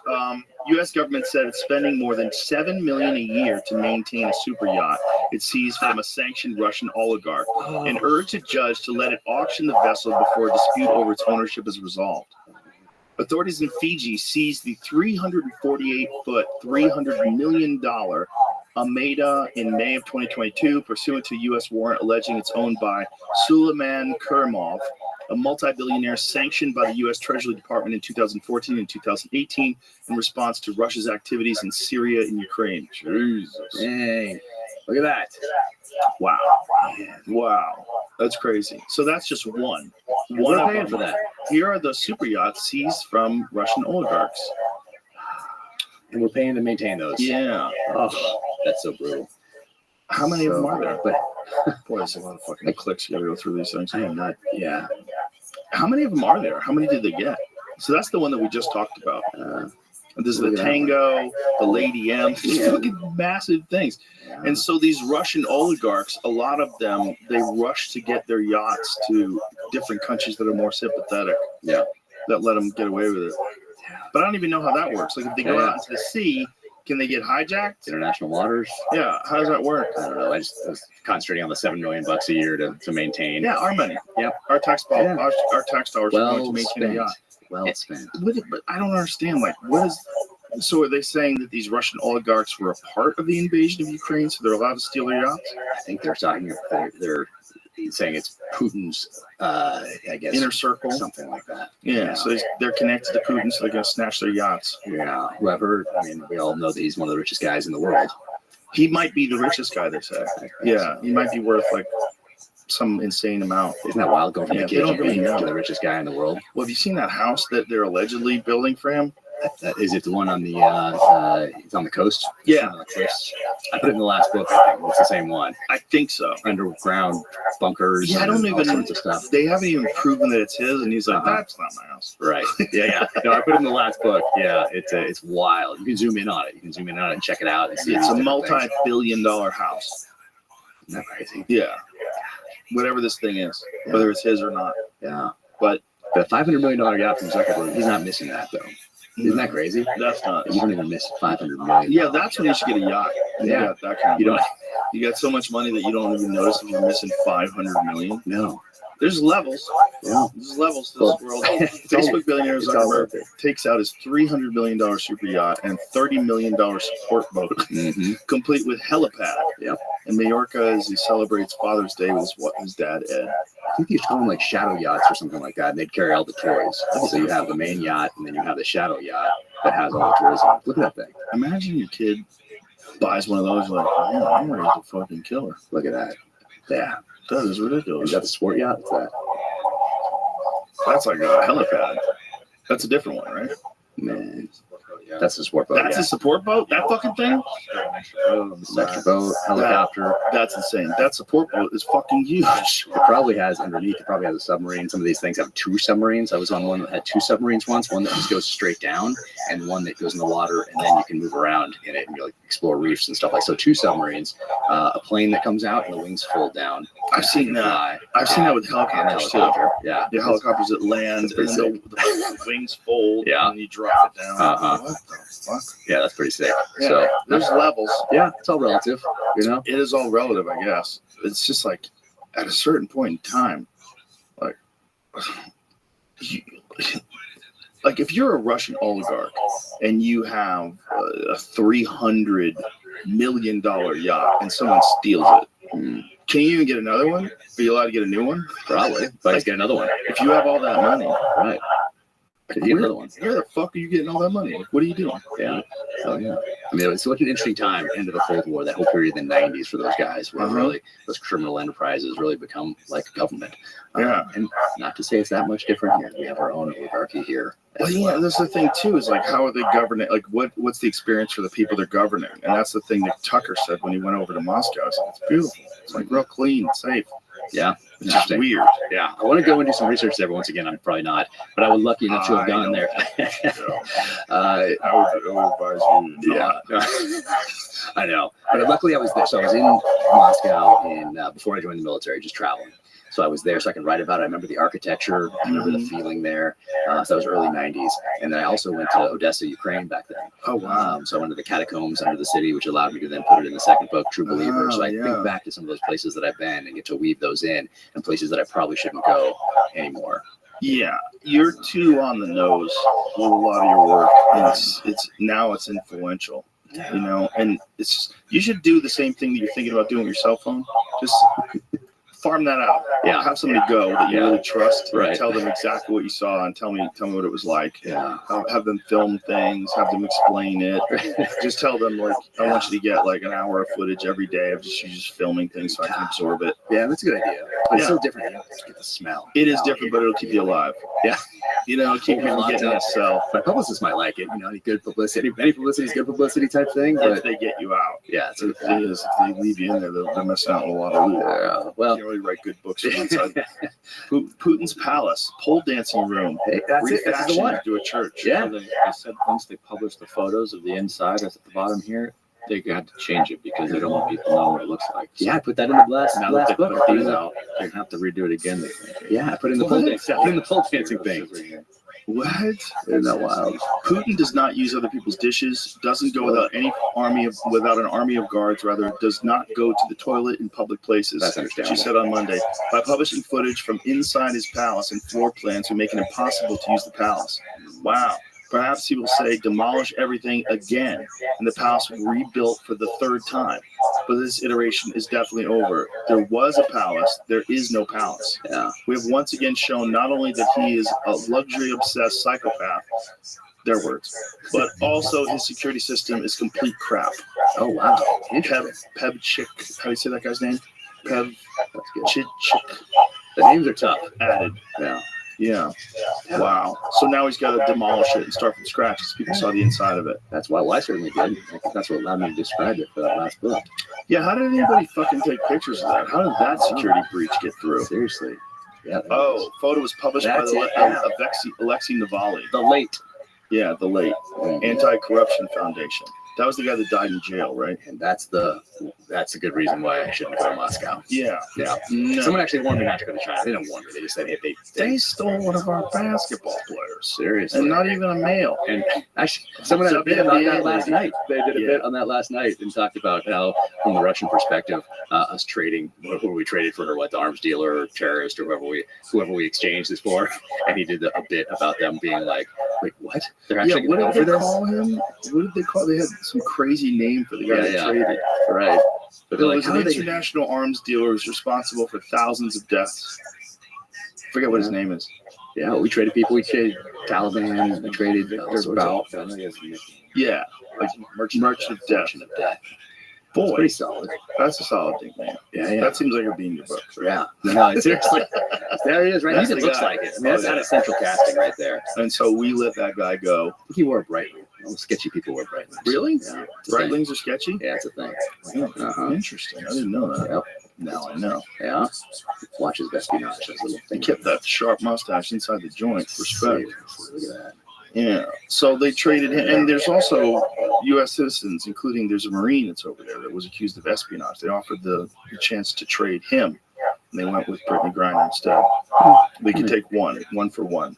Yeah, I don't watch basketball, but I heard that league needs the help it can get. I don't know if that's the help that it needs. Yeah. You know, I mean, it's just basketball and not the best basketball. The best basketball is the NBA, you know? There it is. Look at that. Watch his espionage right there. Yep. Why Sketchy is people that? wear Breitlings.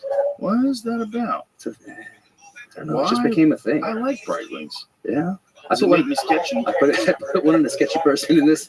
Damn, they make a nice watch. They make some cool watches. Yeah. Now all of a sudden I'll be thinking about them like, fuck. Yeah, I think in the Blood Diamond, I think Leonardo DiCaprio wears one as his character. Sketchy. Yeah, mercenary. Sketchy. Yeah.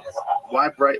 I don't know. I read that where that originated. I think it just started as a thing, and then it became what it is, and it's just kind of. Do you think sketchy people know and they're doing it on purpose? I think they do. Really? That's kind of a thing. Type it in. It's a quote that pops up. Sketchy dudes wear. There it is, right there. Wow. Yeah. Look at that. Oh, and look on the side there. It's a Winkler blade. No kidding. There it is. There are a lot of misconceptions about this saying. Phrase is not a dig on Breitling at all. I'm a big fan of the brand, own a few of them, and wear it regularly. Sketchy is not necessarily a bad thing. Oh, this is my world, bro. There it is. It's really in the 90s and 2000s, Breitling was worn by a lot of gray area operators, both good and bad, subjective terms. With strong roots in aviation, Breitling is a signal the wearer is adventurous, but also appreciates fine craftsmanship and utilitarian tools. Mm-hmm.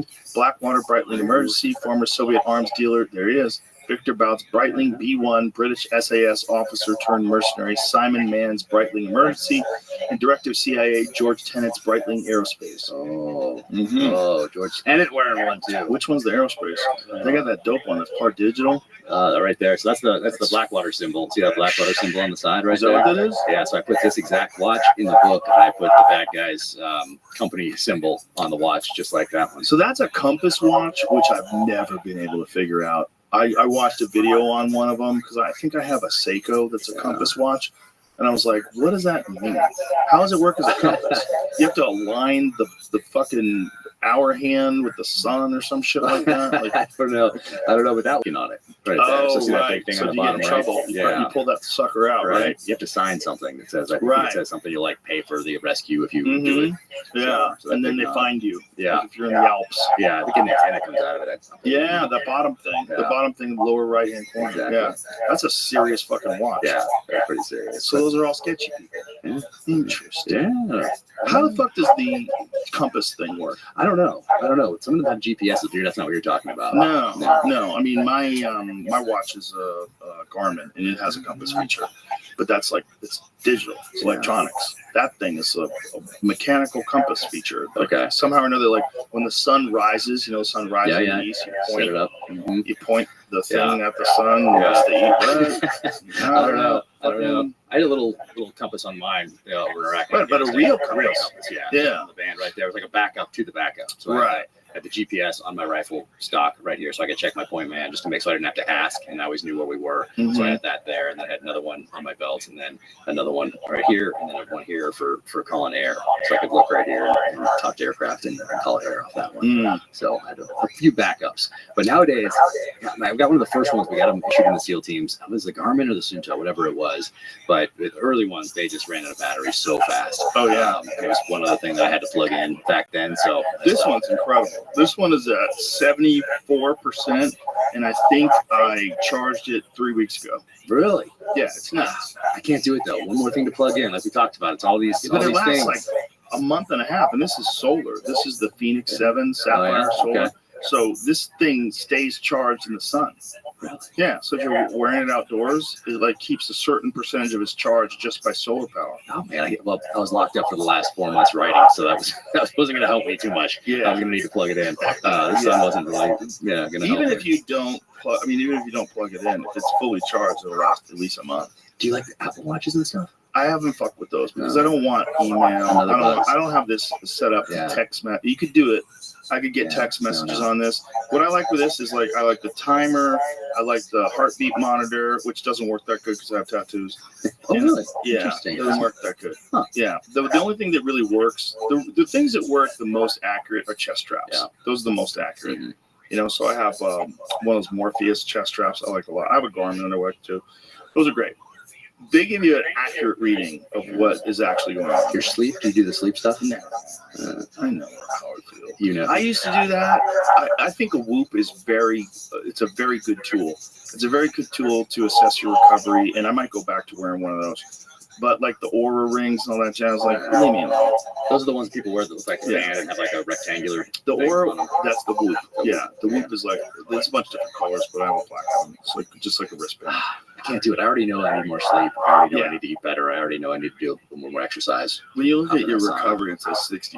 It's depressing. I don't need another thing telling me that I need more sleep. But you definitely notice the difference between drinking and not drinking. So even a couple of drinks, like if I go out to dinner with some friends and I have a couple glasses of wine, I would notice my recovery score would suck in the morning from just like 2 glasses of wine. Really? Thing where you're not even drunk. Yeah. In the next day you feel fine. You don't feel hungover. Did that make you stop doing that at dinners?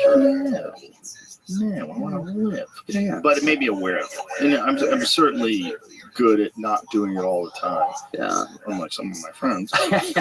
Yeah. I don't want these things to keep controlling. They already manipulated enough. You have to be aware that these things are manipulating you. Yeah. So I'm aware of that, but I don't want another thing that I am hooked up to that's dictating how I live my life. There's also like an addictive factor too. Like you start getting addicted to checking it, and you start getting addicted to, which I think would be probably a good thing to be addicted to, the self-improvement aspect of it, like trying to achieve a good score. Right. If you're like heroin on this side, good score on this side, and you're fine. Good score is better. It's a better addiction. Yeah. But trying to get that elusive, 97% recovery rate when you go to sleep. Yeah. No, I need more of it.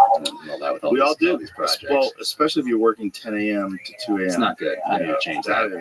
That's crazy. I need to change that up. I thought this last winter that I would be able to take my wife to dinners, do a little traveling. Our little guy went over to overseas. He actually went to Switzerland to do like a ski program over there. So he was gone for 3 months. No phones, no iPads, no computers. Wow. Total old school. Milking cows, doing chores. Total old school. That's a great experience. Amazing. For sure. Amazing for him. But during that time, I thought we would go out to dinners and travel and do all this stuff. And instead, I was just locked down writing. Yeah. So I need to make up for that next year. You got to live too, right? I mean, but the thing is, you got to make hay while the sun shines. And, you know, I remember you when you just released your book. Yeah. And, you know, we really didn't know how good it was going to do. That's when I met you. It Yeah. was like, it was all just happening. And people introduced me to you. Yeah. I was like, oh, that's cool. I hadn't read it. I hadn't met anybody read it yet. And then over the years, it just got this snowball effect, you know, and now it's insane. I get so many people tell me all the time that they love your books. Oh, man. I appreciate that. There's you're a guy that gets brought up a lot. You know, especially amongst military guys and amongst law enforcement guys, they love your books. Well, I certainly appreciate that, and that's why I put so much into them. But I love it. It's like you. I love doing what I'm doing, so it doesn't feel like work. I love writing. I love this chapter in life.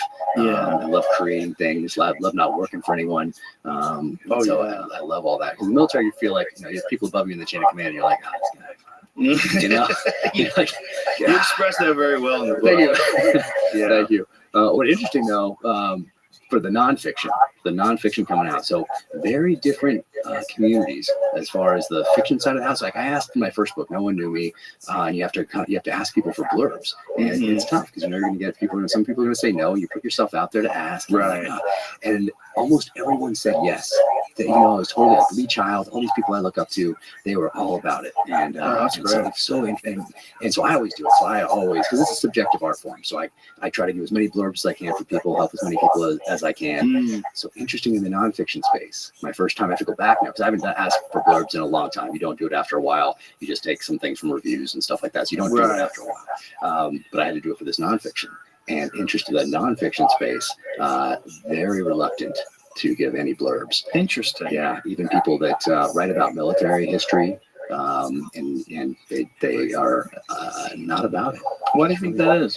I think they feel a little bit elitist up there. Interesting. Like you being a fiction author that's now venturing into nonfiction, they want to be a gatekeeper. I don't know. Because I'm busy too, but I make time for it for sure. Maybe they don't want you delving into their world.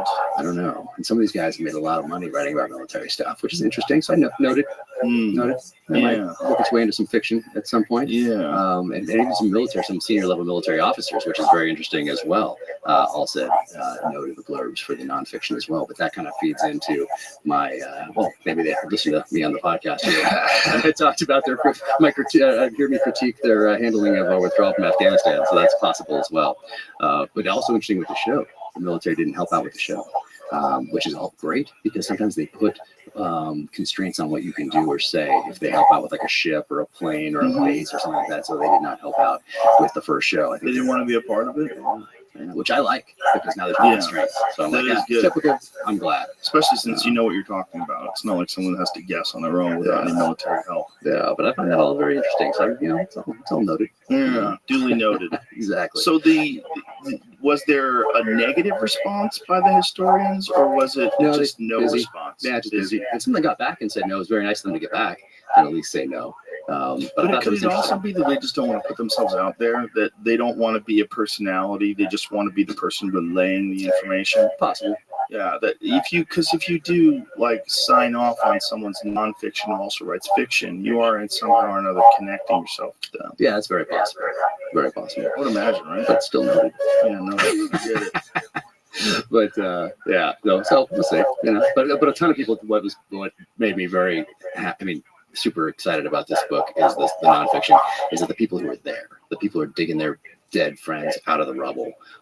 That's what I really wanted to honor by writing this nonfiction, to keep those lessons learned and also tell their story, because it really hasn't been told yet. And you have people that are still alive, people who are alive who lost sons in that attack. So you want to do right by them and have, I think, every single person who has read it, who was there, has said thank you for writing. Thank you for telling the story. Well, it's also great that it's coming from you because your fiction books are so popular. There's probably going to be a lot of people that read that wouldn't ordinarily read a book on real history. Yeah, the people today, some people I've mentioned it to, and they say, "What was that?" I kind of remember that, but Yeah, I barely remembered it. Yeah. I barely remembered it. You start talking about it, I was like, oh yeah, that's right. I remember. I mean, I was in high school at the time. Yeah, so 83, and we had the embassy bombing in April of 83, and then we move into the spring, further into the spring, all through the summer. Attack happens in October, but all through that time frame, these guys are in combat, and the administration is saying peacekeeper over and over again, calling them peacekeepers.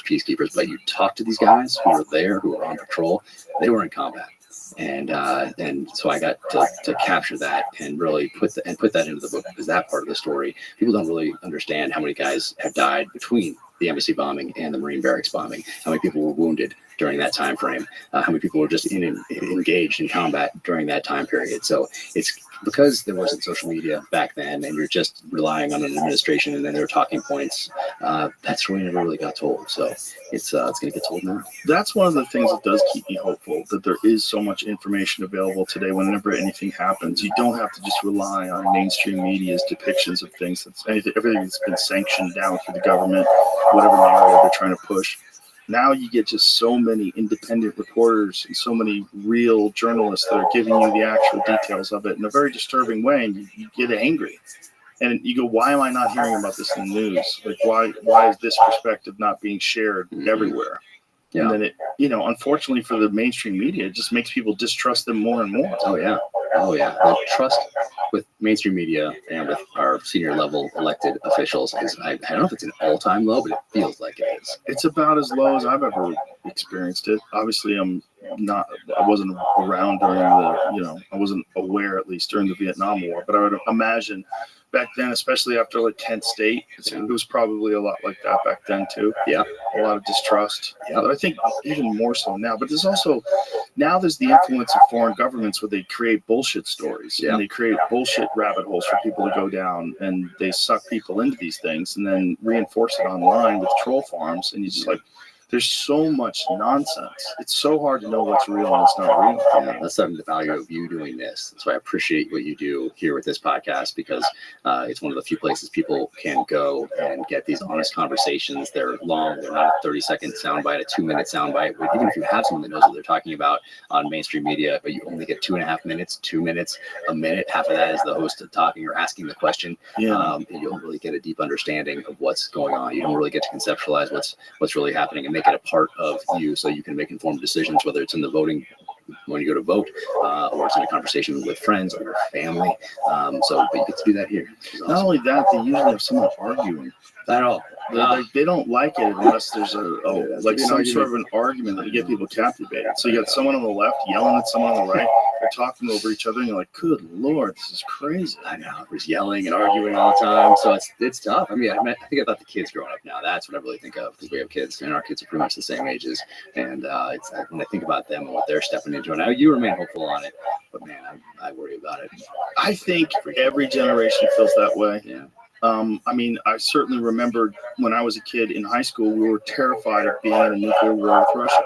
It was hovering over our heads. Yeah. When the fall of the Soviet Union happened, I remember this huge feeling of relief that swept through the entire country. Yeah. Because when we were kids, we really thought that we were going to go to war with Russia, and there was going to be a nuclear war and everyone was going to die.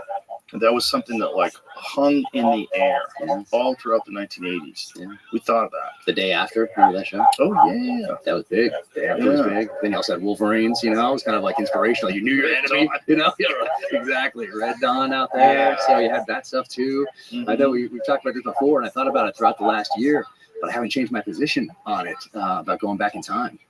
And in fact, I double down on it when I think about it. I'd go 1979 to 1991.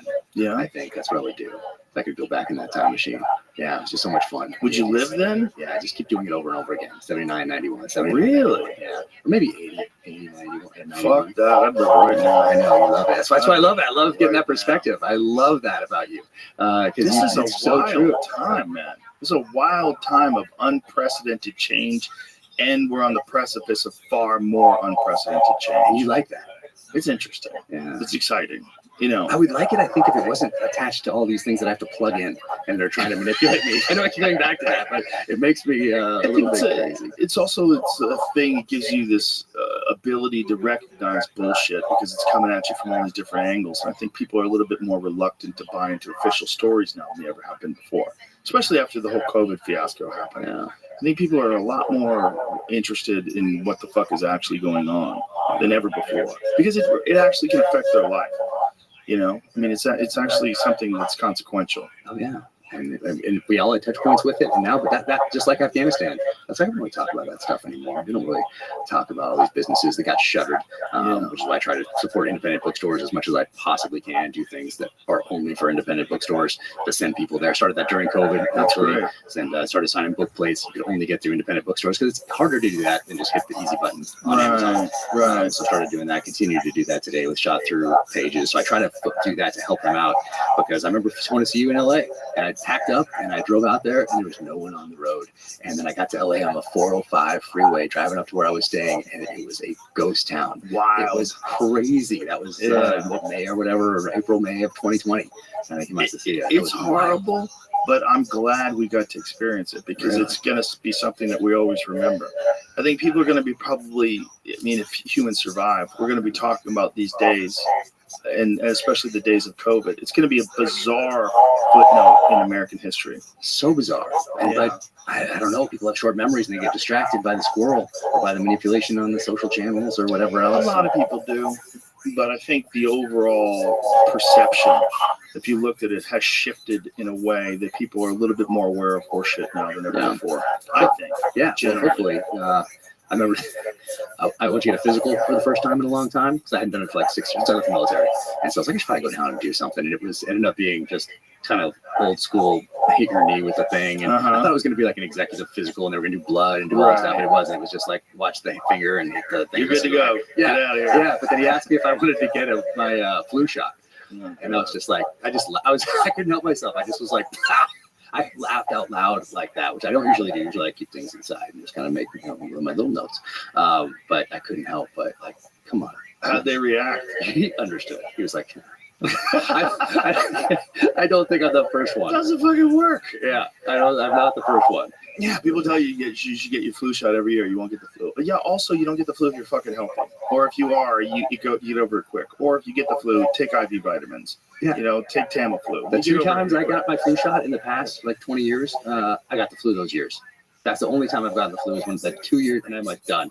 Never doing it. Because in the military, they make you that stuff. Yeah. So I just had them annotate that it was done. It's called, what do they call it? Gun decking, I think so. They just say that you did it, but you didn't really do it. Well, that's nice. Yeah, very nice. Mike Corman to do that. That's hopefully very not going to nice. arrest him. I think he's out now for anybody listening. I hope he is. Well, hey, brother, thank you very much. Thank you. For doing everything you do. Your books are fucking awesome. Red Sky Morning, the latest. And you have 7 of these now, and the nonfiction comes out when? September. Yeah. I'll be on that one too. Thank you, sir. Appreciate you very much, man. Thank you for being here. Tell everybody website, anything, social media. Officialjackr.com. You can find there, but usually, type it in the search bar. It'll pop right up. At Jack R. Exactly. At Jack R. USA on the socials. And man, thank you so much for everything. My pleasure, brother. Always good to see you. You too. Bye, everybody.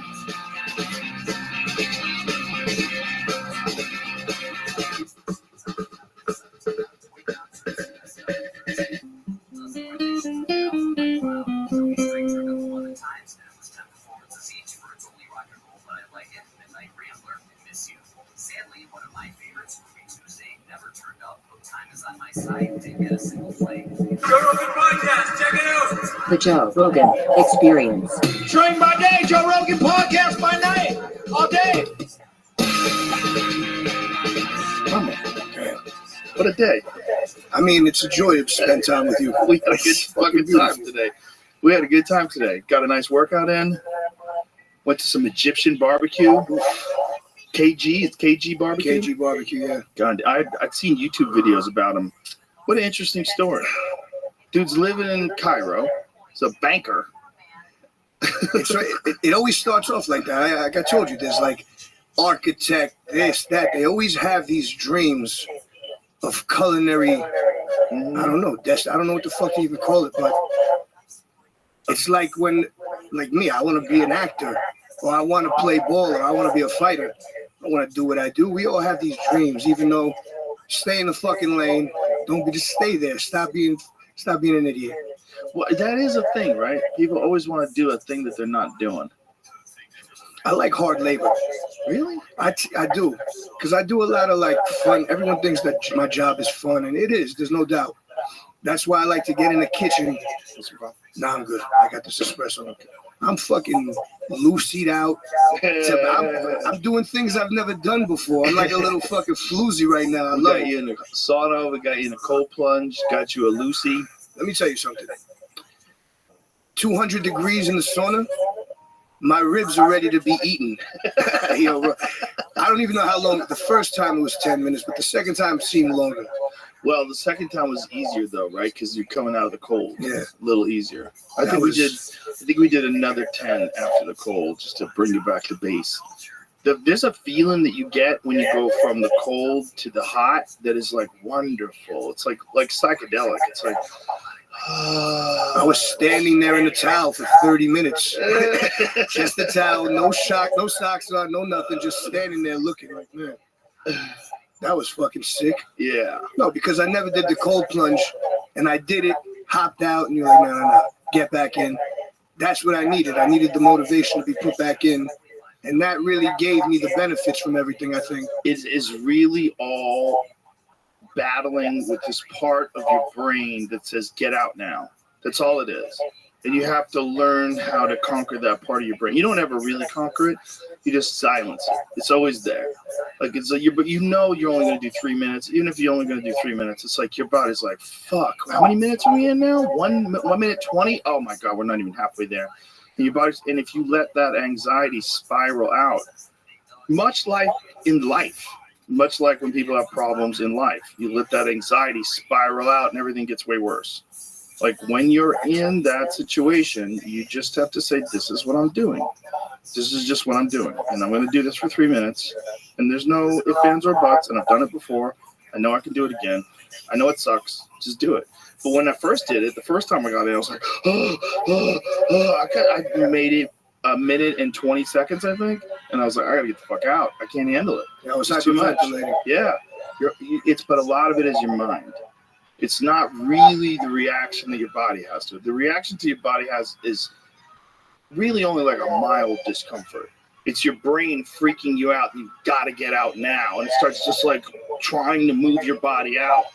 Your anxiety just kicks in like, rah! Yeah. At 55 seconds, I was ready to fucking jump out. There was nothing left in me. Yeah. But it was a good start, I think. I think that was the start to a lot. Yeah, I need to take care of myself, Joe. I'm not. Well, you have in the past. You have in the past. You know, you made a big jump when you had one of your babies, one of your kids. You just decided I am going to get fit now, and you lost a ton of weight. You got real healthy. You started working out all the time, and you and I worked out together at the On It gym. And I was like, dude, puts in work. That was real. That was like a real workout. You weren't. You would obviously have been working out a lot because John Wolf, who's the master, like one of the best trainers on earth, he put us through this workout. That's a fucking serious workout, man. Serious kettlebell shit, mobility shit, all these different body weight things. I think we did bear crawls. We did a lot of shit. I was drenched during the fucking stretch.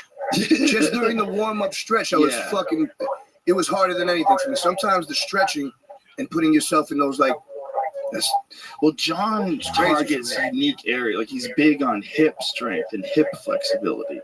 So he has you doing all these hip exercises with your legs up near in circles and all this stuff. And you're like, whoa, I never do anything like this. Like this is hard to do. I haven't done it since him. I need to get back on that because those are the types of things that I want to work with a core specialist like him. Mm-hmm.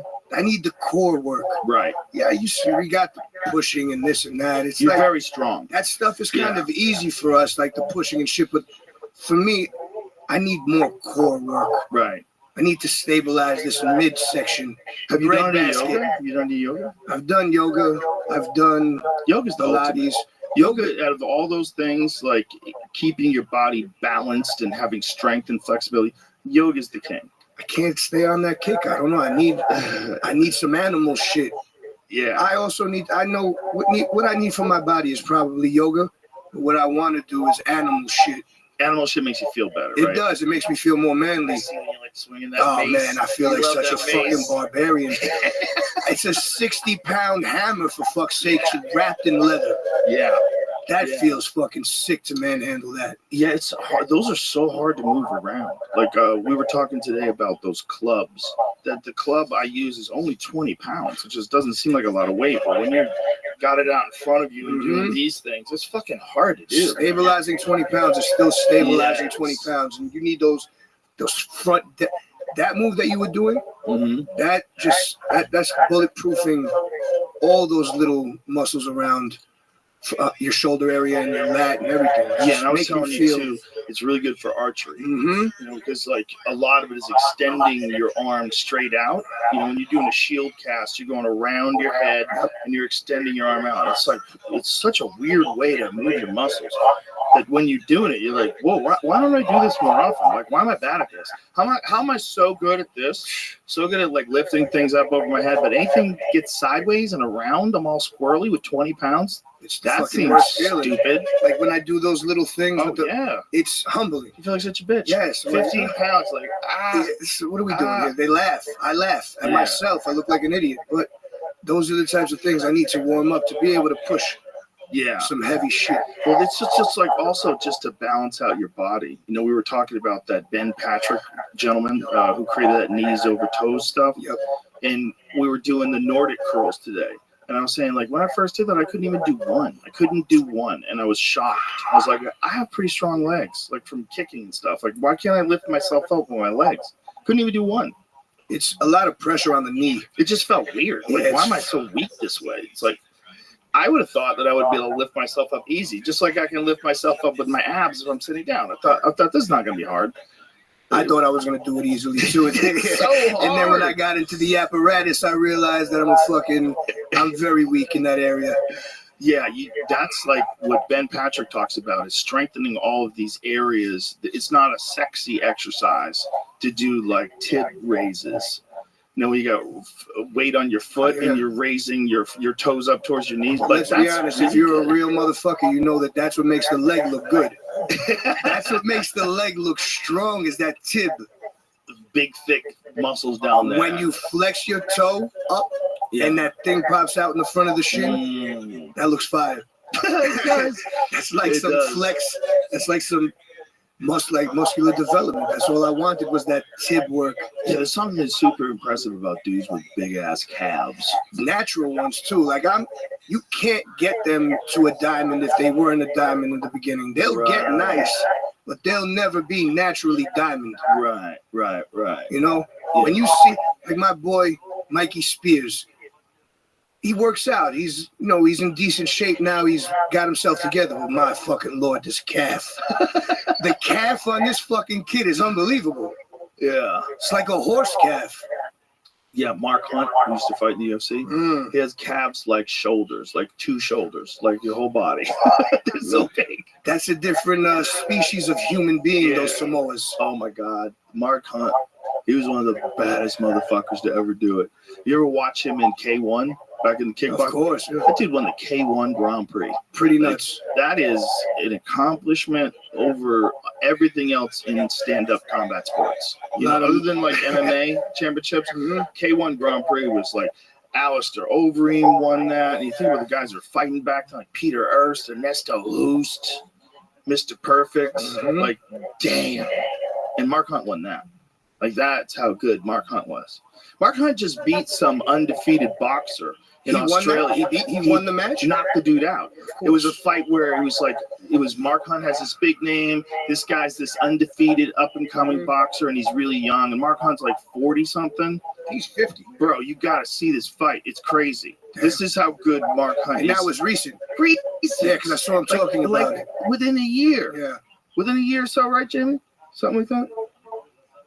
I think that's it. So, yeah. So within the year.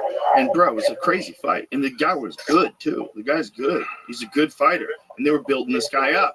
And I think, when boxing is like, they're very careful about how they match fighters up. And it's really intelligent, I think, if it's done correctly. If you test them correctly along the way and you give them fights they can win and they keep getting better. But the UFC does not do that. Feature the wolves. UFC is like dog. This is a wolf farm. All right, if you're not a wolf, we don't build you into a wolf. Like, tell me when you're ready to be a wolf. You know, like you could get a guy like John Jones right off the bat.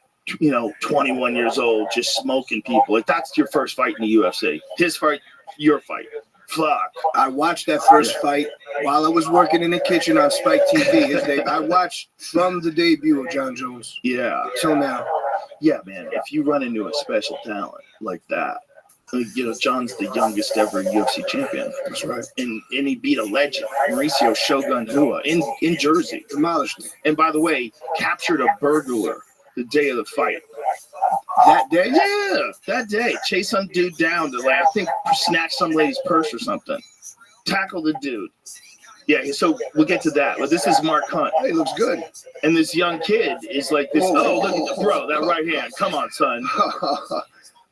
Bro, Mark Hunt's been putting it on people since the 90s. He stopped this dude. A lot of my boys are from New Zealand.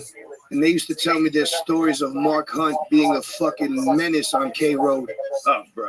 The menace of K Road, Mark Hunt. Can you imagine getting a street fight with Mark Hunt? Nah, Are you man. fucking kidding me? Definitely not. You just, I'm a bad guy. Bro, he ate a Mirko Crow Cop head kick. It was the craziest thing I've ever seen. Was it left or right? Left. Left high kick. Nobody eats a Mirko Crow Cop head kick. It was back when Mirko was allowed to wear shoes. So this is the kicked him in the face with shoes? Kicked him in the face with wrestling shoes on, son. No, he didn't have the wrestling shoes on. I lied. Didn't he have one fight with... No, I made that up. I don't think he had one fight with... I think he always went barefoot. But, you got to see when he eats one of these high kicks. And Mirko has the best left high kick, other than Leon Edwards, of all time. Yeah. It may be better than Leon Edwards because he's so big. Yeah, he's massive. Oh, look at that fucking high kick. He eats it. He ate a couple of them, too. He ate one square on the noggin. Mark Hunt looks fast, too. The transitions to the knee are nice. Yeah, Mark Hunt always carried around a lot of body fat, but he moved very well. And he has, lethal combinations. His combinations are very complex. He goes under your ribs, over the top. Look at that. David Tua. And his legs are massive. God, his legs are massive. And he just had not just an iron chin, but a warrior's mentality. Oh, he got dropped here. Oh, he ate that one. Bro, on the chin.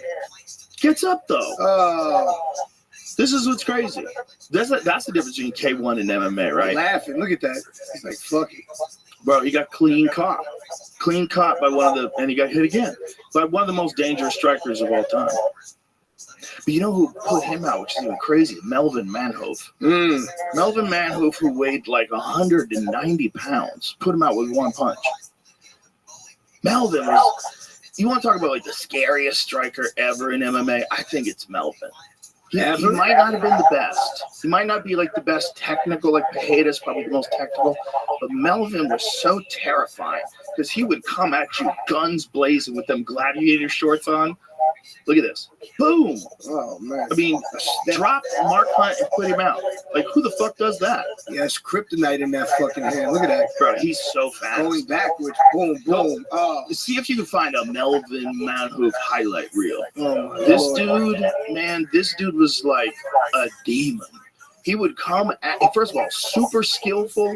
He's from Mike's gym in Amsterdam, legendary kickboxing gym, Badahari, came from that gym. So just super skillful, but so fucking ferocious, man.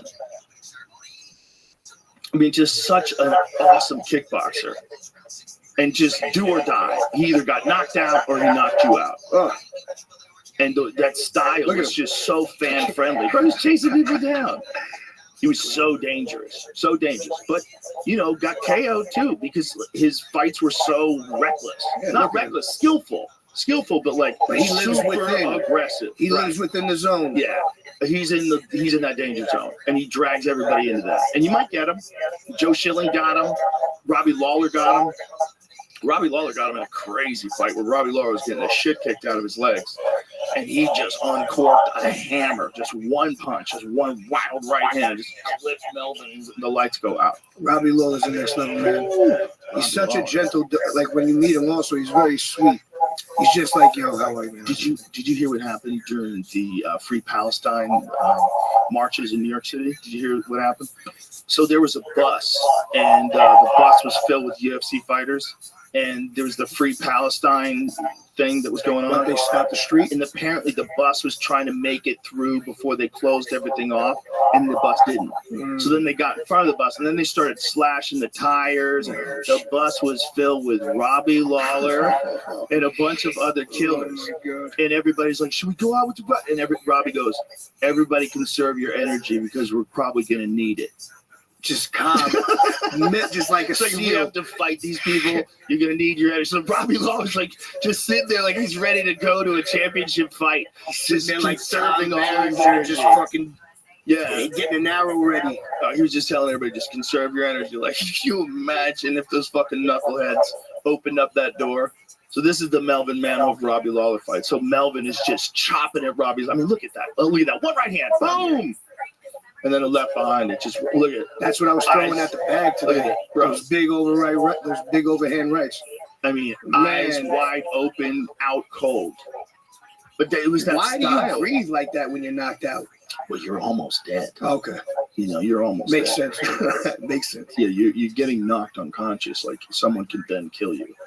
Like, you know, it's like they've already put you away. Now you're at their mercy. And if someone's just But you've seen them doing this before on Twitch, but like those deep, crazy breaths with the eyes open is fucking scary. Scary. That shit's scary. Those kind of knockouts are fucking terrifying.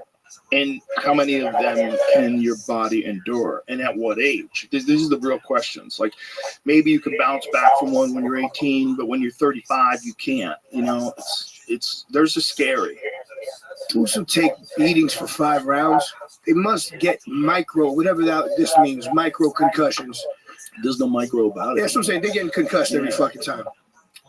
Most likely, how do you they recover like they that? get dropped. Well, first of all, they're in an insane shape.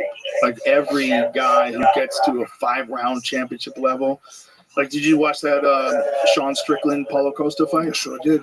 But you got to be in bonkers shape to put that pace on a person for 3 rounds. It's unbelievable.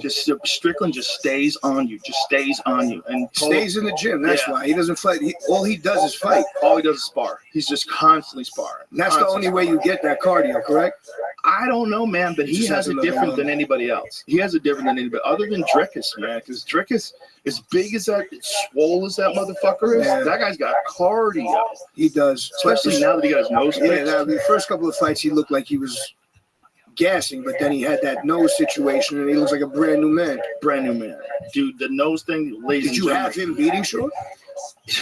No. It was fucking very. I thought Sean won. I thought Sean won by like a round. But I didn't hate it. It wasn't like the worst decision I've ever seen, but it wasn't like, if you're gonna beat the champion, you know, that's always the thing. Like, if you're gonna beat the champion, it should like be a clear, decisive win. And I think I would have edged it to Sean, but it was a great fucking fight. Incredible. It was a great. And Drickus is tough as shit, man. That guy's so big. He barely makes sense that he's 185 pounds. I'm like, how the fuck do you get down to 185, dude? You're huge. 230, 225, he probably walks. Big, thick fucker. But he does it just like Alex Pereira did it. Like, there's guys that are willing to, like, really, really torture themselves. Recently, I was in the airport. I was leaving Chito's fight in Miami when he fought Sean O'Malley, and fucking I seen Alex Pereira and Polino Cruz there. Polino is fucking massive, first off. He's as big as Alex. But man, I've never seen a man that looks like fucking Sagat from Street Fighter before. Exactly. He's a scary individual, bro. Alex is built different. Holy shit. He's built different, and his mind's different too. But like, when you see him out and he's dressed, he's wearing the tight ass pants. It's like some Jean-Claude Van Damme shit. He's looking good. He's the champ. He's the champ. He's the champ. You gotta look like champ. Bro, 2-division champ and just a handful of fights in the UFC. Instant Hall of Famer in my mind. Instant Hall of Famer. It's unbelievable. Yeah. And, you know, he's just different than everybody else in that he's such a specialist. He's such a he's not taking nobody down. Like, you never have to worry about him trying to take you down. He's not even interested. He's such a specialist. But that specialist is one of the best specialists ever at that game. Like, you watch him at his peak in glory, Dude, Alex Pereira in Was he glory at his peak, or is he peaking now? Oh, I think he's peaking now as a fighter. Yeah. But when he was his peak as a kickboxer, he was putting people into orbit. Pull up Alex Pereira versus Jason Wilness. That left hook is out of control. Bro, everything's out of control. It's scary. The power is just so extraordinary. It's the torque, man. It's that body style. Yeah. He's just thick and fucking huge. Bastard. Yeah, so Jason Wilness, who's also a legit world champion, one of the best kickboxers in the world. And Pereira and him had fought early. I know, dude. Nah, he literally looks like fucking Sagat. He looks like just he's like Street born Fighter to do too. this.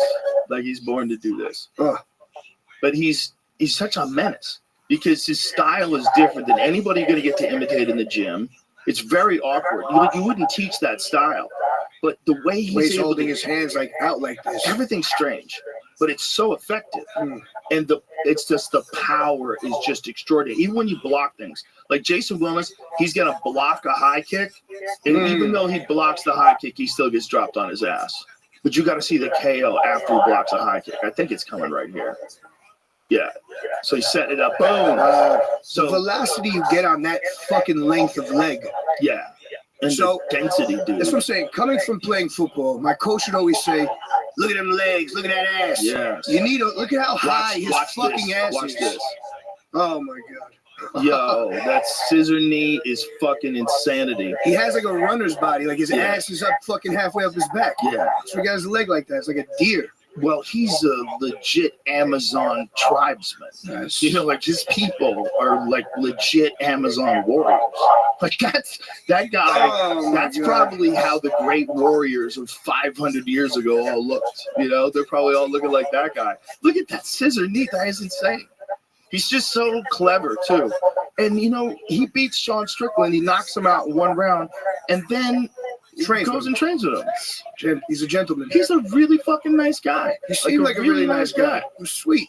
Well, that's why he gets mad when, like, you know, when Jamal Hill brought up the Stonehenge statue. I mean, he knocked after fucking Jamal, who I like a lot, fucking checked his nuts. Herb, chill for 1 second. Yeah. And then he threw that left hook out, and oh my god. There's a little bit of a complication with that. Because Jamal stops and pauses, and when he stops and pauses, Alex hops in twice, and he closes the distance. And so when they restart, it was a little complicated. Because what happened was, should Herb back off then, or he should stop it? Look, I'm not a referee, and I think Herb's the best in the business, so I'm not going to like correct him in any way ever. But what I think was going on in Jamal's mind is Jamal kicks him in the nuts. Accidentally, Herb says stop. Herb says stop, and then Alex puts his hand on Herb in as he and hops in. Okay. And then they restart. Herb is out of the view and restarts it. And when he restarts it, Alex catches him with a left hook. Jamal's out of position. From Jamal's perspective, Jamal stiffened his legs up. He relaxed. He said, sorry. And then he goes like this, you good? And then Alex has his hand on the guy's forearm, moves in, and they re-engage. But he's closed the distance now, like significantly. And there's a danger zone with Pereira. It's anywhere near his hands. Right there.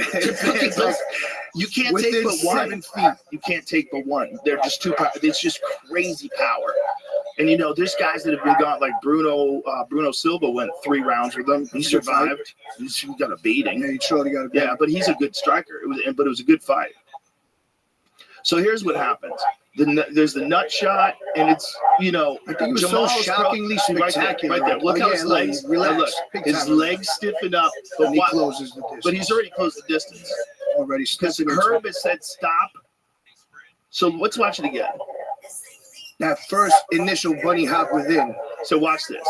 There's the nut shot, and so he goes, sorry. He completely stiffens up, stands up straight, lets him close the distance. Yep. See, the distance is much different now when he puts his hand on Herb. Now he's right in front of him. So Jamal was not letting him stand that close to him before, and then he clips him. Boom, and drops him. Jamal was fighting him on the outside. And then Jamal's... And that one little step in changed the whole game. Exactly. And in Jamal's eyes, he had gotten a feeling of the dude's rhythm and where the danger is. Right there. Yep. But see how he's already closed. Oh, yeah, he's already in. Right. He's already there. Yeah, it's just... It's the thing. I didn't actually realize that until just now. It doesn't mean Pereira couldn't have caught him like that at any moment in the fight, because he 100% can catch anybody alive at any moment in the fight with that guy. Bang! Oh, yeah. And then you're in deep shit. But in that instance, Jamal Hill actually has a point. And it's just refereeing fights is chaos. Like, they're trying to make a decision in the moment. He says, I'm fine. Okay, restart it. But do you recognize that you said stop? And when you say stop, are you supposed to separate them? And then are you supposed to bring them back together to fight again? Or are you going to let them close the distance? Because you let separate them and then bring them, right? Yeah, I think, but it's one of those things where it's like, okay, you guys are okay? You both okay? All right, go ahead, fight. Which makes sense too. But I think it's a tough spot. With Jamal's mind, all of a sudden the focus is gone. There's a confusion. Are we fighting? We're not. We'll go back. All right, we're back.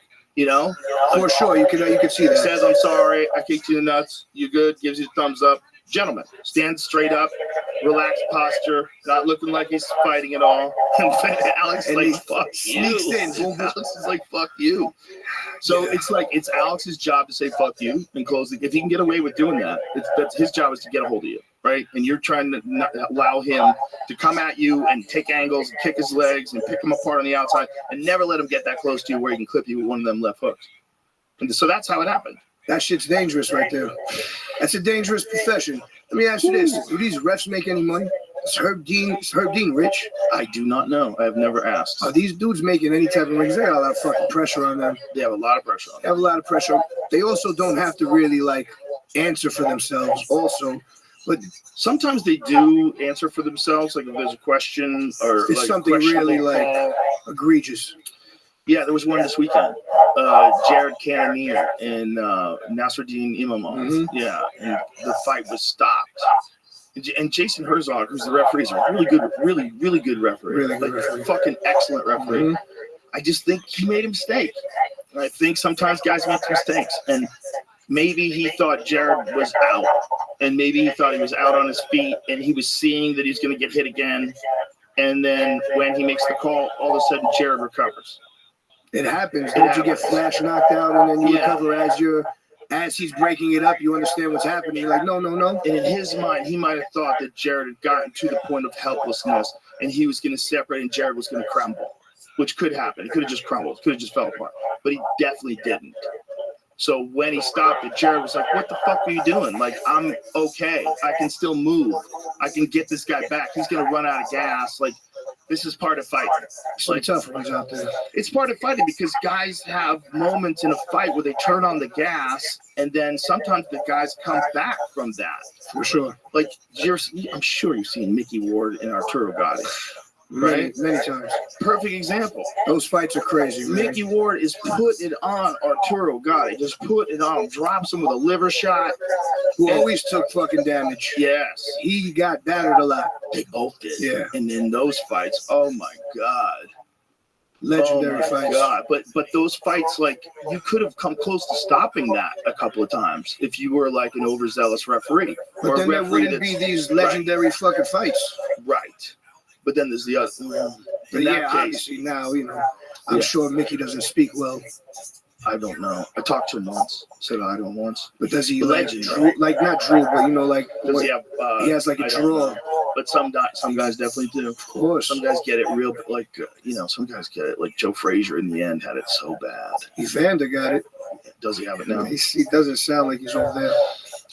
How his body might be there, but it doesn't seem like his speech is there. How can you be? How can you keep getting repeatedly punched in the head, and not have it damage your head? If you drink whiskey every day, you're gonna get a fucked up liver. It's just if you're getting punched in the head all of the time, that can't be good. For me, I like to protect this bod of mine. I just want to, I want to make it more healthy. That's all I really want to do. I have friends that spar, and they really like sparring. And I'm like, you're a professional. You have a professional. Like just regular dudes that like some Fight Club. Yeah. You just want to get a little adrenaline. Yeah.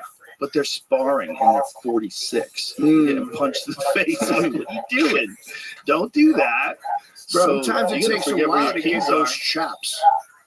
long time if you start if you're 46. Say it takes a minute. I mean, you have to be a weird athlete to get really good at striking at 46. If you've never done anything, and then you step in and now you're sparring guys and you're good at 46, you'd have to be like a weird athlete. You'd have to be like some dude who could just do gymnastics, basketball, baseball. He can do anything. He just knows how to move his body. I feel like that could be me. I like training, man. I enjoy. Like I said, I want to grapple somebody. You were saying I would do a celebrity grappling, even though it's like fuck a celebrity, just a grappling. As long as you no heel hooks. No heel hooks. Grappling. This is not jiu-jitsu. This is grappling. I want to do collegiate style and mixed with Roman Greco. Do you really? I don't know. Yeah, I do. I want to fucking throw somebody around for sure. I want to fucking submit somebody very badly. Every day I practice submitting a fucking sandbag. Do you? Yeah, every day. Do you ever take jiu-jitsu classes? I did a couple of times, but I've been offered to go where my son goes, but I don't know, man. It's get in there. Yeah. Get in there. I only want to learn top pressure. That's it. I'm never gonna be on the fucking bottom, dog. Fuck that. Only top. Aggressive top. Well, what are you gonna do to get? You gotta learn how to get off the bottom at least. That's the hardest thing to do. If someone's laying on me, it fucking sucks. Yeah, it's very difficult. It's hard. You have to pinch. Right. Pinch them. But you're gonna have to learn how to get out. Are you allowed to pinch? No. A dude recently bit a dude in the UFC, and so the that. dude got a tattoo of the guy's bite on his arm, which is hilarious. That's a fucking deep bite. Ooh, deep. That was in this spot here. Mm-hmm. That thin skin. Yeah. He could have broke fucking skin and it could have bled bad. Oh, it's real dangerous. That's disgusting. Like teeth, like people's mouths are so nasty. It's the worst shit in the world. We give people awful infections. Look at this guy. What does it say? I got fucking bit. What's the full tattoo? I got fucking bit bonus. Oh, yeah, they gave him the bonus, right? He got bit. Well, they disqualified the guy who was fighting, and he got the win bonus. It was a decent fight. He was definitely winning, though. Yes. Lima. I think the dude was trying to take him down, and he couldn't take him down. He bit his arm from behind. It was just like fucking so animal. That's so crazy that people get to that state where they're like, like Tyson and Holyfield. I'm saying, when you're frustrated, you get put in a position you can't get out. Damn, look at that bite, too. That's a crazy bite. Was he wearing a fucking mouth guard, or did he throw it out of his mouth? What the fuck is that? That looks like it. That looks like a baby piranha. Yeah. Oh, you know what it is? It's a mouth guard, probably on one side, but not on the other. So you just a lot of guys. You don't do the double? No, I don't think anybody uses the double. That shot guard that we used to use. I think the problem with that is it restricts your breathing too much. Yeah, true. So most guys just wear one on the top. So there were some boxers back in the day that would wear the double. It would be crazy. They had this crazy mouth, like like that, of course. And they had holes like this, and they'd be fighting with this double. But I think ultimately everybody kind of decided that just takes out too much wind. You break your nose, it's over. How are you gonna fucking breathe if you break your nose in that big ass football mouth guard? Yeah, that mouth guard sucks. I don't think you could do that. It's like, if you ever done one of those breath trainers, breathe through, like the Boss Root one. Yep. It's pretty much what they give you after surgery. When they put the fuck in the ball, you have to keep the ball in the middle. And he made a thing. Boss Rutan did. He made a waist trainer. Not a waist trainer, a fucking breath trainer. Yes, Boss Rutan did. Yeah, it's really good. It's got a bunch of different filters. So you have one where it's wide open. Lung restrictions. Yeah, like there's different levels of lung restriction or air restriction. It's basically like you're breathing air through a smaller and smaller hole, and it just like fits in your mouth, and it's like contracting your diaphragm muscles, and it's just really like it's like breathing exercises, but almost like with weights. I mean, the world is incredible. Yeah, just keep like all these little micro workouts for fucking organs and muscles. I love this. I love this. I love to learn about these things. I'm gonna order one. Does he have them ready? Are they available? Yeah. What is it called? What's Boss's? I love fucking Boss Rutan. He's the man, bro. Those early videos of him showing you how to fucking win a bar fight. Yeah, incredible. Those things are things of legend. And he's another guy. If you met him, you would have no idea. You would think he's the nicest. What does he do? Is he a banker? He just, there it is. The O2 trainer. That's right. The O2 trainer 2.0, new and improved. You wear that running? No, Or just wherever. You just do it for breathing exercises. They have like outlines of like different ways to do it. Boss has videos that he's put out there, and I think they probably have a frequently asked questions. You look ridiculous, but I'm sure it works. Yeah, there he is, Boss and me talking about it. It's real. I use it. Yeah? Yeah, it's fun. He told me not to do it in the cold plunge zones. Joe, Boss, listen. People apparently black out, so don't do it in the cold plunge. Like I would imagine, like if you were in the cold plunge, you're freezing, and then you're also restricting your breathing, and you get like. I could attest. Things you lose your breath immediately, man. I fucking could not handle that. Yeah, if you have that thing in your mouth too, you feel like you're getting choked. Super ultra freak out. Nah. I mean, you use all these different things that people invent. I think, by the way, I feel like an asshole sometimes when I come on here. Terrence Howard? No, I don't even know what to say. I was like Googling shit to talk about after that. But what the fuck? What in the actual fuck? I understand it though. I kind of understand it. I understand. I mean, it made sense. To me, he's making me believe. He's way too smart to just be making everything up. Like this, there's no way he's a lunatic. Like I've heard people say, you can't just come up on that. He's making things. I'm like, I don't think that's correct. He knows too much. So is he correct? I don't know. And then that's what has to happen is Terrence Howard has to sit down with someone who's an academic, someone who's got a PhD in whatever discipline they're talking about, and they can have a discussion, and you can see what he really knows and just what he can say to me, right? To me, it all makes sense, but I'm a moron. No, you're not. But if you're talking to a mathematician, or if you're talking to a physicist, someone who actually can understand what these computations mean and what he's trying to say about 1 + 1 or 1 multiplied by 1 can't be like 1. No mathematics. Yeah. Everything is bullshit. I believe that. I wasn't good in algebra. I see it more in a linear way, not a linear way, a different way than him. Like more similarly to him. Right. Well, I would imagine that there's probably more to all these things. Those fucking toys he made, the figures, even our mathematics. As brilliant as the people are who have created all the formulas that everyone's studying, I would imagine that in the future they're going to have even better methods of figuring things out, and that all these things are going to evolve. That they're not perfect, and that they're going to just like continue to evolve. And if we want to get to like what alien civilization looks like, we want to get to like super insane levels of technology where they control all of the atmosphere. They literally can harness the power of stars. Like, there's so much work to do. Like there's so much everybody has to figure out. And if Terrence Howard somehow or another, if it's the craziest story ever, and Terrence Howard is like literally one of the smartest guys that ever lived, and he's got all these genius ideas and inventions, and even though it seems just insane that this is coming from an actor. This is from the Hustle and Flow guy? What? Hey, listen, this is from the Iron Man guy? What? He was in Boomerang back in the day with Eddie Murphy. In fucking Sunset Park, he was Spaceman. Like, he has range. And he's like a modern day Daniel Day. Yeah, he's a great actor, but it's just because he's so smart. And then he's talking about how the periodic tables are fucked up. And this is what some people are like, wait a minute.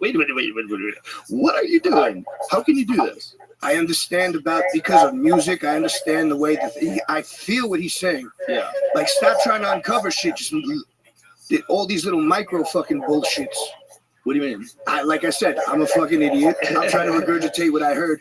Like, as far as all the elements in between. Yeah. Like, why are they there when they're just... You and I would never explain this in a way that's not hugely frustrating to anybody who really knows it. I can't even remember what I'm trying to say, but you know... Yeah. The way he was explaining how everything's connected. Exactly. Yeah, and the entire... the whole scale of it. And the way he was showing out like a geometric pattern. And when you look at it like the way he was describing it, you're like, oh, wow, that kind of makes more sense. It does make sense. That's it. I mean, it just looks beautiful. That's fire. Oh, Jamie, That's dope art. I need to know if this is true. I'm going to send you this, but it's so cool that I hoped and prayed that it was true, and I didn't even want to Google it. But it's that they took these photons. Find that. I saw Did you see it? I didn't find. I googled it and couldn't find anything. How could this be It seemed fake? like it Why was would they be real. lying to me, Jamie? Why would they be lying to me, Jamie? It was like, what did they do? There was photons had what? It looked like a yin and yang. I'll tell you what it is. I'll send it to you again. I'll send you the. It's like a very specific thing they did to them. Yeah, but And it revealed the yin yang. That's what it looks it's like. quantum entangled photons. So this is what it looks like. That's quantum entangled photons. Now, again, for the record, I am a fucking idiot, okay? I don't even know what that means. I can say those words, quantum entangled photons, but you made me like write down without any Googling in an essay what a quantum entangled photon exactly is. But what it Are looks like, photons from light, from sun? yeah, but this is the thing. Quantum yin-yang shows two photons being entangled in real time, so it's true. A stunning experiment which reconstructs the properties of entangled protons from a 2D interface pattern could be used to design faster quantum computers. And when you quantumly entangle two photons, they look like a yin and yang. Do you know how insane this is? What Do you does know how, like, quantumly entangled mean? That's a very good question that I can say, and it makes me sound smarter. Quantumly entangled. But I couldn't write that down without Googling it exactly. The quantum entanglement, is it the mixture of these photons together?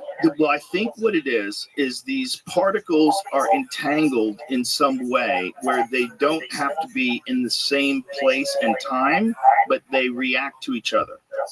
There's some method or some way of understanding how this is done. It's all squirrely, yellow legal pad, chalkboard with a bunch of squiggles that you don't understand. Bananas talk. Who the fuck are these Quantum people? entangled photons. I don't know exactly how they do it. It's a weird connection between two far apart particles that Albert Einstein objected to as spooky action at a distance. Enables two light particles or photons to become inextricably bound to each other so that a change to one causes a change in the other, no matter how far apart they are. To make accurate predictions about a quantum object, physicists need to find its wave function, a description of its state existing in a superposition of all the possible physical values a photon can take. Entanglement makes finding the wave function of two connected particles a challenge, as any measurement of one also causes an instantaneous change in the other. Well, why are they depicted in different shades and different colors? First of all, I don't trust these super dorks at all. Look at the photos of those people.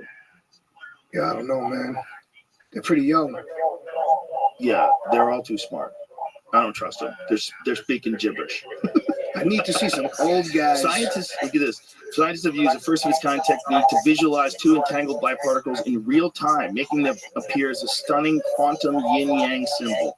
The new method, called biphoton digital holography, uses an ultra-high precision camera and can be used to massively speed up future quantum measurements. Well, then it's all bullshit. It's not real time. It's not real. It's a fucking, it's like it's like the AI shit. That's not a real image. They colored it and fixed it and put fade and brightness and fucking, like, how does that? I don't know if they did. You don't think so? No. I think whatever the light is on the right, there's like a different technique of measuring it. Like, what was the one on the right? Like, how did they do that? Heat. This has a reconstruction of a holographic I'm gonna get fucking image. demolished. I'm a total moron. No, I think there's just two different ways of imaging it. So I don't think there's anything fake about it. I think it's just a bizarre shape that exists in ancient cultures, and now they're finding out is actually two entangled photons. Yeah, but who came up with all this motherfucking shit holography? Like, what the fuck is that? Where did this come from now? Scientists dudes and gals and non-binary folks. What is the actual definition of yin yang, Jamie? Like, what does it exactly mean? I know it's to be balanced, like, and I knew, like, back when I was in high school, all the cool kids got yin yang tattoos. I want one now. Now I want Now one. I'm thinking about getting one because of the quantum thing, but it became a corny thing.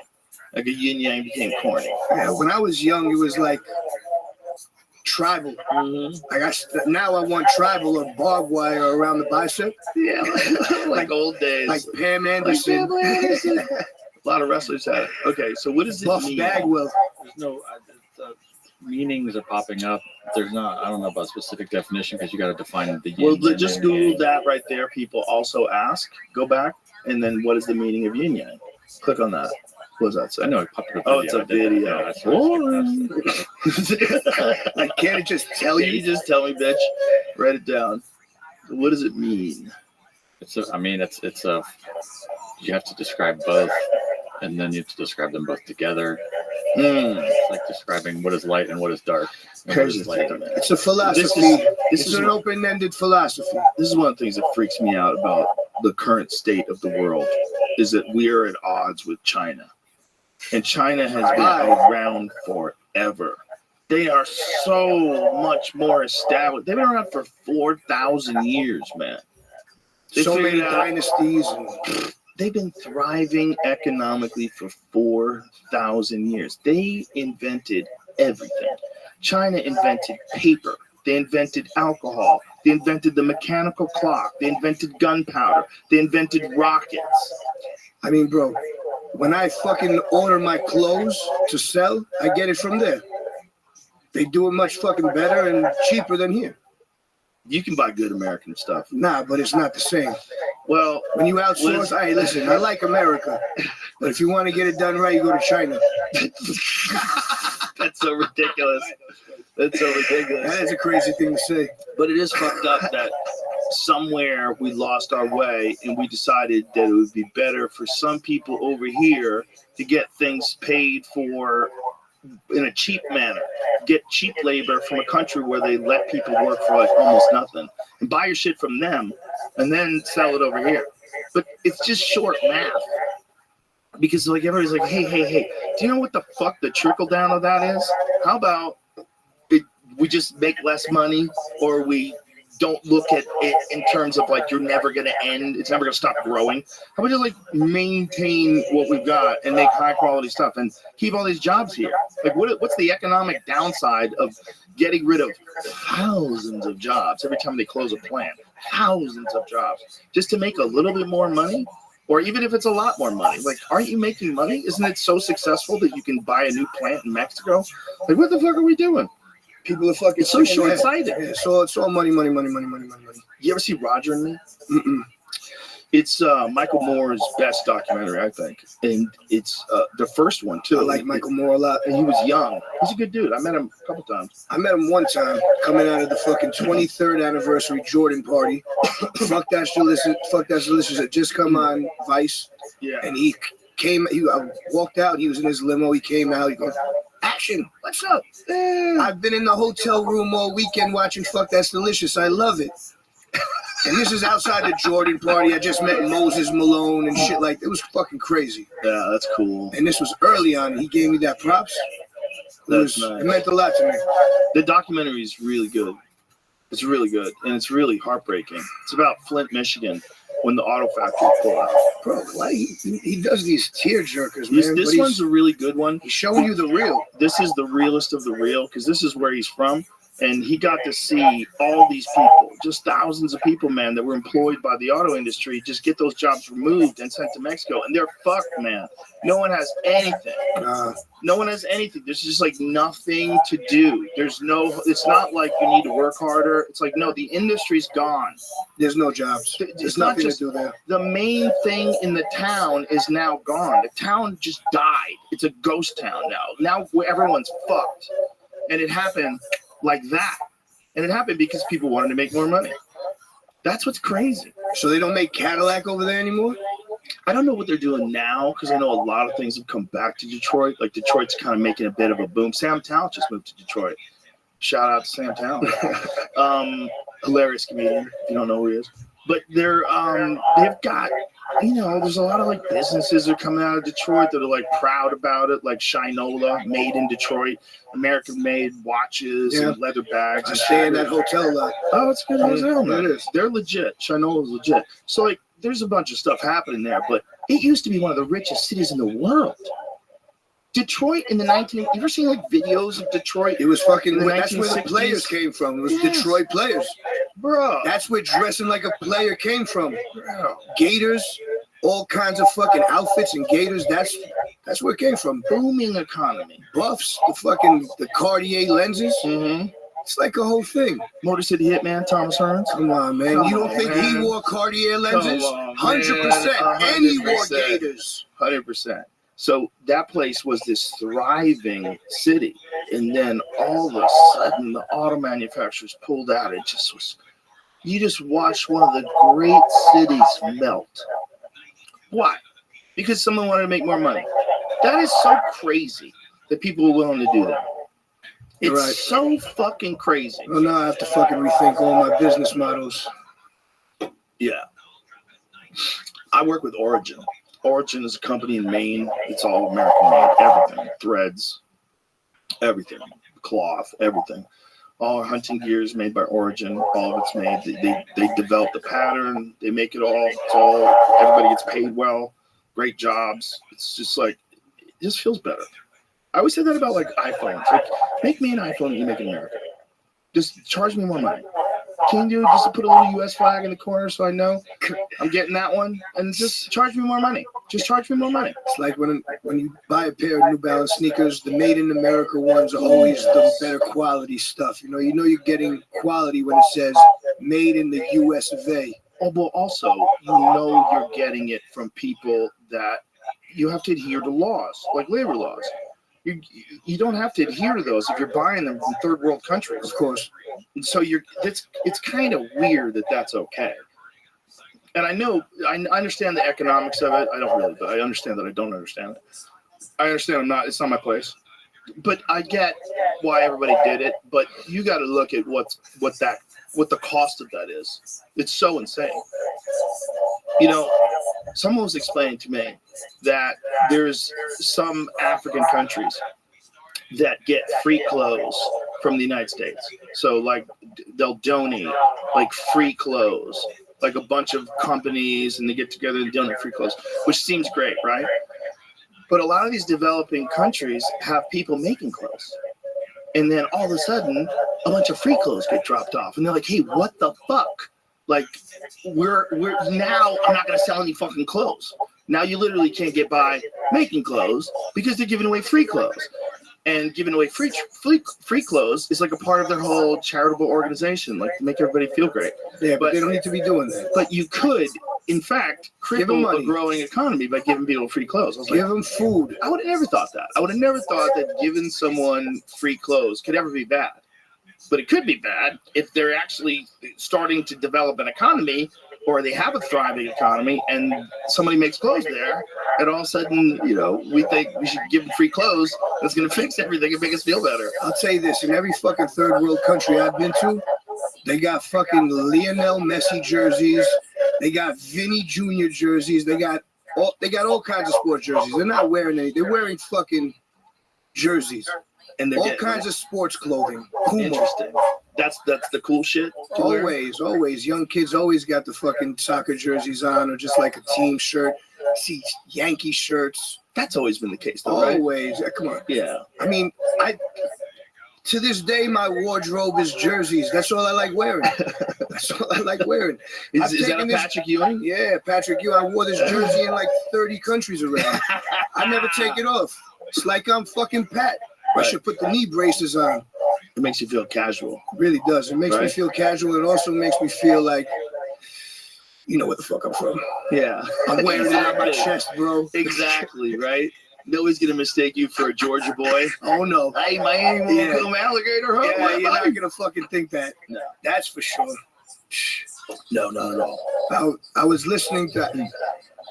I wanted to bring this up because I think that this is fucked up. I'm listening to WFAN radio in New York City, and they run these weird commercials for older men and shit like that and stuff. There was this one, fucking Dr. Darius Paduk, fucking a crime against men, a urologist who fucking touched hundreds and hundreds of men, apparently. They're running this spot on the radio station. Saturday morning, I'm watching SpongeBob on Nickelodeon with my child. They run the fucking same spot, but a visual of Darius fucking Paduk. Why are they running that spot on Nickelodeon? For parents. They're assuming the parents are watching the show. My with the son's kids. asking me who the fuck is Darius Paduk, and I don't know how to explain that he's done urology and crime against men. I don't know how to explain that. So what do you mean by he did crime against men? They were crimes against men. He touched, he did weird things to them during urology exams. And this ad that they were running was an ad, like a news story, breaking news story? Not a breaking news, but like one of those, if you have the fucking, the mesh in your stomach recall, you could get money or this. Right. Like they want people to come forward, all the victims of Dr. Darius Paduk. Oh, I see. So I just found that a little bit fucking. Maybe it's for parents. Yeah, but why on Nickelodeon SpongeBob Saturday morning when they're running the same spot on WFAN for like 60-year-old men? It's a good question. I just thought that was fucked. Maybe it's just a mistake. That's my one contribution to this. It was a good one, though. Imagine if commercials were illegal. Bro. Imagine if we decided that everything has to exist on its own merit. And, word of mouth is the only thing that counts. There's plenty of social media out. No one's allowed to advertise at all anymore, ever again. Bye. I would love that. No more spots, no more this, no more fucking reads, no more that. Listen, all these reads, bro, it's a lot. It's a fucking lot. I'm not used to it. I'm not used to it. I don't love it. Yeah. AI's going to take that for you. Should I do it now? You think I can pull that one off now? Probably pretty fucking close. Pretty fucking close. What is this AI with the iPhone that I'm seeing on Instagram? This is the newest AI. Should I throw this against the wall? I don't know. Elon seems Will it even work? Be very apprehensive, and he said something about that if it is in the operating system, if it's in iOS itself, he doesn't think they're going to be able to control it. And he thinks it represents a security risk to the extent that he's not going to allow people to, if this does get implemented as a part of the operating system, he's not going to allow people at Tesla to have them. He's not going to allow them to come in with like iPads or laptops that are Apple. And they got to go in some sort of box. Listen, man, if he's getting scared, I get scared. I'm scared. I get scared. When he's saying, hey, you're letting that fucking thing in everyone's phones and you don't know how to control it. And they're like, hey, you know why they got AI? Do you know why they're doing that? Because of this. This is the Samsung Galaxy S24 Ultra. You're no fool. I'm about to get it. This is my new phone. I'm getting it. Yeah, listen, Apple's great. I love Apple. I'm not a hater. I'm going to keep this phone too. But there's things that I can do with this phone that I can't do with this phone. This phone has anti-glare screen. It's way better to look at outside. Way better. Instantly, I noticed that. It charges quicker. It has all kinds of crazy shit. Like you can circle an object and Google just searches it for you. Tells you, like you see someone's sneakers, you're like, damn, those are cool. Google sends you a link, shows where you can shop for it. It does a lot of shit that you can't get on an iPhone right now. So they have to respond to that. They don't even look that cool. They're cool, but they're like antiquated. This thing translates in real time. So like, you could be speaking Italian and I could be speaking English. We could have a conversation. Well, that's one of the best things to use. My wife and I, we have this masseuse. She's a Chinese woman, about 70 years old. We're great friends with her, and we just talk with the phone, translate. It's phenomenal. She sends text messages full Chinese characters. Wow. Translate. That's dope. Isn't that dope? I would love to just be able to like say something and then in my voice it says it in Chinese to her. I think they're doing that. I think that is 100% going to happen. I'd learn Chinese that way also. Yes, you really could. It's better than Rosetta Stone. What's the best way? There's a bunch of different like controversial best way to learn. Well, you could learn Spanish in 6 weeks. I'll tell you how to fucking learn Spanish. Go work in the kitchen. Right. With some Mexican dudes that will not speak English to you. That's how you learn. Yeah. You got to pick it up. That's how I learned. Pick it up eventually. That is what they say, immersion, right? That's the best way to really Immersion. learn a language. I mean, also like if you learn like phrases as far as like, I don't know, I don't even know how to. Like, I can't even give you an example. Like things about the day or what you're about to do or shit like that. Just normal phrases that you would use in everyday life. If you just use those, more than likely they're gonna catch one way or another. You can use them in different settings. You just gotta know a couple things, and then you build off that. Imagine how funny that must sound to them. Our stupid Spanish. You know, it's like Borat sounds to us. Yeah, no, I mean, the one thing that I do, I love when immigrants come here and they try to speak English, because a lot of Americans, they don't fucking try and speak any other languages. Right. But everybody comes here and learns English one way or another. They're speaking broken, but you understand it. Yeah. Right? Yeah. It's probably the most, other than Spanish, most recognized language. Like, what is the most popular language on earth? Is it, well, numbers-wise, it might be Mandarin. Or it might be Hindi. Like, what is the most popular language on earth? Like, take a guess. What do you think it is? I think it's Spanish. I think it's Spanish. I think it's the most spoken language in most countries. Spanish is? Yeah, let's see. What are the most spoken languages in the world? What are the most spoken languages in the world? It says Chinese, but Chinese number one? That makes sense. I thought there was multiple dialects. Right, but like maybe it's just Chinese/Mandarin. Okay. 900 million. 900 million, bro. Yeah, but there's a lot of fucking guys over there speaking their language natively.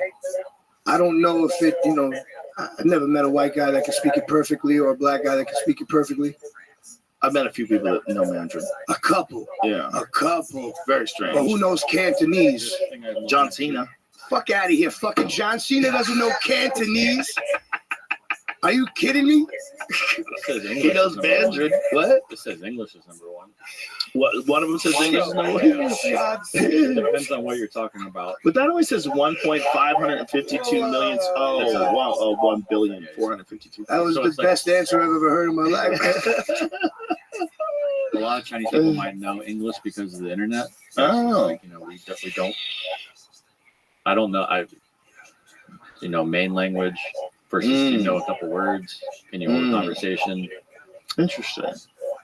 English has become the world's most common language, default for international business, tourism, tech, and much more. I mean, programming things is a big thing. So if you can't program in multiple languages. Isn't there some shit going down right now with Saudi Arabia is getting off the U.S. dollar, the petrodollar? Different. A little. I know it's a little different, but I was just thinking about like things I'm scared of. More things I'm scared of. Yeah, I mean, listen, there's so many things out there that we have no clue that we should be scared of. As long as I don't know, I'm all right. That's a way to live. Right for right now. But if you tell me, then I'm like, fuck. Right now, you know. Now you gotta operate. Now I gotta figure it out. Aliens are real. There's no doubt about it. If you think about what this actually is, what are we fucking doing? This life experience. Yeah. Aliens, this, that. There's all kinds of crazy shit. We can't just think, are we even living right now? What is happening right now? What is this? Might be simulation theory. Yeah. Exactly. You get something, Jamie? Something that says what you said, but I don't know. So they dished the U.S. dollar today, right? There's a pact for 50 years. I don't know that it wasn't expected. I don't know that they just. The dollar is a piece of shit. Is it? I think so. I love it. I like the way I have a bunch of them sitting right there that I could hold, but I don't. They're almost worthless. Craig Jones came in here and he had $1 million in cash on him. I wanted to grab that bag. You see $1 million in cash, just piles of hundreds. Like, this is crazy. $1 million in cash isn't that much, though. It's a bag. Yeah, it's a bag. In hundreds, it's not that much. It's like a gym bag stuffed with hundreds. It was weird. That looks good. It looked good. That looks good to me. It looked good. Looks like a drug deal gone bad. Oh, good. Both. Yeah. Life in the fast lane. Show them make lose. It's only 22 pounds of money. Oh. 22 pounds of money. It's like the things you were doing with the rod. With the rod. Yeah, you could do that with that bag of money. Just do kettlebells with that bag of money. I mean, that would be fire to work out. Do some shield casts, that bag of money. Listen, All I know is that $1 million isn't even a lot anymore. It's not And you need anymore. to do a lot to make $1 million. Especially when you make $1 million, you're not making $1 million. Right. In California, that's about to become the average home price. I mean, 8 years ago, I was in Vancouver, and they told me that was the average price. $1 million. $1 million. And what does the average person make? I think they make $62,000. Who the fuck is living in these places? It's insane.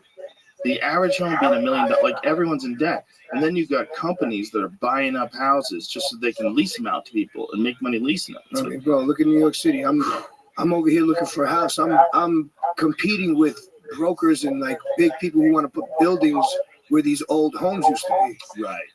Right. They're ready to just go, you know? They do a lot of that stuff out here, like on 6th Street. They're going to start to do that. But a lot of these places where you see these giant-ass skyscrapers, they used to be like a little bitch-ass building. And somebody bought it up and just built straight up. And they're trying to do that a lot. That's what happens. That's fucking capitalism. Is that called industrial revolution? No. Capitalism. You know, it's good if you want to live in an apartment building, but you just got to recognize what it is and what's going on. You know, apartment buildings are good for certain things. It's fun. That's all I've known my whole life. 2-bedroom. Yeah. That's all I've known. If I'd you like live in to the know city, you something get better. accustomed to that. I only stay in, like, if there's a table here in the room, I just sit in this one corner only. Now, I wouldn't even go on that side of the fucking table. Because you used to being confined? I'm a creature. I'm a creature.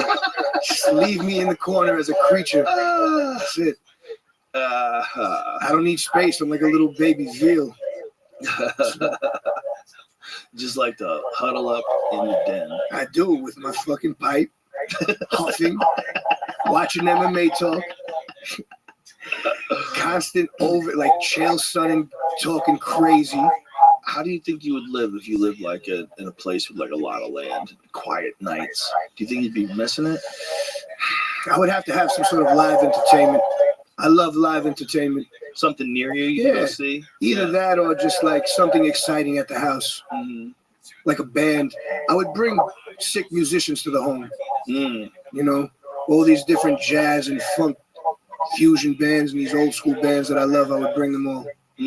Have little mini concerts back then. Yeah. Well, that's kind of what Dave Chappelle does in Yellow Springs, Ohio. Oh, yeah? Yeah, he's always got like musicians out there, comedians out there. He's living the way he needs to live. That's what he wants. Yeah, he started doing that during the pandemic when everybody was locked down. He was doing outside shows with masks on. Remember those days? Oh, yeah, he was doing fucking hooky parties. He was doing the old school hooky party. Yeah. Those are so crazy days. You couldn't go outside without a mask on. I was wearing a gas mask to go to the fucking supermarket. Can you believe that? I had a fucking 3M gas mask with the two things here. I looked at myself in the mirror. I said, what am I doing? And I just took that shit off. I'm like, yo, everyone's going to have to deal with me. If you're outside and I'm outside, it's on you. Well, in LA, people would yell at you. They'd yell at you if you'd be outside with no mask on. There was nobody out in the streets of New York. I had the whole city to myself. There was a lot of days like that. Had the whole city to myself. I would get from one place to another in lightning speed. Do you remember there was this one kid who crashed like $1 million Porsche? He crashed some like crazy, I think it was like one of those Carrera GTs. That like Paul Walker one? Yeah, it was either that or the 918, like some crazy car. And this dude was just using New York City like a racetrack because there was no cars. I didn't know about that. I was doing the same thing in a Jeep Grand Cherokee, though. That's the problem. This guy fucked up that car. Yeah, that's a nice one. That's a Carrera GT. There's not that many of them in the world. And this is a Gambala. That looks total. He has charges dismissed. Oh, the charges are dismissed? So this dude was just driving around like a fucking psychopath. Oof. When there was no one on the streets. He's lucky he's alive in that one. Yeah, he wiped that fucking car out. That's a fucking gorgeous I wonder vehicle. if they totaled the car. It looks like it's totaled. I'd buy that at the auction. Somebody would. If you have a Carrera GT like that, there's other people that have Carrera GTs that would want things from it. Of Even course. if it is totaled, there's like a lot of that stuff. If Definitely Porsche, salvage those parts. if Porsche lets that happen, I don't know how they that's such an exclusive car. I don't know like what some of those companies like Ferrari and Porsche, they have rules on how you're allowed to sell things. Like even if you crash it, they'll just take it back. I don't know. I bet they would. I bet some of them would. You can't get under that thing to get the catalytic converter. No, there's no way. That is the same car that Paul Walker died in. That is. Car. It's because that thing slides like a motherfucker, man. If you hit one bump in the city and you're going at a specific speed, you're hydrogliding. You're in the air spinning. Well, what does it say? The reason for dismissal was apparently a lack of proof. Road and Track cites a record from the court appearance as stating the people are moving to dismiss this matter because the case cannot be proven beyond a reasonable doubt. Where did this happen? On a bridge or in the city or somewhere? I think it was in the city. Okay, so look at the top. Go to the top. It says, no one was around, man. Very publicized incident occurred nearly a year ago in the then empty streets of New York City. A rare Gambala Mirage GT was captured on video crashing into several vehicles before finally coming to a stop. Video even captured the driver behind the wheel, who's later identified as Benjamin Chen. Now, charges against Chen for the incidents have apparently been dismissed. So they're saying to dismiss it because the case cannot be proven beyond a reasonable doubt. Huh. Okay. Did any of those jurors buy new cars? Like, look at them wiping out. Oh my God! Let me see that again. Let me see that again. He's a lucky baby. Oh yeah, he was full on out of control. He's lucky he hit the passenger side. Yeah, he fucked that car up. He's trying to get away. So I guess people were encouraged by the fact that there was no one in the streets to let it out a little bit. I was. Jamie, that's not proof. That's CGI. That him getting out of the car, also not proof. The city was a playground, bro. Shut up, you fucking communist. I don't understand. The city was a motherfucking playground. It'll never be like that again, Jamie. Fucking narc. Look at him over there. Narking on that. You wearing a wire? Yeah, he's wearing a wire. Michael, this room's all backed up. God damn I'm gonna it. throw water all over. Oh, how did we get onto that? People driving crazy down New York City. He had the city to himself. Yeah, I just had the city to myself during the pandemic. There was no one around. There was literally nobody. Nothing to be said. Bro, LA had no traffic. There was no rules. You could drive around in LA and there was no one on the road. It was the weirdest fucking thing ever. Ian Edwards has a joke about it. Like, I want to find out how much time it really takes to get places. Because in LA, you never know. You never, bro. I've been in the worst traffic over there. It's actually, it gives me PTSD. I don't even want to drive anymore because I get very bad road rage these days. It's bad for your head, man. I'm in the car, windows up, screaming. Mm-hmm. So you just can't go anywhere. Like, I'm freaking out. I can't get myself together. And what if you're low on gas? Or what if you're low on batteries? Come on. Or if you got to take a shit, or if you got things to do. Like if you're caught up out there, I'll do crazy things to get out of traffic. Yeah. There's nothing I wouldn't do. I'll ride on the side. I'll go through the forest. Whatever I need to do to get out of traffic, I've done. One of the things that's interesting is that Waze, which is really the best way to get around. Like if you want to find out where the bullshit is, Waze is really good. And people report like there's an accident here, and everybody kind of communicates, and very, very good. But Waze was making people that were leaving New York and driving through Jersey. They were just going through all these neighborhoods because they say like, oh, the highway's going to be jammed up, but you can get around the highway by going this way. So Waze starts navigating people through neighborhoods, and then the cops stop people from going through the neighborhoods. Now, do you live here? No, they can't drive through here. Like, what the fuck are you talking about? Like, no, you have a problem. The problem is Waze told me how to get through your neighborhood. You got to take it up with Waze. You can't tell me I can't drive on a regular street. I could drive on a regular street just to look around, For right? sure. Totally legal. Trying to check out the scenery. Yeah, this is a nice house. I'm going to drive by. What are you saying? I used to go on nature rides with my mother all the time. But when you're saying that Waze shouldn't have told people about this cool shortcut through your neighborhood so you didn't have to be on the highway, you're right. But that's just reality. Reality is everything's going to get blown up. It existed. Yeah. And Waze just exposed it to the rest of the world that take a left on Peabody, and then you're a nice 4-lane road with no one on it. It's like exposing the best pizza shop. Sorry. It's the same shit, guy. Pardon me. Fucking asshole. Now there's a line around the block. I can't get a pie, you piece of shit. No. Things change. Yeah. Everyone needs to know about it, how good it is. Yeah. That's it. But for me, New York, I rarely drive with a Waze or any type of Google anything. I just know how to go. I know the shortcuts of everywhere I need to go. Yeah. Yeah, man. Just have it in your brain. Yeah. If you see something's congested there, you go back around. Boom. What if it's something you don't know? Like something's going on? Then I'm fucked. Then I'm fucked. If I'm anticipating, I know the Van Wyck's always fucked. Oh, yeah. So I'll go all through South Ozone Park. Boom, I'll get there before everybody. You just get used to hustling, moving quick through intersections, For trying sure. to change lanes. I cannot drive straight. I could drive all day long doing that, stopping at lights, finding ways to get out of things all day. Just straight 45 minutes, I'm fucking knocked out. Yeah. Bad. Do you fall asleep at the wheel? No, but I will. I know that. That's why I don't do it. You get that like naughty. It's sleepy. because I'm bored. Right. I need movement. I need movement. You're addicted to New York. I really am. Yeah. It's fucking sick. Sick. Yeah, you're addicted like a video game. Yeah. Right? Fucking yes. Life is a fucking video game over there, man. Yeah. It's constant maneuvering and moving. And I just And feel constant alive. people. Yeah, I feel alive. Yeah, I have a bunch of friends who won't leave. I'd like to. I love the vibration of the city, all the people. I do, but I also hate it. Yeah. I have a love-hate relationship with lots of things, as we all do. You can't just love Austin. There's nothing that you don't like about it. There's some shit you don't like. But right now, growing up in the city, there's just nothing like it, man. There's nothing like New York City. I've been all over the fucking place, and I can't wait to get home. I cannot wait. As soon as I touch down JFK, I start clapping like Dominican Republic plane just landed in DR. They all fucking like, yeah, motherfucker, I'm home. Nice. Well, it looks like you.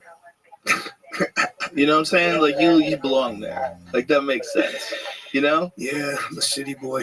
Yeah, it's just like that suits your personality. It's fun. And as someone who enjoys music and food, I mean, what a great place. How do you go wrong there? You have both things there in abundance. Non-stop. It's never ending. It's also very tiring.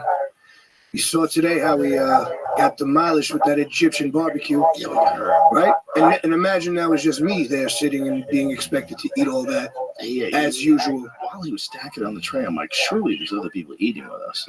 I was hoping some of the guys would have something. Yeah, and then the sides, like there's so many sides. I was like, damn, you're not eating any of that stuff because you don't eat carb. I'm like, bro, don't even put the carbs there. Just meat. Just carne. So much good food. Very interesting, though. I love when people do something like that. Like a dude is just chilling in Egypt. And it says, you know what? I want to move to Austin, Texas and just make barbecue. That's what I want to do with my life. People get enchanted, man. They do. They get enchanted. They get pulled. But I love when people go for shit. I love when somebody gets enchanted and says, fuck it. Let's do it. Let's just jump on it. Let's see what happens. That's how magic happens. It is. It's how fun life experiences happen. Sometimes you got to take a chance. You got to show up. Yeah, you got to do something different. Just take a chance. Yeah, maybe I got to leave New York. Florida. What do you think about Florida? Correction. No, a remote Amazon tribe did not get addiction to porn. Oh, man. Porn true? addiction is real. Can I tell you what I use porn for? They are definitely watching porn, and the guy was complaining about porn. Let me tell you what I use porn for. When I'm in the studio alone doing push-ups. We have to clarify this. I have to find out what.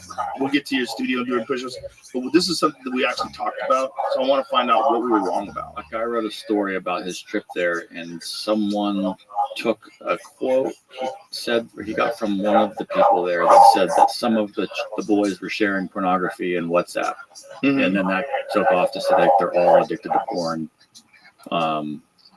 and got republished on tons of websites. And apparently that was not accurate. Interesting. But they do have access to the internet, and they are scrolling in their phones constantly. And they are boys. The people are not addicted to pornography. There is no hint of this in the forest. There's no suggestion of it in the New York Times article. Right. Here's the thing, though. Like, what does that mean? I don't see anyone fucking whacking off in the forest. Yeah, but what does that mean? When you say addicted to pornography, like, first of all, if you're exposed to pornography and you use pornography, like, at what point in time does someone get to decide that you're addicted? So let's just take out that word. Let's take out the word addicted, because addicted is a real word. Let's just say, do they use pornography? Are they using pornography? Is pornography now part of their culture? I would have to say 100%. If you have an internet connection and you're a young boy and you find out there's videos out there of people fucking, you're going to look at them. X videos. Every kid is going to look at them. You have a phone that gets online, they're going to look at them. So to say that they're not addicted to pornography, okay. But by my definition, sure. But also, they're using pornography for the first time ever. They used to live in the jungle with no internet, and all of a sudden now they have porn. And to pretend that that might not have some sort of an impact on them that's not positive, that seems a little crazy. Like, what do they fucking think is going to happen? Well, maybe defining it as addicted to porn is the problem. You know, instead of saying that, maybe they should have said kids are looking at porn for the first time ever, which is really just as stunning. Yeah, it's sensational. Yeah. It's a sensational headline. This is what it was driven out of. The article mentioned a complaint from one Marubo leader that some Marubo minors had shared pornography in WhatsApp group chats. This is especially concerning, he said, because Marubo culture frowns upon even kissing in public. Well, I would imagine that would fuck with his head. If they have a culture that has like rigid social values, and then all of a sudden this thing online is allowing kids to see people fuck, when before they couldn't even see people kiss in public. And all of a sudden something's coming along and it's disrupting your culture. I get it. But do you want the fucking email or not, bitch? Exactly. Like, what do you want? How are you going to get your email? No. Come on, bro. Don't you want YouTube? I want it all. Or do you not want YouTube? I want everything. Right. So you're going to have to get, tell your kids that people fuck. All right? Sorry. And then there's videos about it and all kinds of fucking Amazonian shit.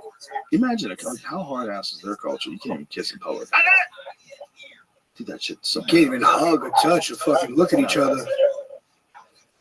The first porn video that we all had around 8 years old, it was called Brazilian Butt. That was just, it was like a hard plastic case, and my boy Phil Annunziato had it at his house. That's hilarious. Imagine being a person that experiences that, though. Imagine being a person that has lived in an indigenous tribe in the Amazon jungle forever. Your family, your family's family, everybody came from this area. You all know the ways of living there. And then out of nowhere, Elon drops in with his fucking Starlink. And then you're looking at titties on WhatsApp. You're like, what the fuck is this? Like, what a mind-changing experience that must be for a young kid. Titties, you know what? Titties seems more normal because we're used to seeing tits. We all had them in our mouths. But hardcore gangbangs and fucking deep penetration. Yeah. That could be shocking. Yeah. Like I was saying before, the way I'm addicted to porn is I like to use it to work out. It's like pre-workout. You watch a little porn. You put some cocksucking videos on and you do push-ups. You're getting that feeling before, like you're gonna fucking do something, but you're not doing anything. So it gives you all the benefits without. It's like edging. Right. You get a little testosterone. Yeah, exactly. Yeah. Nice. Yeah. Well, I'm just when I'm alone. Not when I got the fellas over fucking working out. Guys, I got a new method. Everybody stroke it till it's half hard. No, but it really works. Well, they're going to have AI porn in the future, and porn stars are going to be out of business. I saw they just made an AI porn of that, the Stallion, Megan the Stallion. Oh, I didn't see it, but they did. Yeah. Deepfake with her. Yeah, they're going to be able to do There's that. a lot of those, the Taylor Swift deepfake during the Super Bowl stuff. Those were interesting. There's going to be a lot of those coming. The technology is just going to be too powerful. But I wonder how much your iPhone's going to be able to do that. It's because if Apple is doing it with OpenAI. You can do some wild shit with OpenAI now. I've heard that you're going to be able to say, like, make a birthday cake, excuse me, with Jamie, jumping out of it, and they'll be able to do that. It's not even clear yet. It's like you have to pay to use ChatGPT 4.0, and then do you still have to pay once it's on that, like in the Apple operating system, or do you have like a right? Will it be the subscription dumb that version you pay for through Apple, or you get like 5 uses a month? There's been no clarification on that. Yeah, you have to pay for all of them. Honestly, right now. None of them are. You can use technically like little free uses, like you're just sort of dabbling in it, but to do anything cool. And even the coolest shit, no one really has access to all the cool video ones. No one can fuck with that stuff. How are they putting the ones up of the dudes like at the NFL, the NBA press conference, like Anthony Edwards when he was facing the Mavericks talking mad shit about Luka Doncic? It's fake. Yeah, I mean, he's talking crazy. Yeah, they have fake He's talking fucking absolute crazy. My dad even sent me one. He thought it was right? real. I thought it was real at first. Not talking shit like that. Right, but here's the thing: like, how close is it to where you can't ever be able to tell? That's gonna get weird. You could the way that he was speaking, there was some weirdness to the pattern, but a person could be fooled for sure if it wasn't like that crazy talk. If it was something normal that was just false, 100% believable. I think they're real close to making it. I think you're going to be able to change inflections and have it perfect, because what they're doing now is so much better than what they were doing just a couple of years ago. Like the deep fakes from a couple of years ago look hilarious. Like Kyle Dunnigan, you ever see his stuff? No. Kyle Dunnigan does these deep fakes where he does like Caitlyn Jenner and Donald Trump, and it looks terrible.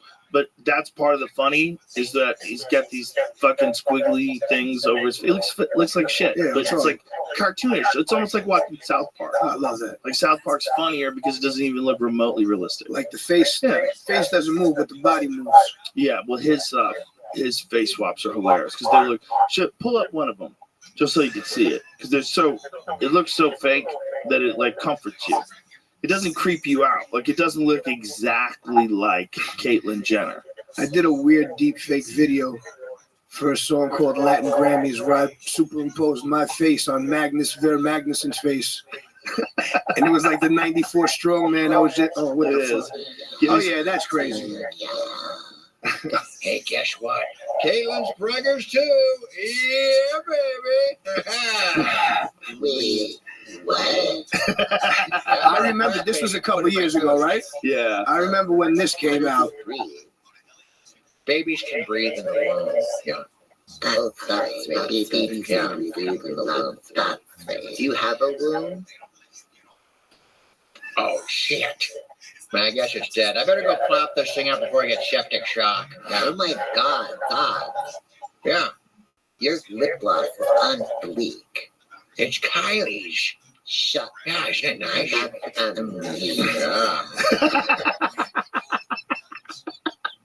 See, it's funny because it's so ridiculous. fake looking. It's ridiculous. That's nice. That's a nice face swap. I love shit like that. Yeah. I love a good like slapstick comedy like Leslie Nielsen and fucking Nordberg, and you know what I mean? Like they don't make things like that anymore. Like the old Naked Gun with O.J. Simpson. They're so good.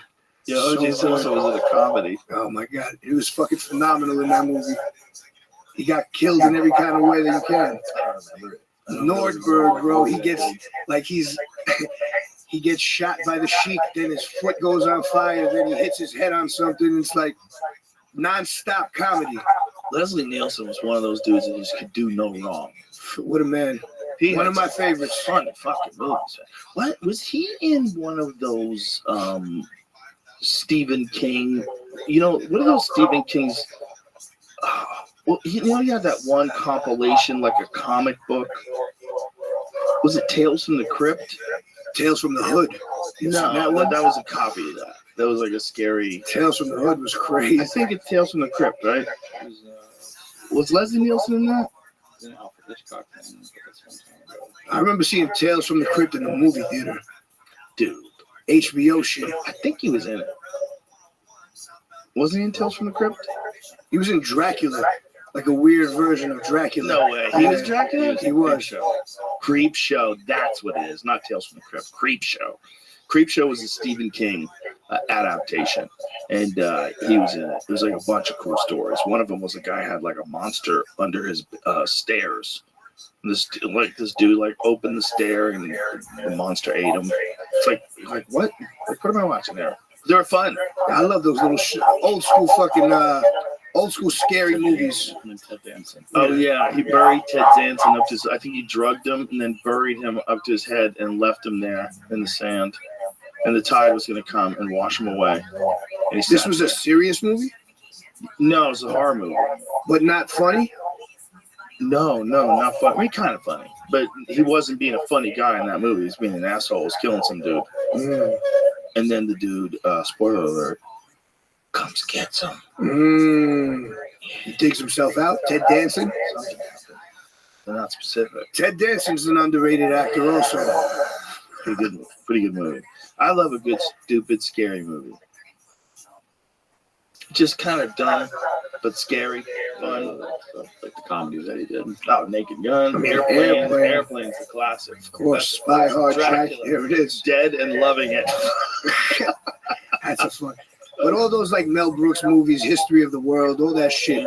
Oh man, I grew up on that good old Jewish comedy. Slapstick. Yeah, slapstick. Fuck, my grandfather loved all that shit. Jackie Gleason and the Catskills. Yeah.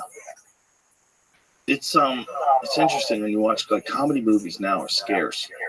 There's just not a whole lot of them. They're not that funny. There's nobody that's doing a comedy movie that makes me laugh. Well, in order to make a really good comedy movie, you're gonna have to be insensitive. For sure. And people are just not willing to do that right now. And so it's a sign of a sickness of our culture, I think. I really do. It's a sign of our adaptation in a wrong way, in a negative way to social media. We're like inhibiting people from creating things that we all love. It's bullshit. Yeah. It's a bullshit world where everyone feels like they're so sensitive they can't be made fun of. Growing up in my neighborhood, you needed thick skin. You know, everyone got made fun of, whether you were a hot dude, hot girl, fucking jacked, skinny, fat, this, whatever. Everyone caught it. It's also how people find out if you take yourself too seriously. Of course. This is the best way to find out if someone takes himself seriously is to make jokes about him in front of them, fuck with them, and see if they laugh. And if they laugh, then you're gonna have a good time. Yeah. But if they get super uptight, are you gonna be super sensitive about everything? Come on, man. Like when you even have to tell somebody that you should just fucking not hang out with that person. Yeah. Just get the fuck out of here, man. I can't do you. It's enough. Maybe we'll talk in a few years, see if you're evolved.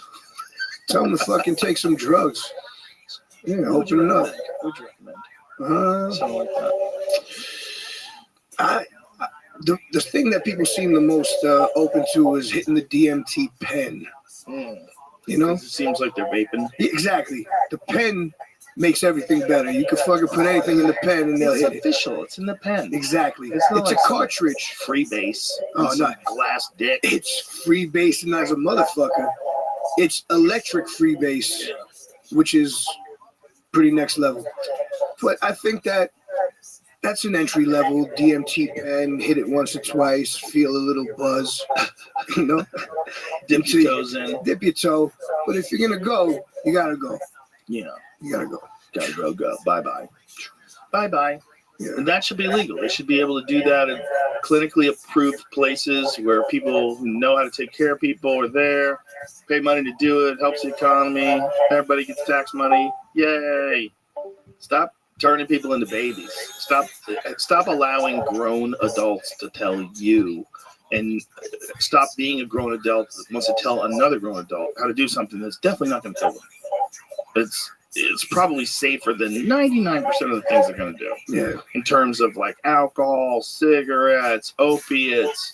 It's probably safer than all those things. It is. If you tell me not to do something, I'm definitely going to do it. It doesn't make sense. You shouldn't be allowed to tell somebody that they can't. It doesn't affect other people. It's like you shouldn't be allowed to tell people they can't do that. That doesn't make any sense. But I think the Deems needs to stay the Deems. You know, like anytime I've gotten the Deemster, it's been given to me. It's been passed along from a from a beautiful hand, you know? Right. But somebody wants you to experience from a caring hand. It's never been like money or it's not. Right. It's not anything like that. This is for experience purposes here. Well, the thing that is true. That is true. That is not something that people like are profiting. No, you don't sell that shit. It has to be given as medicine to you. That's true. You know, I think it even heard of somebody buying it, which is really odd, right? It's something that's like, that's crazy. I mean, when you think about this, I'm sure there's a market for it. I'm guaranteed. There's probably some unscrupulous people that are selling it. They probably don't even take it. There's probably a market for it. It's probably not the good stuff. You know, there's good stuff and then there's shit. But I do ways of extraction. Yeah. A lot of people I know that have gotten it for free. I think that we just need to understand that the people that are saying these negative things about these substances haven't experienced them. It's just, I understand why they would think what they think, but they are saying that based on a position of not having experienced it. And that just doesn't make any sense. It makes sense to them because they think that they have the world defined and that everything is logical and everything has a place and everything makes sense. Once they do that, that idea goes away. That idea goes away. But until they do that, they live in this infantile state of confidence in the nature of reality. Once you have that experience, then all of a sudden you go, okay, no one knows what the fuck's going on. This is all crazy. And we're like all hyper connected and life changes forever, instantaneously all the time based on how you interface with it. And it's like this moving, breathing thing. It's not static. And we're all connected in some way that we don't have the senses to detect.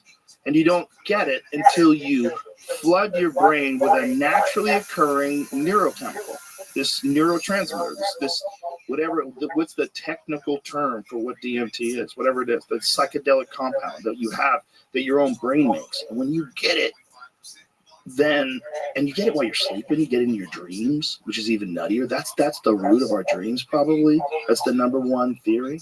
Why we have these vivid, insane, like these things that seem like they're real. Even when you close your eyes. When you close your eyes and you think of some shit, you could definitely drift into a place if you had that experience before.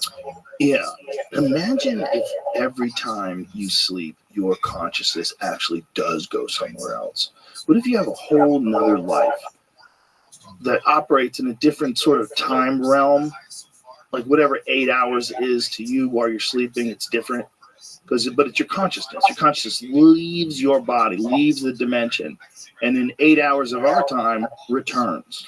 I mean, I've had those experiences where, man, I was forced to wake up. Like someone's chasing after me in another realm, and they got me around the neck. And you wake up. Bro, I had a dream the other night of a dude chasing people down the street with a battle axe, like an old school medieval battle axe. Some dude, we could see him. We were looking from the top window, and this guy was running down the street in front of us with a battle axe. I'm like, I watch too much Instagram. Because, that's something you can totally see on Instagram. 100%. Every time I fucking wake up, I open it. Did you see the dude with the machete fight? We cut his hand off? Cut the dude's hand off, and the dude picked his hand up off the ground and carried away? He kept going. He kept fighting. Kept fighting with a hand chopped off. He got his hand chopped off in a machete fight. Bro, machete fights are too. That is so crazy. If you're pulling a machete out, why you got your hand like that? He's trying to keep his face from getting chopped off. Yeah, but you're going to block the machete like that? He's doing anything to keep his head from getting chopped off. I mean, if it hits his neck, he's dead. And it's right there. It's an instinct. You just gotta put your hand up there. Use the other machete. Right. If you can. If you can, you're correct. But sometimes when people are slishing and slashing, you gotta be real careful where you place that thing.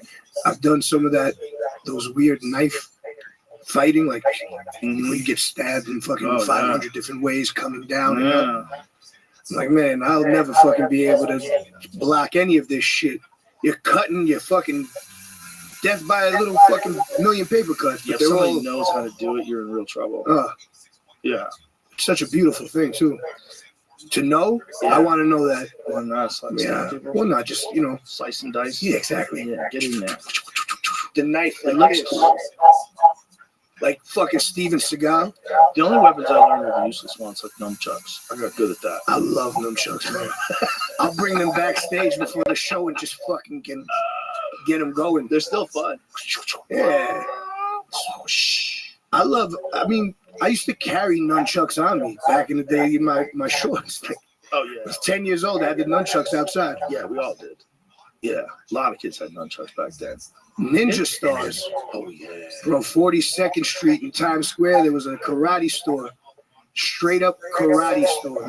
And they sold bows, fucking nunchucks, staffs, all kinds of shit. Throwing stars. Yes. Shurikens, right? Someone, is that what Shuriken is? I think. From Street Fighter? Shuriken. I don't know if that's what he's saying. It might be a different word, but shuriken is the name of a throwing star. Yeah. Or it's like maybe a type of throwing star.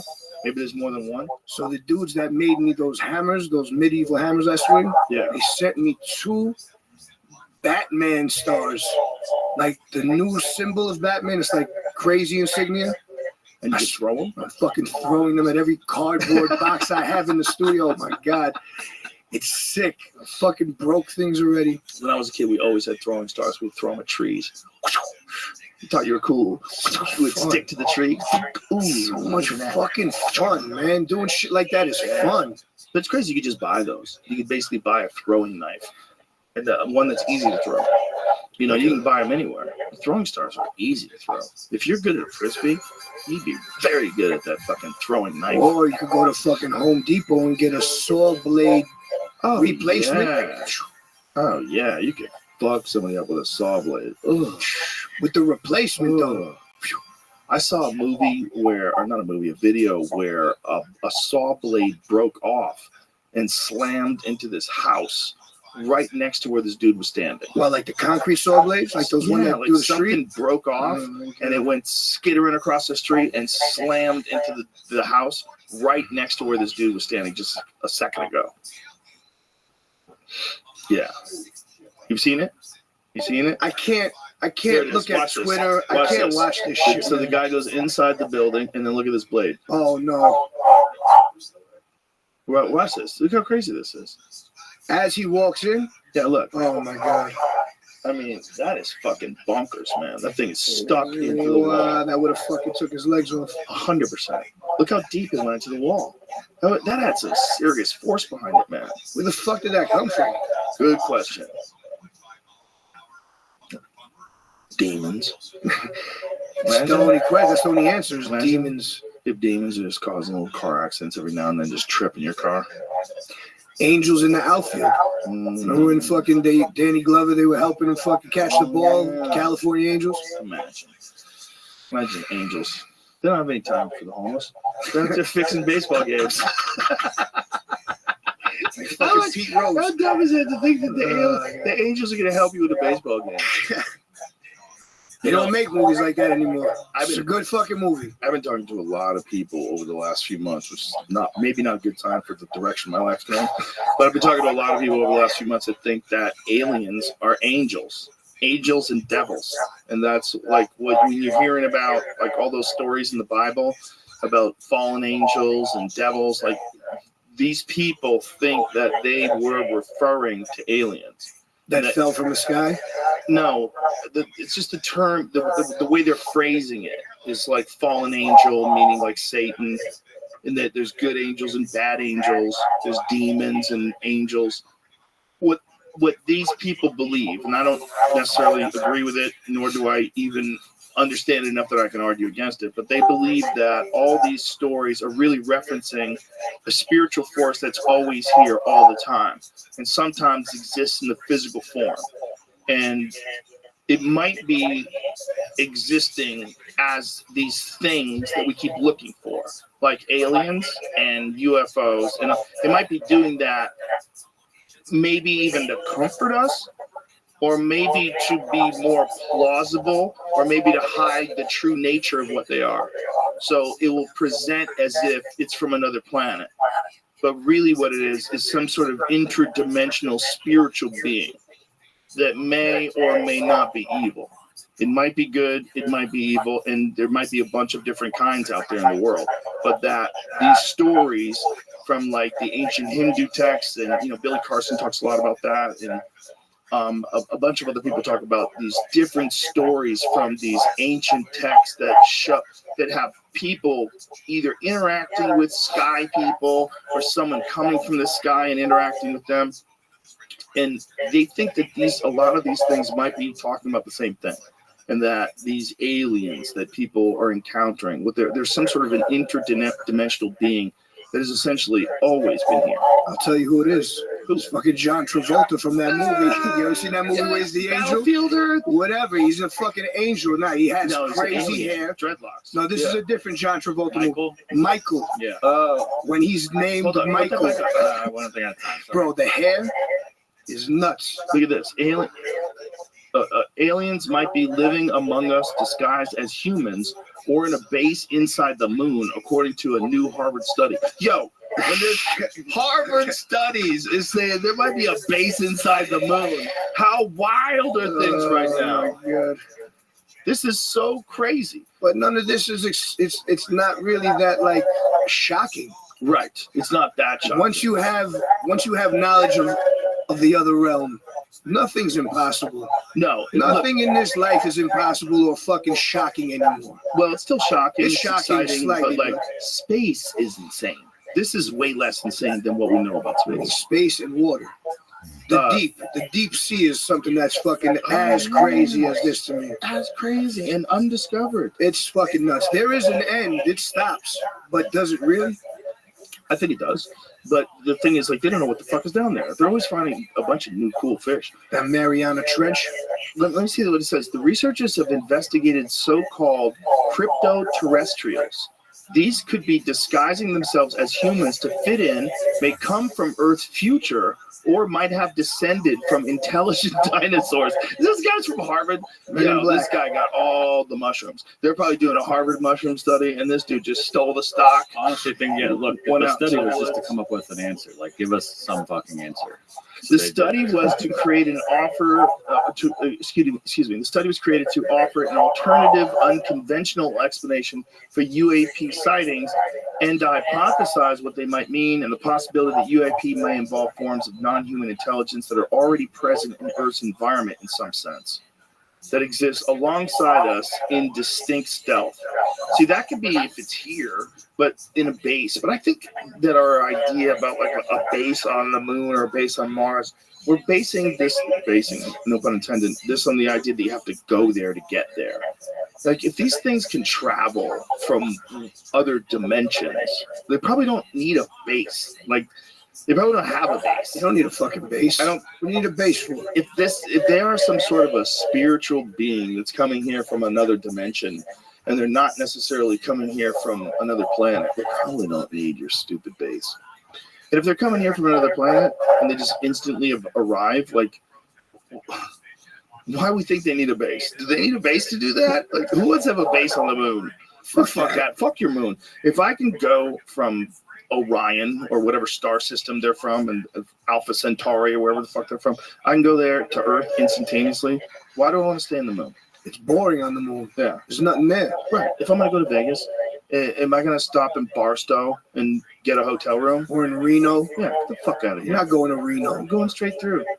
Shut your mouth. You're not a Reno kind of guy. I'm not a moon-based guy. Fuck that bullshit. I'm here to go. The moon is Reno. Man, I'm going to Montana, and I'm going to mutilate some cattle. I'd like to. Those are the weird ones. Cattle mutilations. You ever see those? What do you mean, mutilate? Do you know what I mean? Alien abductions and alien sightings, a lot of times in the areas where this happen, one other thing that happens in the phenomenon is cow mutilations. Like, so these cows that have been like surgically operated, it looks like they're surgically operated on, and they're drained of their blood. Like, really weird stuff. Where some of the organs have been removed, it looks like with surgical precision. Which ones? I don't know, because the liver? It's not happened just once. It's happened multiple times. So I think it's a bunch of different ways. Wow, that fucking shit looks like it's been sucked out of it. Look at this. Not one drop of blood. Cattle mysteriously mutilated in Oregon. It's not just one instance of this happening. This has happened. It's the fucking chupacabra. That's the fucking chupacabra right there. You know what a chupacabra is, right? You know what it really is? What is it? It's a coyote with mange.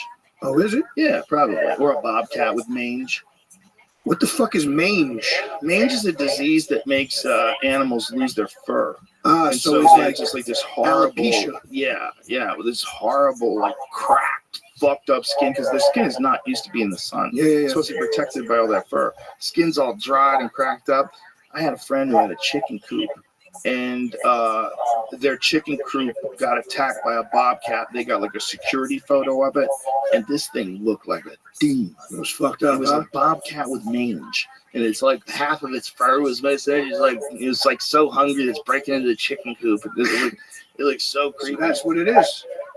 1970s cow mutilation mystery. When ranchers began reporting incidents of mutilated cattle, the ensuing panic fed both conspiracy theories and a growing cynicism about the government. Yeah, but it's not just the 70s. I mean, these things have happened in the 2000s. But it looked like it was literally like floppy. There was nothing inside of that Right. fucking carcass. And just skin. The thing is, that's not unique. There's been a bunch of them that they found that are weird like that, where they have like surgically precise cuts in them, and they're missing stuff. Are they sewn back up or left? Look at this. The Army had accidentally killed more than 4,500 sheep in 1968 while testing nerve agents in Utah. Then refused to acknowledge its responsibility until 1998. Those fucking cunts. They kept it a secret for 30 years. 30 years later, like, oh yeah, you remember those sheep? Yeah, we killed them. Sorry. Testing nerve gas. I was driving a maroon Jetta in 98. Most likely what, Jamie? Coyotes, magpies, badgers. Yeah, not buying it. I've seen these people, but I know how these people think too. There's a bunch of people that they call themselves debunkers, but really what they are is true believers in one view. And this true belief is that it has to be a coyote or because aliens aren't real. But it might not even be an alien. It might be some sort of government agency that's involved in some sort of an experimental weapon. I don't know what they're doing. No one's saying it's necessarily alien. Whatever is happening to the cows, though, is very weird if you're getting all their blood removed from their body and surgical cuts, and then their tissue isn't eaten by animals. It's not like if they were chewed up and something looked like real precise, but the rest of it looked all fucked up. No, these animals are drained of their blood with no blood on the ground, and it doesn't make any sense. No, forget about the alien thing. Let's pretend that's not even a real thing, that no one believes in aliens. So tell me what the fuck happened to that cow, because that doesn't make sense that that's happening from a coyote. It doesn't look like it. It doesn't seem like it. No animal did that. Doesn't look like an animal did it. Are there any animals that kill with precision besides a tiger and shit like that with the bites? But no one opens you up. No, that's one animal does. Human. Yeah. And so I would imagine if you looked at something like that, would say, who could be doing something like that? Well, we could do it. It's not like building a pyramid. We could kill a cow and do that if we wanted to. You have enough people, have enough equipment. Why? So why would someone do that? Like, what are they doing? What if I wanted to practice on some fucking weapon that I could just send out and say, go get me a person's liver? And he just like, this thing like hunts you down and tackles you and hangs on to you and cuts you open and snatches out your liver and then sucks all your blood into a vacuum tube, seals it up, and then drops you and crumples. That's what that cow looks like. Like, I would imagine, before I would think aliens are killing cows for no reason, I would imagine that it's probably some wacky human weapon that they can do some wild shit. And how do you test it? On mammals. Well, go get a cow. They're all wandering around. They get killed by coyotes. Blame it on wolverines. Yeah, that's right. Blame it on everything else. Like, just go unleash this weapon. Those fucking flying pods Terrence Howard was talking about. Imagine one of those with like razor blades everywhere. That's what I'm saying. Yeah, just fucking tearing you the fuck up, and then the arm comes in. Yeah. And they fucking closes you up, sutures. I would imagine. Look, they try to come up with so many weapons. You don't think they would have a weapon that would like disembowel you and draw your blood out? Of course they would. They were trying to come up with a gay bomb. What the fuck? Yes. The government had spent millions of dollars trying to develop a gay bomb. And the way the gay bomb, I don't know about millions of dollars. We might have to double check that. But what the gay bomb would do is they would drop it over a city and turn everyone gay. And guys just start banging each other and they just get demoralized. They didn't want to fight anymore. That's some that's some crazy warfare. That's not fair. How sick do you have to be working for the United States government? So you're working for the people. You're supposed to be a patriot. And you're sitting there thinking, how do we get these people in a humane way? Like, we don't want to kill the entire population, but how do we stop them from fighting? Bro, make them a bunch of queers. Did you ever see that Sacha Baron Cohen shit? Which one? About America, where he's around the fucking Israeli fucking special forces, and he's holding up the pork at the Muslim terrorists and fucking going backwards with his ass. Yo, some of the crazy shit you'll ever see in your life. These are tactics that are. Can you please look that up? Hold on a second. For God's sake. 2008, the U.S. military confirmed that an Ohio Air Force laboratory requested $7.5 million to develop a non-lethal gay bomb. The weapon would release hormones through the skin or lungs to make enemy soldiers sexually attracted to each other, distracting them from fighting. The project was also known as the Make Love, Not War initiative. Who in the fuck? Who set this up? I don't know. Who set this initiative up? BMJ offers they won a prize. What did they win a prize for? For trying to come up with a gay bomb? How did they win a prize? Because it's been scrapped. Oh, it's scrapped now? Yeah, because people found out about it. Imagine you got $7.5 million. That's what you do. That's what you want to do. What do you guys want to try to make? I'm trying to make a gay bomb. Like, how would you find out if it would work? You would have to get sick motherfuckers. You would have to get a volunteer that didn't know you were trying to turn them gay. Because if you're going to find out if it really works, you can't like tell a guy, hey, we're going to give you this stuff. Tell me if you feel gay. And he's like, God damn, I feel gay. And then he probably might be gay for real and just blames it on the drug. There it is. But really, he's just gay. And he's just scared to say it. He's like, you drugged me. No, I'm gay. God damn it. I can't even wrap my head around this. You have to not tell him that you're doing it to him. That sounds like it's fake, bro. The gay bomb sounds so crazy. I want you to imagine that you're a college student and you're broke. And, medical experiment, yeah, I'll try that. Yeah, for sure. So, you're the guy who goes through a little trial. And they dose you up with the gay bomb. Hopefully they hit me with that fucking, what's the Ozempic?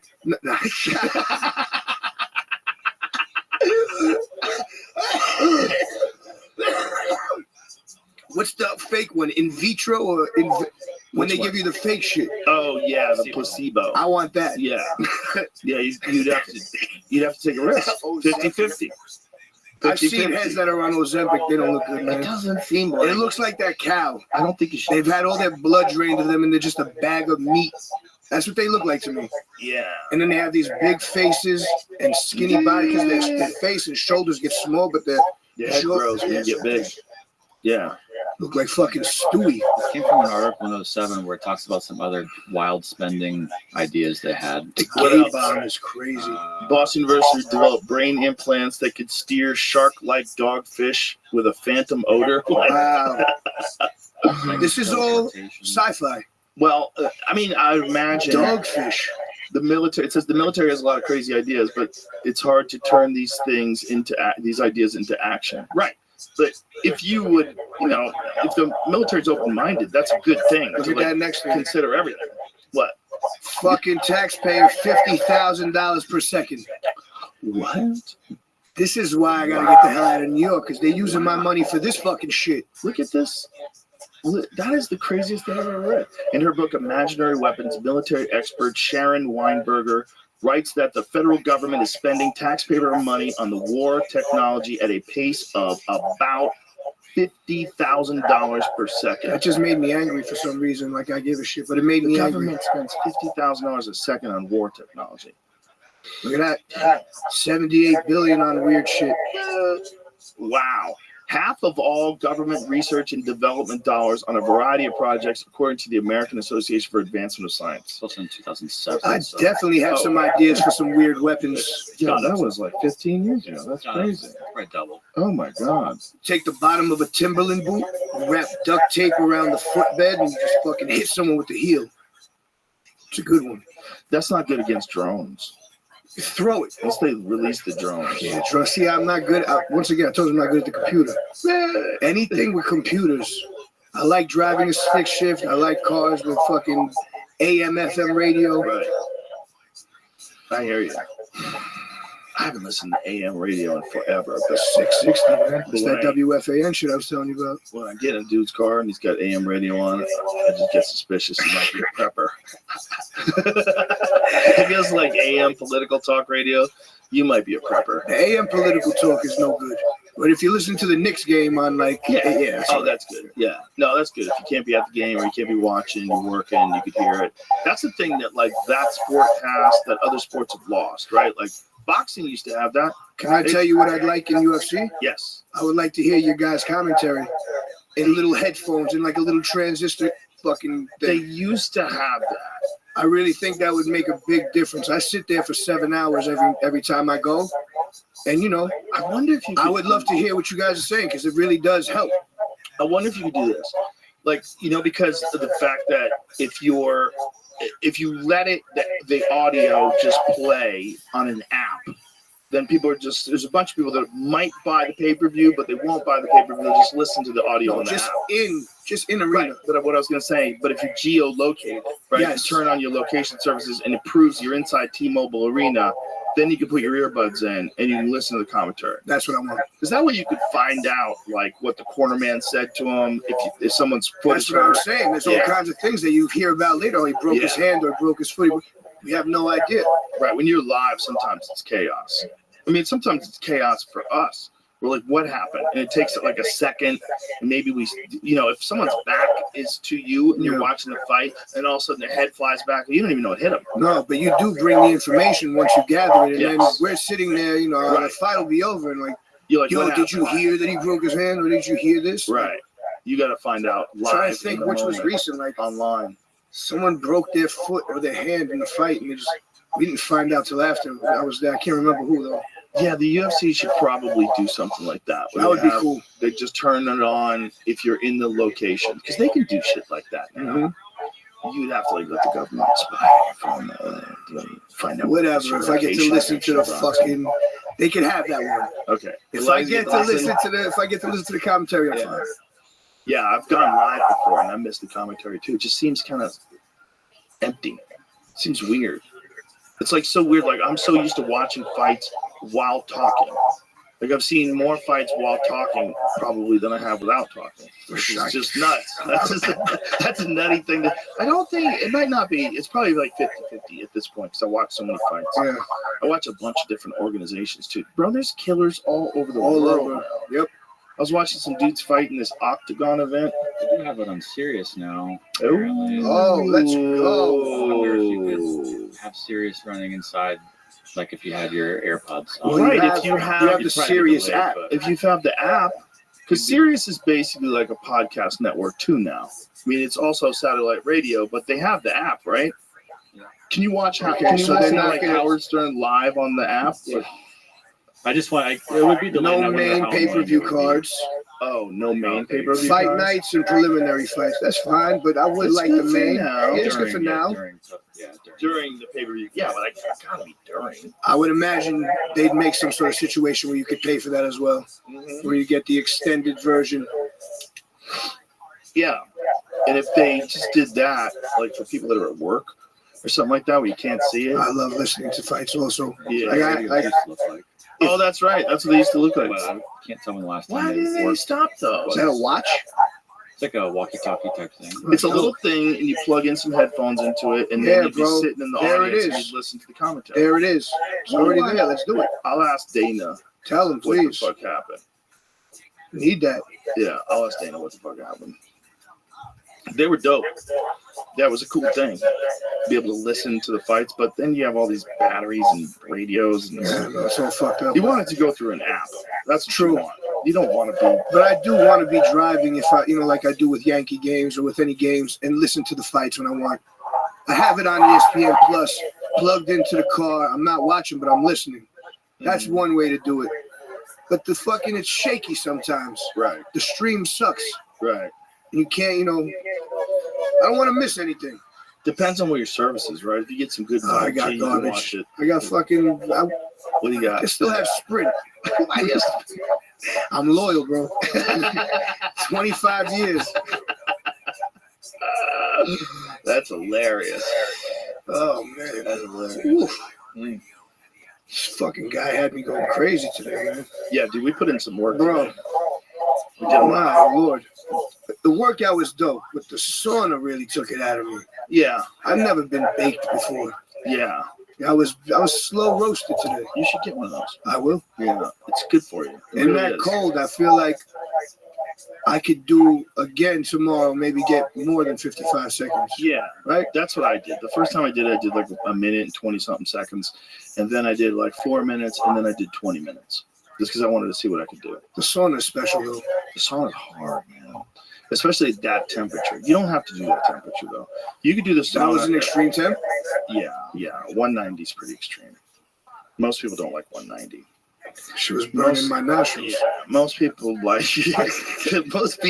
it around. I was like, is this okay? It's like it's about to fucking go on fire. When you feel like the hot air coming in and your body's like, what are you doing? Most people like, I think, like 170, 175. That's a zone where it's like uncomfortable but not crazy. But I got too used to that. I just got comfortable, and I'm like, I want to be a little bit more uncomfortable, and I kept going until I settled around 195, 196. So today I did your fucking where you're at. Yeah. We did it for 10 minutes. Yeah, well, listen. Yeah.